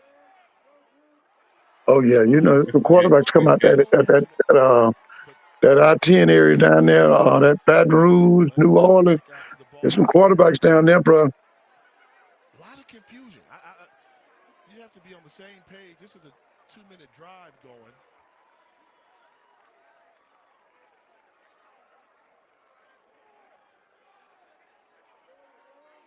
Oh, man.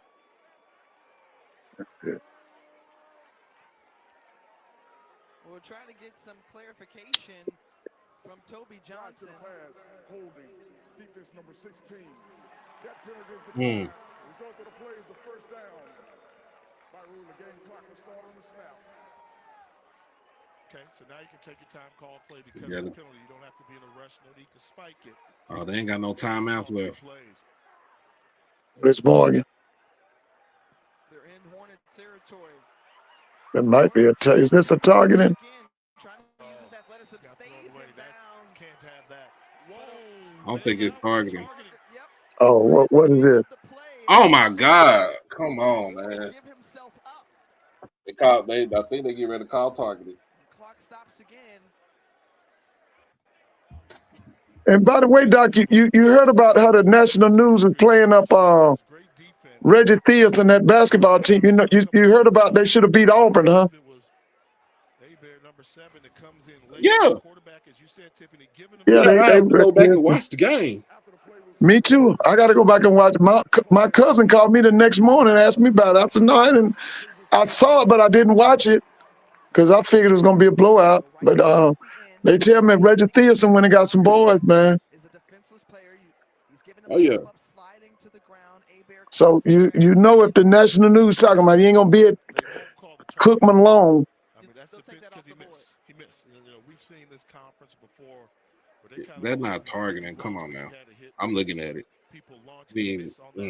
That's not targeting. That's gonna hurt. I'm in second left.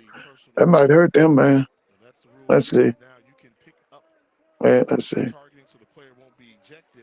Oh, you know what they're getting them for? He gave up the run and they still hit him. That's what they're getting them for. Okay, well, just call a late hit. Yeah, that's what they're getting him for the late hit. And plus, he's a quarterback. Yeah, just give him for the late hit. That's not targeting. He ain't put his No, shoulder in it. okay. Right. No, I don't think that's targeting either. Yeah. And on top of that, this clock has stopped. So Oregon State was definitely going to lose probably 10 to 15 seconds on that one trying to come back. Best case scenario, they'll get that back. So if the 15-yard penalty does hold, that would put the ball on the 32-yard line. From there, it would be a 49. Shout out to the JSU women's soccer team for winning the SWAC. The SWAC. Yeah, they won the SWAC. Last time Oregon State had a comeback win was back on November 23rd, 2024. when they beat Howard 35 to 21. You like throwing that in there. It's okay. It was a good win, and they're still learning. How long is this contract worth, Doc? I mean, how long is it? What's the longevity of Wilson's contract? Okay. What do you think he said? It was a 4 year? I do 4 years. He said, I am Okay. my tail off Yeah. Either 4 or 5. It's one of them. Morgan, how to Oh, get yeah. this win right now. Lots riding on this game. And this call right here can be crucial for several reasons, as we pointed out. One, this clock stop. 2, will there be an ejection? And 3, will they keep the penalty yardage that goes along with it? So right now the ball sits on the 32-yard line. And Amaya, we saw him boot through a field goal earlier tonight. Had a couple of makes. One from 37 and one from 19 yards out. After further review, there is no foul for targeting. Number 7 may remain in the game. However, personal foul, late hit, defense number 7. That's what I told you. Late hit, man. I knew they was going to get him for that. That is huge right there, Jay. So they do elect to hold on to that 15-yard penalty. Ball's at the 32-yard line. First and 10, 34 seconds. Now, Doc, when is that North Carolina Central, South Carolina State game? When's that? Let me see. I'm reading this, but Deshaun Jackson said that's bullshit. Yeah, man. You know, listen, man. He might lose this, bro. He might lose this one, man. Listen, man. Like you said, he should have blew them out, bro. They in Baltimore too. Man, you know they're gonna get some home cooking now. Hey, that's how it is. There's some confusion there before the ball is snapped. That game is next Friday. Oh, that's next Friday? Next Friday. Dang. What time is that? That's a 7? That's at 4:30. Oh man, I won't even be out of 4:30. 4:30. That's in Durham? Yeah, it's in Durham. It's on the East Coast. It's a 5:30 game. Oh, it's a 5:30? Yeah, on the East Coast, it's 5:30 for y'all. For me, it's Man, I gotta race home. Man. Shit, man, please. Both times. Yeah, I gotta see. That's gonna be a classic too, man. And then What you think about that guy at what you think about that guy at that offensive coordinator at Central? At Central? Matt Leone. You think he could take a fam or Southern? Or would you think they would be interested? I don't know about Southern, but I would say FAMU. You think they'd be interested? They ain't got no choice. Yeah, they are, man. Listen, man, I was talking to their people today, man. Them folks I work with them sold them Florida Classic tickets, they gave them up, man. See, they gave them up.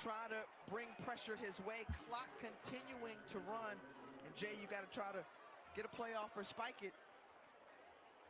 Right now, if the ball caught in the middle of the field, you have to get up there in a hurry. This is a lot of time wasted.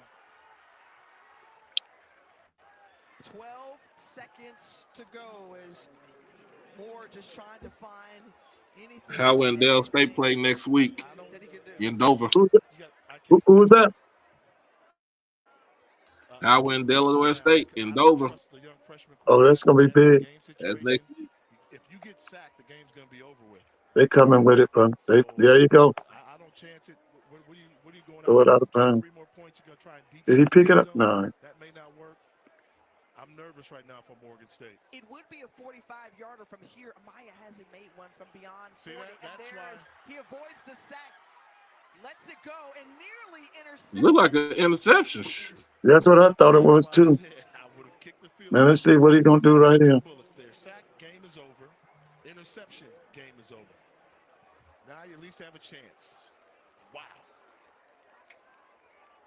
and it's going to come down to this. Alex Amaya, the freshman out of How many yards is it? Maryland, going to attempt a 45 at yards. the edge of the range.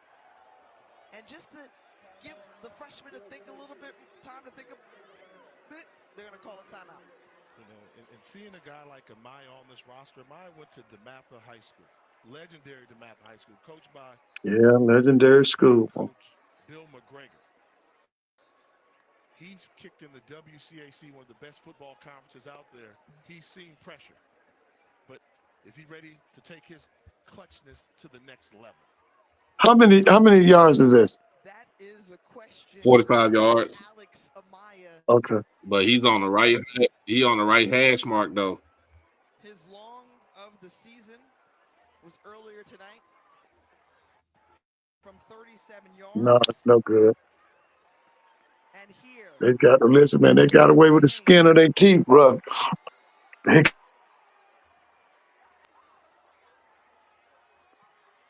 kick is up, and it is no good. Wide right.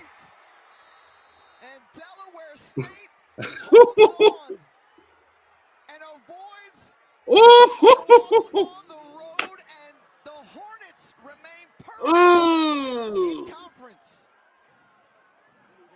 They were held to a season-low 14 points, but Coach Deshaun Jackson's team dodged a bullet and walks out of the Charm City with a dub.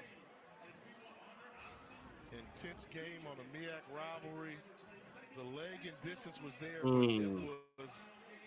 Look, it's raining there too. Ooh, close to almost not giving him a landing spot, but the officials did the right thing. It was just a missed kick. Magical season continues, and just when it rains, it pours as it starts to come down here at Hughes Stadium. You can see the frustration on his face. Able to catch a break. Meanwhile, Deshaun Jackson, who's already tripled the wins from the last 2 seasons, remains perfect in MEAC play.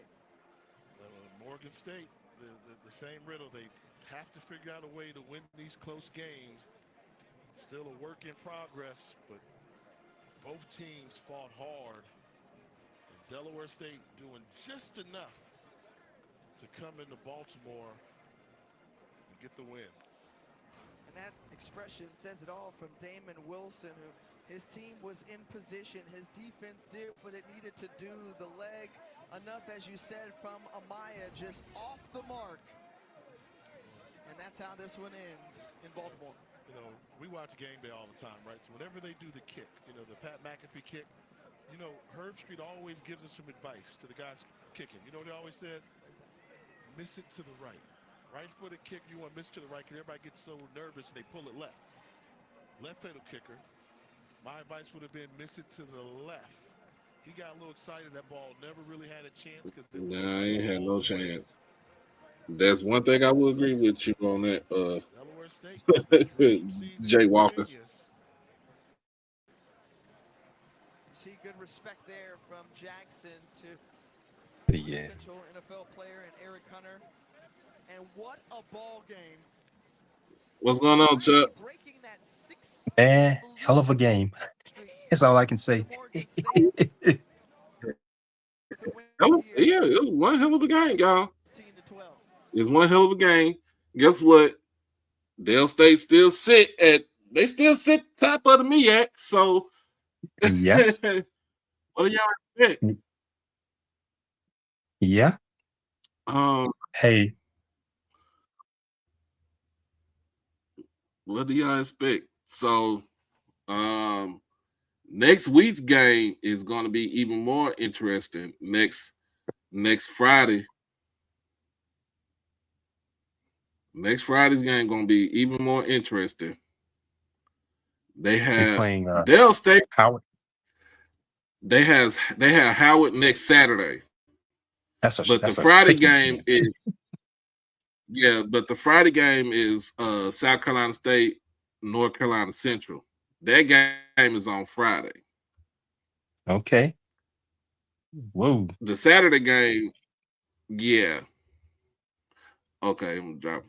And then we're gonna get up out of here. I still got to get to work.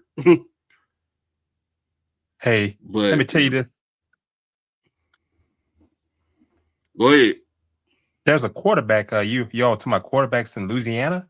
There's a young man. He just decommitted from Liberty University out of Edna Carr High School. That's in the New Orleans area in Algiers, Louisiana. John Johnson. Yeah, John Johnson. I He just decommitted. Yeah, John Johnson. I watched him play last night. Edna Carr is ranked nationally, and I watched him last night. What they like, number 10, 11 or something like that? I forgot what they're ranked nationally. Yeah. I watched him against Archbishop Rommel last night. They beat Rommel out of Metairie 35-14. And John Johnson he just decommitted. I don't know if he's looking at the LSU situation, trying to see who they're going to get as a coach. Cause I don't know what's going on there. And this would be the exact time someone and sometimes sometimes some of the HBCUs they say, "Oh, he's not coming to us," and all. You don't know what people might be thinking. You never know. You can't just doubt yourself. I'm seeing that from the old schools that do that. But now you see a group now, like the Sean Jacksons at Delaware State. Hey, they're not doubting. Hey, these guys want to come to Delaware State. You have to sell yourself. Yeah. When you think about it, I'm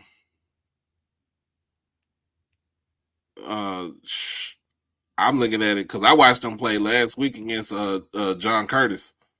Oh man, they took it to John. And I'm gonna tell you, John Curtis got blown out.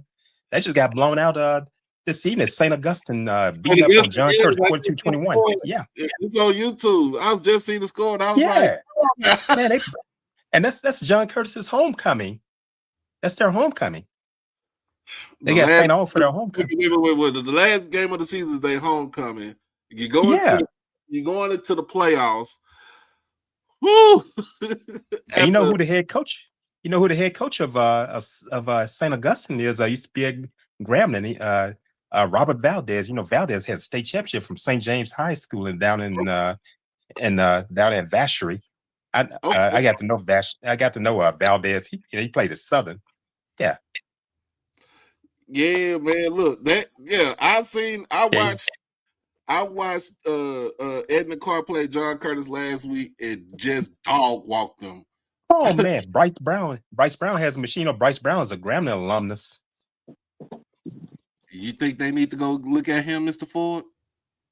Who is that now? I'm sorry. Who we talking about? Bryce Brown from Edna Carr High School. Edna Carr. What now? Where do you want him to go to Southern or somewhere? Oh, he's a Grambling alumnus. He's a Grambling alum.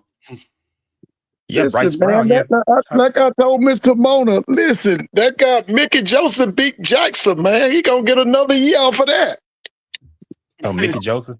I'll see him tomorrow. Yeah, he gonna listen, man. What and Mickey got? How many games Mickey has won this year? 6. He can win tomorrow if they beat Bethune-Cookman at home tomorrow. Yeah. And then man, he wins that Bayou Classic, he coming back, man. If they give him another contract, give him another contract. Dr. Scott would be stupid enough not to give that man a contract. Yeah, what I'm saying, he done beat the #1 school in HBCU football. That dude coming back, man. He'll be back. Tell you who he beat him twice. Yeah. Let me tell you Let me tell you who I saw at the game last Saturday, the Grambling Alabama A&M game. His son plays for Grambling. The interim head football coach at LSU, Frank Wilson, his son, Quad Wilson, Frank Wilson IV, is on the team at Grambling, and he and Mickey Joseph friends. They from the New Orleans area. Yeah, Frank Wilson was at the game last Saturday. They had an off week. LSU and Alabama had an off week leading up to this game. Mm-hmm. Yeah, I saw him down the sideline. His son Quad is a senior at Grambling. I think you get you just in case. Let's just say they don't give him a contract. Yeah. I will go get you a coach that wants to prove himself like Bryce Brown. But he has to have the coaching staff and the pieces around him to actually succeed over there. Bryce has 5 state championships, I believe, at Edna Carr. think he has 5 state championships. Mm-hmm. Yeah. So, man. But yeah, right now I don't, like I said, if Mickey Joseph wins 7 games, let's just say he drops 2 out of, let's just say he drops 1 of the last 3 games, right? Let's just say he gets 8 wins. Do you not offer him another contract, like a 3-year contract or 2-year, whatever, however many years on the contract? Do you not offer him another contract? I don't know how long the contract gonna be, but he will get another contract. Yeah, That's what I would say. yeah, he gets another contract now. I don't know what the years and all of that, but he'll get another one. Like I said, he beat Jackson State. You get a contract just off of that. And he completed beating Southern. That'd be the completion right there. Yeah. That's just my take on that. Oh no, you're right. You beat Southern, you beat Jackson State. Yeah. What's the other? I mean, the only thing he hasn't done, he hasn't beaten Prairie View. Yeah. He beaten Texas.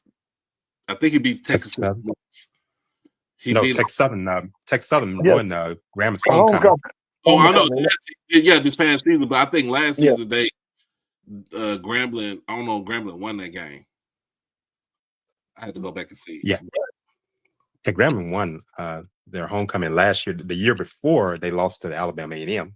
Okay. They lost to Alabama A&M. Connell Maynard. Was it?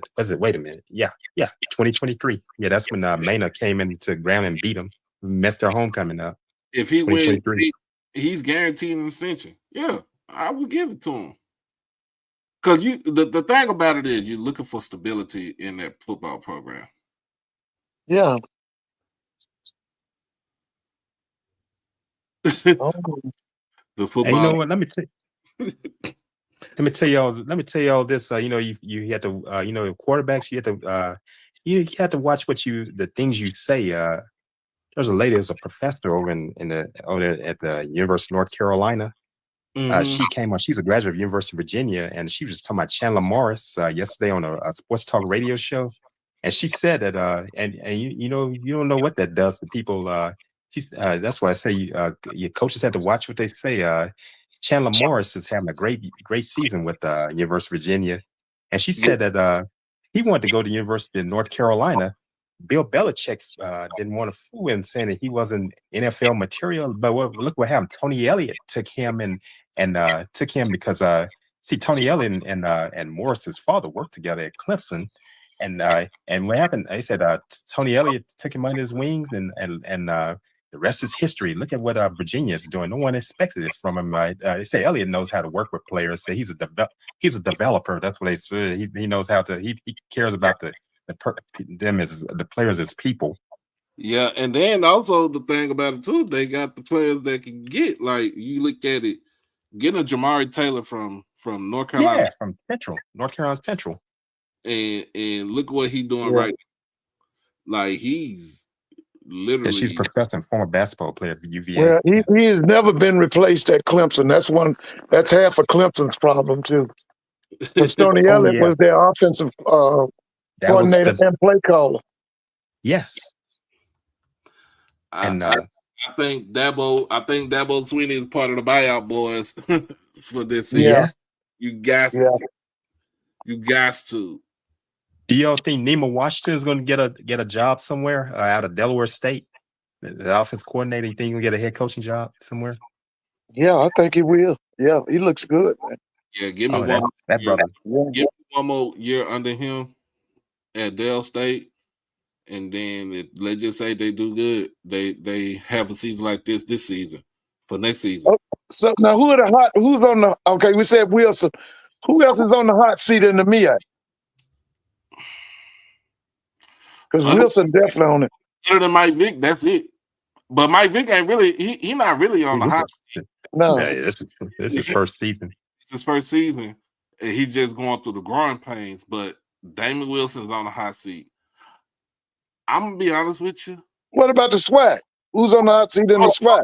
Before we get to the SWAC, but I'm gonna be honest with you, Mr. Ford. Larry Scott might be on that seat too if he don't get. What is it? 4 and 5. He's 4 and 5 right now. Gosh, I started predicting Howard. I even told Erica. I said the thing about you let me down each time. I said I try to predict you all and you end up losing, and then when not predict the other team, they end up beating that team. Yeah, I said you're all strange. Well, I'm gonna be honest with you.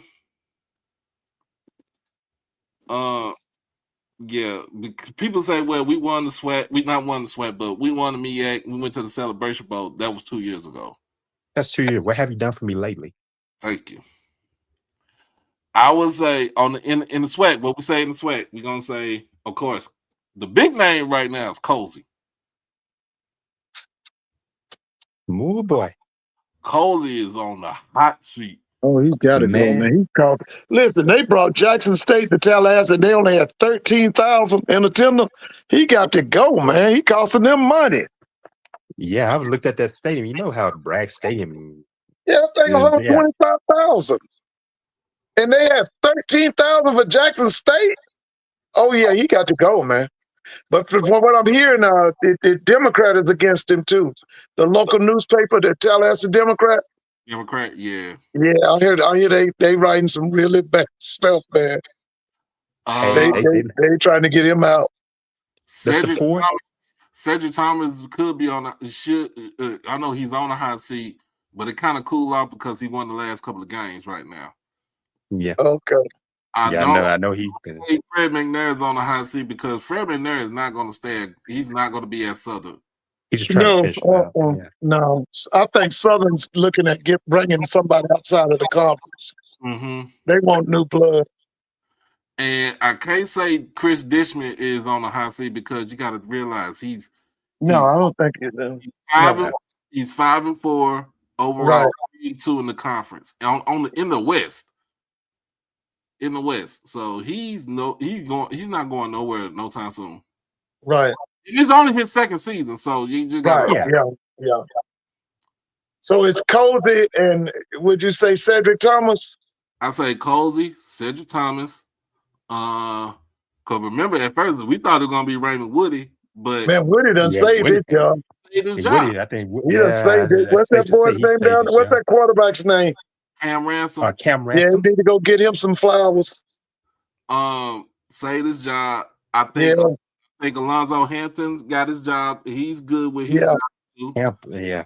Especially if he beats Fam. Now you got Fam tomorrow, right? Yeah, they got Fam. If he beats Fam tomorrow, yeah, but that's it.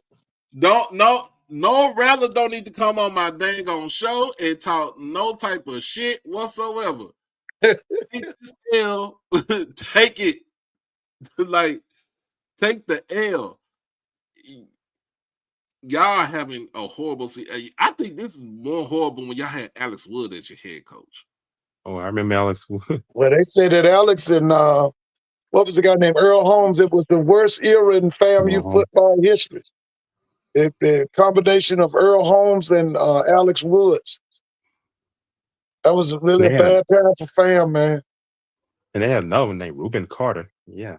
Oh, he was terrible too. So I know Joe Taylor. Yeah, it just wasn't working out for him. Let's jump off that ship. But like I said, Alonzo Hampton saved his job. Yeah. He's 4 and 5 right now. And he can still he can play. His team can play spoiler. If you really think about it. Yeah, them nasty boys gonna beat FAMU. And then remember this, they still have to play Prairie View in Prairie View. And they're looking for them. That you thought that game they played last season was a fluke. I don't think it was a fluke. They legit say they got PV's number. We'll see what happens. But on the thing, Doc, this is a different PV now, man. It's a totally different. Like you said, I agree. they changed some things, man. It's a I watched that Bama State, even though they lost the game. This is not your regular PV right here. I watched that game on my phone at the Grambling Yeah, I did too. That's what Alabama I'm saying. A&M game. This ain't the same PV here now. This is Tremaine Jackson. But yeah, but like like what I was just saying, like they could play spoiler in that West. They could cause some damage in that West if they wanted to. Yeah. You look at Terrell Buckley. I mean, his first year, he's going through the first year jitters to try to get him a team put together. You look at Sam Shader's in the same thing. Sam Shade, yeah. I saw him last Saturday. He's trying to adjust from being a Division II to Division I football. Yeah. Eddie Robinson Jr. is doing what he do. He ain't got to wear. Yeah, and Buckley and that Valley 10 could play spoiler too. In 2 weeks, they have Prairie View. They have Prairie View at home for the last game of the season. So, but the people on the hot seat is Colsey, Cedric Thomas, and that's it. You know what? I think Cozy is far beyond a hot seat. You know what? I'm surprised they've let him go this far. Because if I could see them, be honest with you, how I know FAMU, I could see them firing him if they lose to Pine Bluff tomorrow. I could see them cutting him, man. I could see them doing that. Because when you got people at FAMU that's giving up and giving away and selling them Florida Classic tickets, man, that means it's bad times at FAMU. That's bad times. Yeah, I saw Wednesday. Boy, they lit in on him. Yeah, man, that's because most people love it during Florida Classic, man. Down there in Orlando. Man, please. That's like a destination game, bro. Florida Classic. Yeah, I've watched it on television. Classic, you can love that thing. And the people in my school gave away their tickets or sold them and all that kind of stuff. I know, listen, man, he out of there, bro. Sold their tickets. Yeah, they sold their tickets. Boy, that's bad. you think about that. That's what like says destination in Orlando, you brought Florida. Jackson State to Tallahassee, Florida, Bragg Stadium, okay, and you don't draw but 13,000. You got a problem. Boy, that's got not a problem. like FAMU. So the only reason why I feel like Brandon, you said that FAMU people Cozy gonna stay till his contract is over because they ain't got no AD right now. I don't believe that, man. If they had the money, get him out. Yeah. Nah, man. Nah. If you watch that game when Jackson State, by the third quarter, that crowd that got up and left, man, he can't stay down there. From Jackson up in there. Man, that dude took okay, listen. This guy Cozy inherited a national championship team, a Celebration Bowl winner, and in 2 years, you have destroyed that program to the point that they losing like this. Man, they not gonna keep that guy in Tallahassee. Y'all gonna forget that. It's not like he had to build nothing. That team had come off of a national championship. It was 2023. Here it is, 2025, and they are horrible. That program is horrible. See, here's the thing, man. And I know a lot of people say, well, woulda, coulda, shoulda. Listen, man, that was a bad choice. They should have gave that job to that guy who was the defensive coordinator, the one they call Smitty Rock. He should have got that job, man. Yeah, Smitty Rock. Yeah, he should have got that job. Now, fam, you act like they don't even know how to play defense. He should have got that job. They made a bad decision giving Cozy that job, man. That was a But bad Smitty rocked decision. down But Willie see, Singh. that's the thing. You saying that that's the person that you want. That's the Well, he person. was endorsed by the players and by Willie. That's why he Mhm. got the job. They endorsed him. But it was, Doc, that was a terrible decision, man. That was a really bad decision. In But Smitty 2 Rock went years, to it wasn't like he didn't have to be on nothing. That team had just come off the Celebration Bowl, named the national champs. And in 2 years, look at what this guy has done to that program. In 2 years. They're the laughing stock of black college football. 2 years ago, they were the national champs. They were.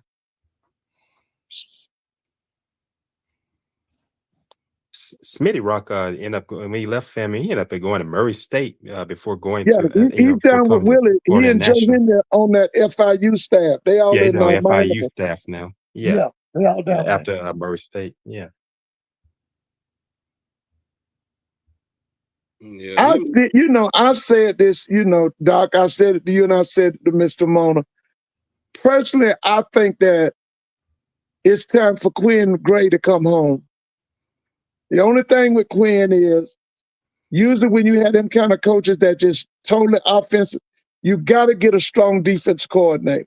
That's true. And my thing is, he needs to go and get a guy like that Allen, that guy that was at Bama State that went up to UAB. He needs to get that guy. Ryan Lewis, Ryan man. Lewis, yeah. Yeah, he needs to get that guy, man. Because Quinn is all offense, bro. Yeah, I think he's He's available all now offense. after Trent Dilfer got fired. Yeah. So the thing is, if they don't hire Alex Morrison, all them gonna get fired. All them gonna be fired. Well, make sure you got your resumes updated. Yeah, man, definitely. That's the world of college football, bro. To me, I don't even care whoever the coach is. It could be Willie. It could be Willie Simmons. It could be Ken Riley. It could be Cozy. It could be the Rattlers' mama. It's always gonna be Jackson State by 40. It don't matter. Don't matter to me. I'm just putting it out there. Yeah. I want some people to be able to match TC's success, especially at Southern. I want Southern to get an outstanding coach, man. I really do. Listen, man, we ain't hitting on all cylinders in HBCU football if Southern is a losing program, if they're horrible. And they're horrible. They're a losing program. So I'm hoping, man, that they bring in a championship coach at Southern. And I'd like to see FAMU get a championship coach. I mean, it's. I mean, I'm gonna be honest with you. They could have had it last season. If they could have had it the season before with Berry, I mean, his name was hot. I still would offer. Listen, man, I'm gonna be honest with you, man. I would offer Berry. I would offer that coach up there at North Carolina Central. I would offer what's his name? Sam Washington. I would look at that guy that's the offense coordinator at Alabama State. What's his name? Chris Barnett. Chris Barnett. I would look at them guys, man. I would gauge their interest, man. I would see if Berry would like to come back to Baton Rouge. Because what they need, Southern needs a big time coach, man. They need to have a person who is that iconic figure that people know. FAMU the same way. I'm gonna be honest with you. I'm looking at it like this. They need to make a call up to what's the address for Johnson C. Smith? Oh, yeah, Flowers. I know it's on Beatty. What's the name of Beatty Road?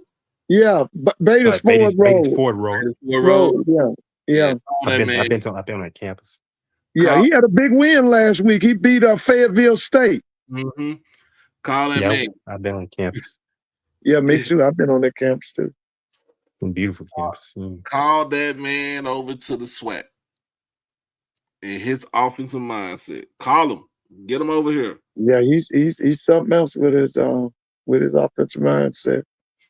And they have a science building there on the campus that says "Science points to God." It's a it's Presbyterian school. Mm-hmm. What you think about him going to Morgan? What about Flowers to Morgan? That might be nice too. Because their problem is, man, they just playing defense, man. They need some offense. I like Coach Wilson, but he's like they stagnated, man. They can't go to that next championship level. They can't do it. He was Tonight fine at was a Bowie prime State, but example. he's not placing.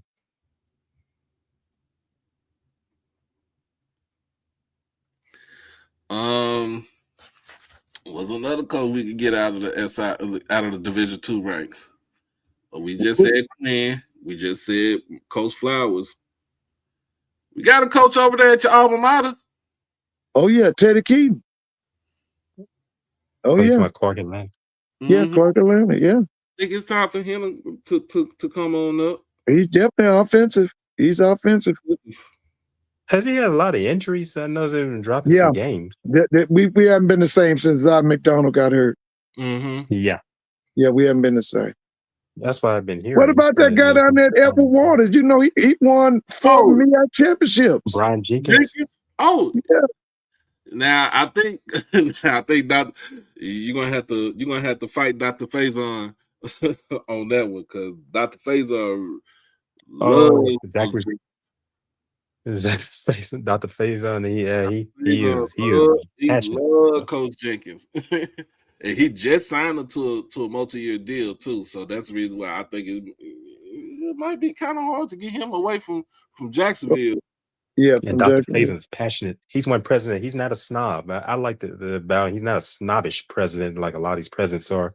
He loves sports, and I like if you get him more. I love to come in and talk with Dr. Faison. Man, we have a great time. Yeah. Dr. Faison is one of those guys. And we used to, I think we still, I got to talk to Kendrick because we used to do the MEAC, not the MEAC, but the Division II SIC. On Twitter. And I used to tune in. And he come on there and he talk his talk. Oh man, that's when I first noticed him. He talk his talk, and that's like, man, the president of the institution. Man, the president of the institution talking his noise over here. I ain't never heard nothing like that. I wish somebody would go look for him. Somebody call him up to become a president of a big time university. Yeah, I like Dr. Faison. If you ever bring him, I'd love to come up and we all chop it up. And you stereotype president being a bunch of snobs, and not all of them are like that. We know better. Another person's name that's still ringing bells right now. I don't know what the type of season that he had this year, but over in Oklahoma at Langston, Quentin Morgan. Oh yeah, Quentin Morgan. Yeah, I think Morgan. Yeah. Mm-hmm. Oh yeah, I've heard his name a lot. And don't sleep on what Coach Rome is doing up there at Chicago State, because I think he's gonna call some folks to try to get him on that staff. Chicago State. I keep on forgetting to have football now. Yep, they start next year. Okay. Yeah, I've seen it. I've been by the campus. From going to Chicago, I've seen that campus. So, but yeah, we got, look, it's some coaches out there that can actually coach. Another name, I'm gonna give you this name right here, Mr. Ford. Other Felton Huggins, Kentucky State. Oh yeah, Kentucky State. I haven't seen his team play yet, but I've heard his name. Oh, his team. Look, team only one game behind in the standings in the SIC. And let's just say a Benedict or a Albany State fall behind. Let's just say Fort Valley beat Albany State tomorrow in that Fountain City Classic, and Kentucky State win their last game. Boy, chaos. It'd be chaos because it'll be Kentucky State versus Benedict in that championship game. And you just gotta understand the way he got that team. Cause remember, that team was damn near dead in the water. Mhm. And he built it up. He built it up with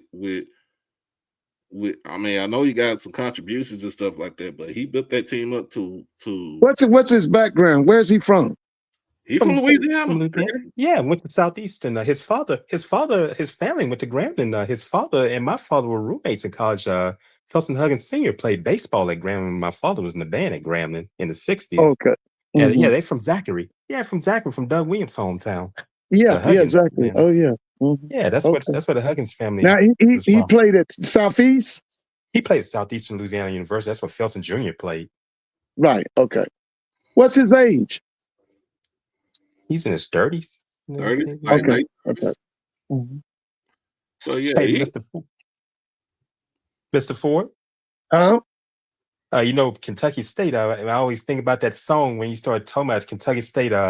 You know, a group, a music group. That's where they went to school. Midnight Star. That's Oh their yeah. alma Yeah. mater. You know, I remember Midnight. Yeah, That's from the. yeah, Midnight That's the Star. 80s and the 90s, right? Yeah, the 80s. And think about that 80s. song. I'm curious. That's why I feel about that's why I'm feeling now about Kentucky State. I'm curious. Who are Oh these yeah, people? yeah. You know, Kentucky State gave us Dave Whitney. Dave Whitney. Oh yeah, Harrison John Wilson. Merritt. Yeah, the Yeah. Wizard. Yeah. Yeah. What about Harrison Wilson. Russell Wilson's granddaddy? Didn't he go to Kentucky Yeah, Harrison State? Wilson. Yeah. Harrison Wilson. Yeah. Wait a minute. Elmore Smith, Travis Grant. Did Pee Wee Kirkland go Travis. to Pee Wee Kirkland went to He went to Norfolk State. He went to Norfolk. Yeah, Pee Wee Kirkland went to Norfolk. He played with Bobby Dandridge. Bobby Dandridge. Yeah. Yeah, he played with I didn't Bobby mean to go off. I didn't mean to go off off like that. Yeah. Oh no. So we I got thought about chaos. Midnight Star. We got chaos tomorrow. So let's get our picks in before I roll up out of here to go to work. Okay. All right. Because it's still Friday and I still gotta go to work. Yeah. Ain't worry about Yeah, it. man. You had to pay the bills, man. Pretty much. Oh, So in the MEAC, we got Howard, South Carolina State tomorrow in Orangeburg, and Norfolk State versus North Carolina Central. So I got Central by at least 30 in this game. You said Central against who now? Norfolk State. Oh, that's a no-brainer. Ooh, that's big, HBCU. man. Yeah. Yeah, that's going man. And boy, that's Walker, that's a Texas no-brainer. Ranger, isn't it? Mm-hmm. He gonna do surgery on Norfolk tomorrow. Yeah. He'll probably throw for 400. They have Vic stand there looking confused. He's only like 530 yards away from 3,000. That's what I'm saying. Yeah, I'm looking. Yeah, I'm like you. They blow Norfolk away, man. Howard versus South Carolina State in Orangeburg. South Carolina State blows That's them another out too. no-brainer. South Carolina State. And then I told you, South Carolina State's playing like they're a SWAT team, man. The way they're scoring on offense, they act like they're in the SWAT. Shoot. Hey, now we got Southern versus Alcorn at the reservation. I got Alcorn. Alcorn. All right. FAMU versus them nasty boys in Pine Bluff. UAPB. Yeah, I got Pine Bluff too, man. I got Pine Bluff by 14. Yeah, I got Pine Bluff. Texas Southern is in the Hive. Is at the Hive. That's what I'm gonna call it. The Hive. Alabama State. Texas Southern versus Alabama State in Montgomery. Alabama State. Yeah, Alabama State. I'm gonna go with Alabama State by 7, only because everybody not playing and they're just gonna run the ball and run it to death. Yeah. Prairie View is on the road in Huntsville, taking on Alabama A&M. Prairie View. Prairie View by 14. I'm gonna go by 14. I'm gonna go Bethune-Cookman on the road, take on Grambling. Bethune-Cookman. I might go with Grambling. It's hard to. Graham is a Yeah, strange that's what I program. You was just saying. don't know who's It's going a to That's a show train up. toss up program. right there, man. It's a That's train. offense versus defense. Because It's a That's train I offense. picked you program. That's guys to beat. that's Yeah, Graham. Grambling defense versus that Cam Ransom you be talking about. Mm-hmm. Yeah, man. That's ugh. It's hard to say it with them. It's a strange thing with Graham. And it also depends on who their starting quarterback gonna be. Yeah, Yeah. you might well put Byron Eaton Jr. out there for quarterback. He did play quarterback in high school. His daddy played quarterback when he was in high school. Other than playing basketball on on the state championship team with Chris Bosh, and playing with Oklahoma. Yeah, his daddy went to Oklahoma State. Oklahoma State. Okay. Mm-hmm. And then Jackson State versus Mississippi Valley, Itabena. Blowout. Oh, Jackson State. Jackson State blowout. Yeah. All right. Let's get it to see my Division 2. So Division 2, I think everybody's in their last game of the season. Yeah. Oh yeah. Let's go to the CIAA. Right now you got I know Virginia State and Virginia Union play this weekend. Yeah. Virginia Union. I know Johnson C. Smith and Livingstone. Chelsea Smith. Yeah. Yeah. They want to relive what happened last season. Bluefield State is on the road, take on Elizabeth City.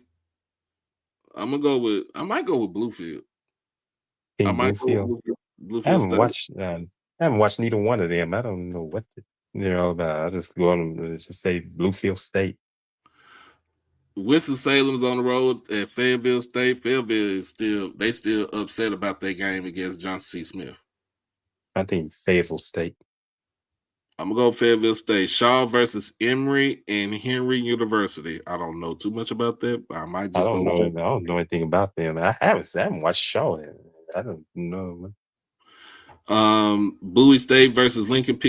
I'm gonna go with Bowie. I'll say Bowie State. We already said Johnson C. Smith over Livingstone. And because this game is in Charlotte. And then Virginia State versus Virginia Union in Richmond. I'm going with Virginia Union. I think Virginia Union. And then we got the SIAC.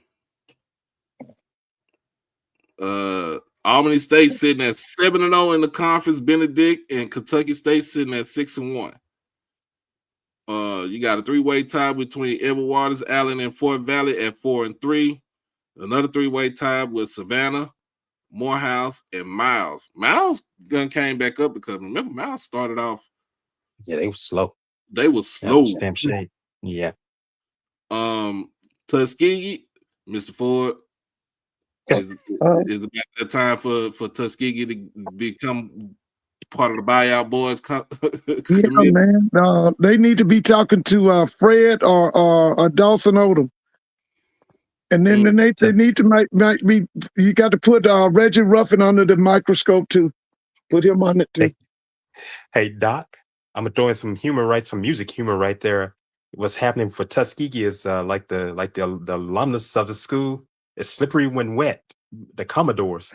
Oh wow. That's what's happening with Tuskegee. Slippery when wet. Wow. We got the AME Bowl tomorrow. Oh yeah. Edward Waters versus Allen. In Blythewood. Richard Allen.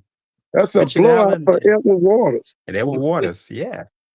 Edward Waters is good. AME Pioneers. Albany State versus Fort Valley. We said the Fountain City Classic. That's a blowout for Albany State. They can't handle them. Yeah, I have Albany State. Tuskegee versus Miles. I think this game is supposed to be at Legion Field, if I'm not mistaken. Okay. Tuskegee versus Miles. Tuskegee versus Miles. I'm gonna go with Miles. I'm gonna go with Miles. I'll say Miles. Kentucky State versus Lane. This is your Jackson, Tennessee. I'm gonna go with Kentucky State. Benedict is on the road to Savannah. Take on Savannah. Benedict. And battle of the real AUC. Morehouse versus Clark Atlanta. Clark Atlanta. And then the last game of the season, of course, the last game of the season for Tuskegee would be Alabama State. So now, this is what I heard. Okay, so yeah, the game is in Birmingham. Shout out to my man Lawrence, Mr. Lawrence. Okay. Tuskegee is getting out of the Turkey Day Classic because they want to go to the playoffs. Of course, that means that Alabama State wants to either if they could go to the playoff or, of course, they get it to the SWAC championship game too. But they're doing it just in case they don't get to the championship game, they can go to the playoff. They could qualify for the playoffs. Now, who is it? This is the Turkey Day Classic. So they're moving the game. From what I heard, this is the last year for it. They're moving the game back up to Labor Day. Oh, that's crazy. That's crazy. You know how much money they're gonna miss out on? Yeah, because Thanksgiving. Man, people come from all over the nation to come to that. That's the oldest black classic in America. After eating your meal and you go to the game? Yeah. Listen, man, people come from California, New York, everywhere to go to that game on Thanksgiving Day. That's not good planning. They can do it, but that's not good planning, man. Have a Thanksgiving feast and go to the game? Yeah. But that game is over 100 years old, isn't it? But in a sense, when you look at it, for Alabama State's situation, because now let's just say they do finish second in the SWAC, right? Or they don't get it to the SWAC championship game, but they have the best record other than Jackson State or Prairie View. The FCS is going to look at that and go like, well, they have a better record. Look what they did against UAB. They're hell with the FCS and they playoff in. You want to go to they want something. If I was Bama State, I would keep that Turkey Day Classic, and my thing would be that darn Celebration Bowl. The hell with that FCS playoff, man. Well, I don't think it's for Alabama State. It's really for Tuskegee because Tuskegee wants to participate in the Division II playoffs. Yeah, but they terrible, man. Listen, Tuskegee need to get their business straightened out.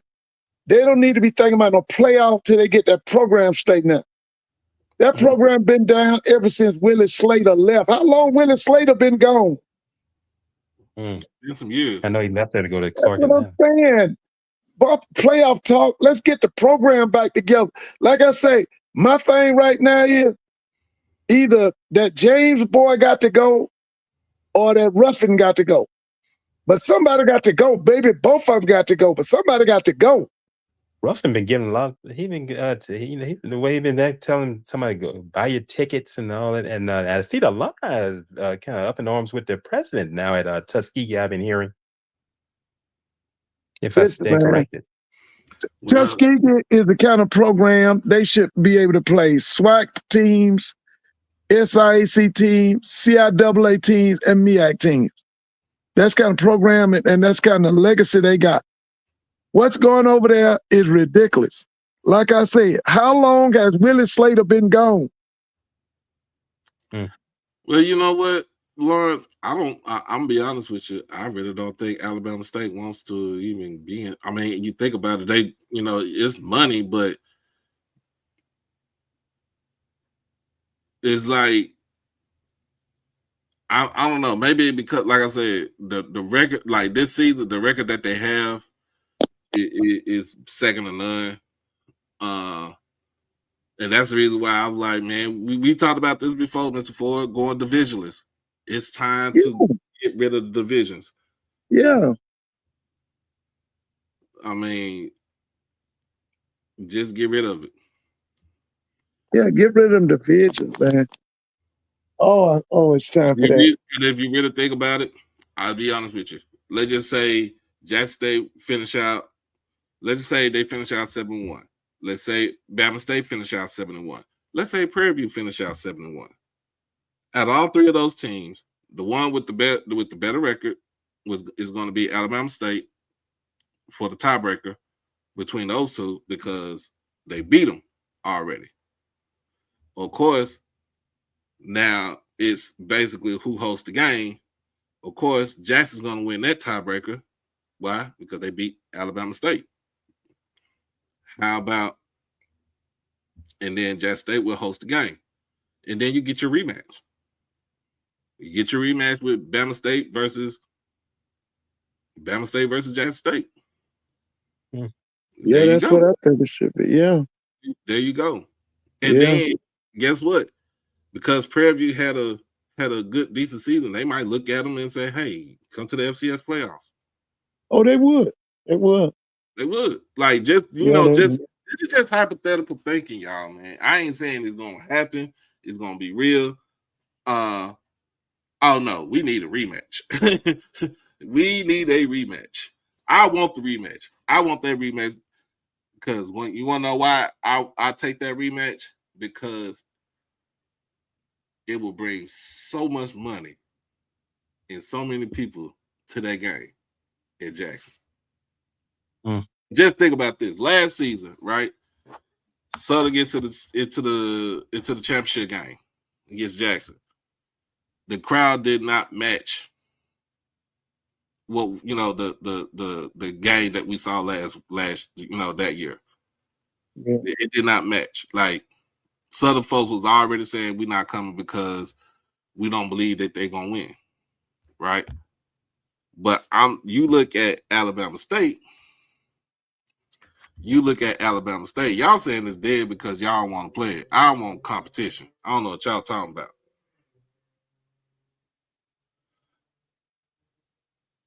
Y'all look at it like this.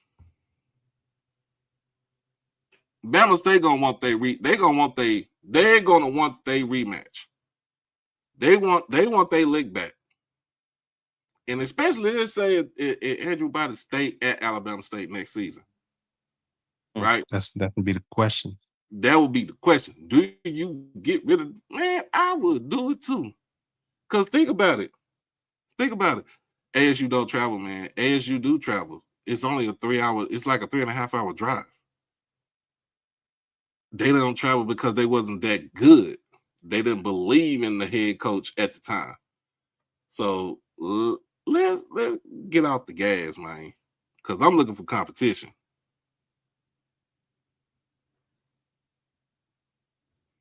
You do get a second chance in life. God tell you get a second chance in life. I don't want to hear that. They didn't travel this year. You never know. But at the same time, guess what? You put them in the championship game against Jackson in Jackson. I bet you is going to be at least 50,000 in that stadium. In fact, that stadium. For a rematch. A rematch. Oh man, just like your homecoming. Rematch from the homecoming game.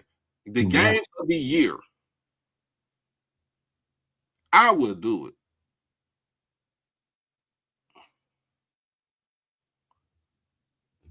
I don't know where they was at shit. I don't look at them. I'm gonna tell you like this.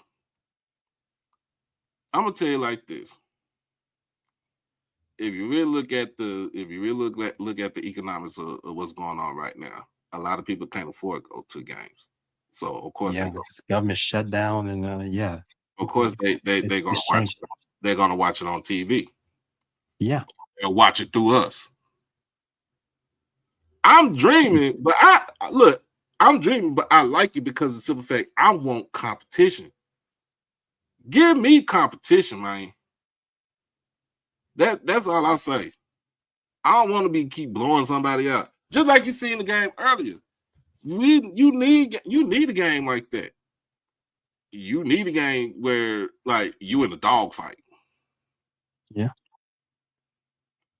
But at the same time, I'm gonna be honest with you. No other conference other than the Sun Belt and the SWAC had divisions in their conference. Why? It makes no sense now. What sense does it make for us to have divisions? Don't tell me travel. Do not tell me travel, because the MEAC had damn near 12, 14 teams in that conference, and them jokers was going all the way up to Howard, all the way up to Delaware, going south, all the way south to Daytona, to Tallahassee, to Savannah, to go play a football game. So don't hit me with that travel restriction. Don't hit it. It don't matter. If you can get on a plane, a bus, a boat, and take yourselves to where you need to go to play a game, it don't matter to me.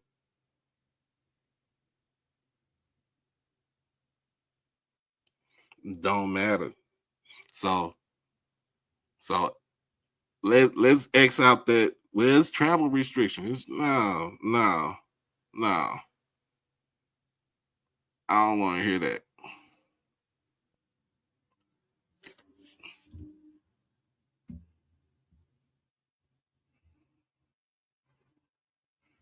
I mean, the Sun Belt. The Sun Belt is the.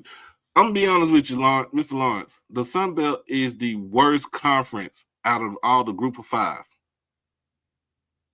Yeah, that's when ULM and all them and Southern Miss. Yeah. The Sun Belt is the worst conference all the Group of Five. ULL.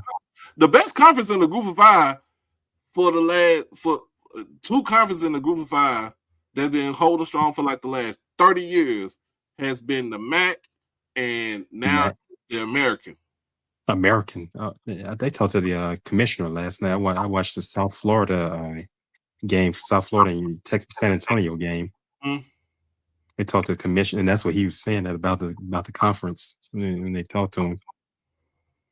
So you better if American commission, they better hope and pray the Big 12 or any other major conference try to poach Memphis, because if they get Memphis, it's over with. I see Tech is going to be in the Sun Belt next season. Louisiana Tech. But like I said, it is the worst. To me, it's the CUSA and then the Sun Belt. They are the worst conferences in the Group of Five. And that's some Tech leaving Conference USA to go to Sun Belt. But you just said you said worst conferences. You're going from one bad conference to another one. I don't want to hear. Yeah. But y'all, let me get up off of here so I can get. They're trying to bring Tech and ULM back. That's all. They're trying to get that rivalry going again between those two. That's all it is. Man, ULM need to go back division and go back to FCS. They should not have left after the 1993 season. They went in 1994. It was rotten. I remember that when they played Colorado, Cordell Stewart and Rashawn Salam, they were beaten badly in Boulder. That was the start of it. How about this, Mr. Ford? Mississippi is a blue state now. Is Mr. Ford still on? I think Mr. Ford would sleep on us. Yeah, I had seen what was just happening in Mississippi. The guy won these elections. I'm not getting into politics on you, but But I was looking at what occurred the other evening this week. It shows you. I wish Texas right now would be a blue state. I just look. Y'all know how I feel about Governor Hot Wheels. You know how I feel about the one in my state too, man. That guy is wacky. Ooh, he's a nut job. I want to look. If y'all ever been to Dallas, and there's one big old lake. It's called not White Rock, but Lake Ray Hubbard. I would say Lake Louisville, but I don't want him to be tortured like that, because people don't make it out of Lake Louisville. But I want to push him in Lake Ray Hubbard and see if he can swim.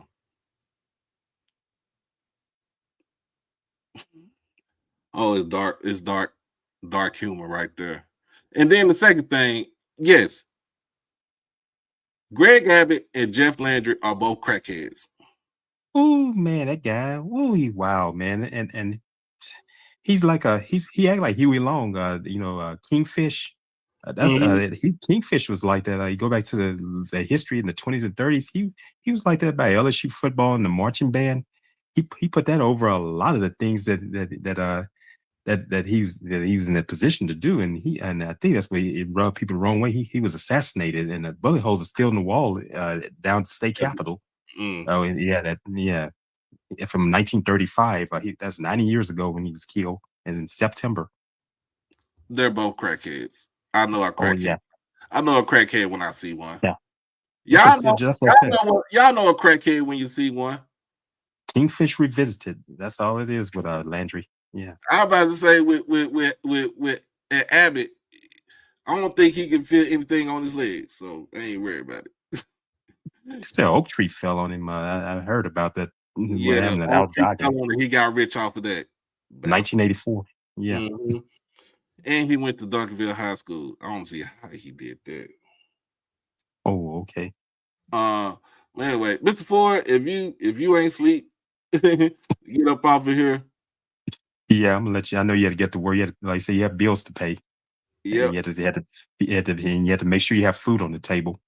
Oh yeah. Yeah, all right, man. Appreciate you for jumping on as always. Yeah, hopefully I make it to this game tomorrow, the Grambling Bethune-Cookman game. We made it to the Alabama A&M game, and if y'all go out to any games, have fun and be safe out here because it's real crazy out here. Man, my seat always hot. When you're a manager, you always gonna be in a hot seat. Though I don't even bother with that. But all right, we out out of here. Right. See you later. All right, you all take care. You all have a great weekend. Okay. Mm-hmm. All right. Now, I would say this. I would try to spring a swag game, but I can't do it unless it's on ESPN Plus. I can't do it because the boy I got popped last week. So I don't know how we do the Jazz State game. Probably do the audio and not have the video up, and we could do it just like that and just give the scores and stuff like that. And we could just have fun and come on in and have fun. So if you're going to the game tomorrow, it'll be y'all be careful out there. Y'all know how it is in the Delta. Shout out to all my Delta folks out there. And any other games that everybody's going to, man, y'all be safe out there. Have fun. Don't get the brown don't get the brown liquor until you get to your safe destination. When you get your brown, you get down. But other than that, man, we up about this thing again. Give me put your ones in the air for my man, for our fallen brother, son, cousin, kinfolk, Marshawn Nealon. And if you haven't seen what I said about myself and what happened with this young man, check it out. It's on Twitter. It's on TikTok. I think what I said was powerful. So, but until then, as always, y'all, be safe. Hug your loved ones. Love on your loved ones. You know what I'm saying? Crash out on your kids and beat them out the penitentiary. It helped.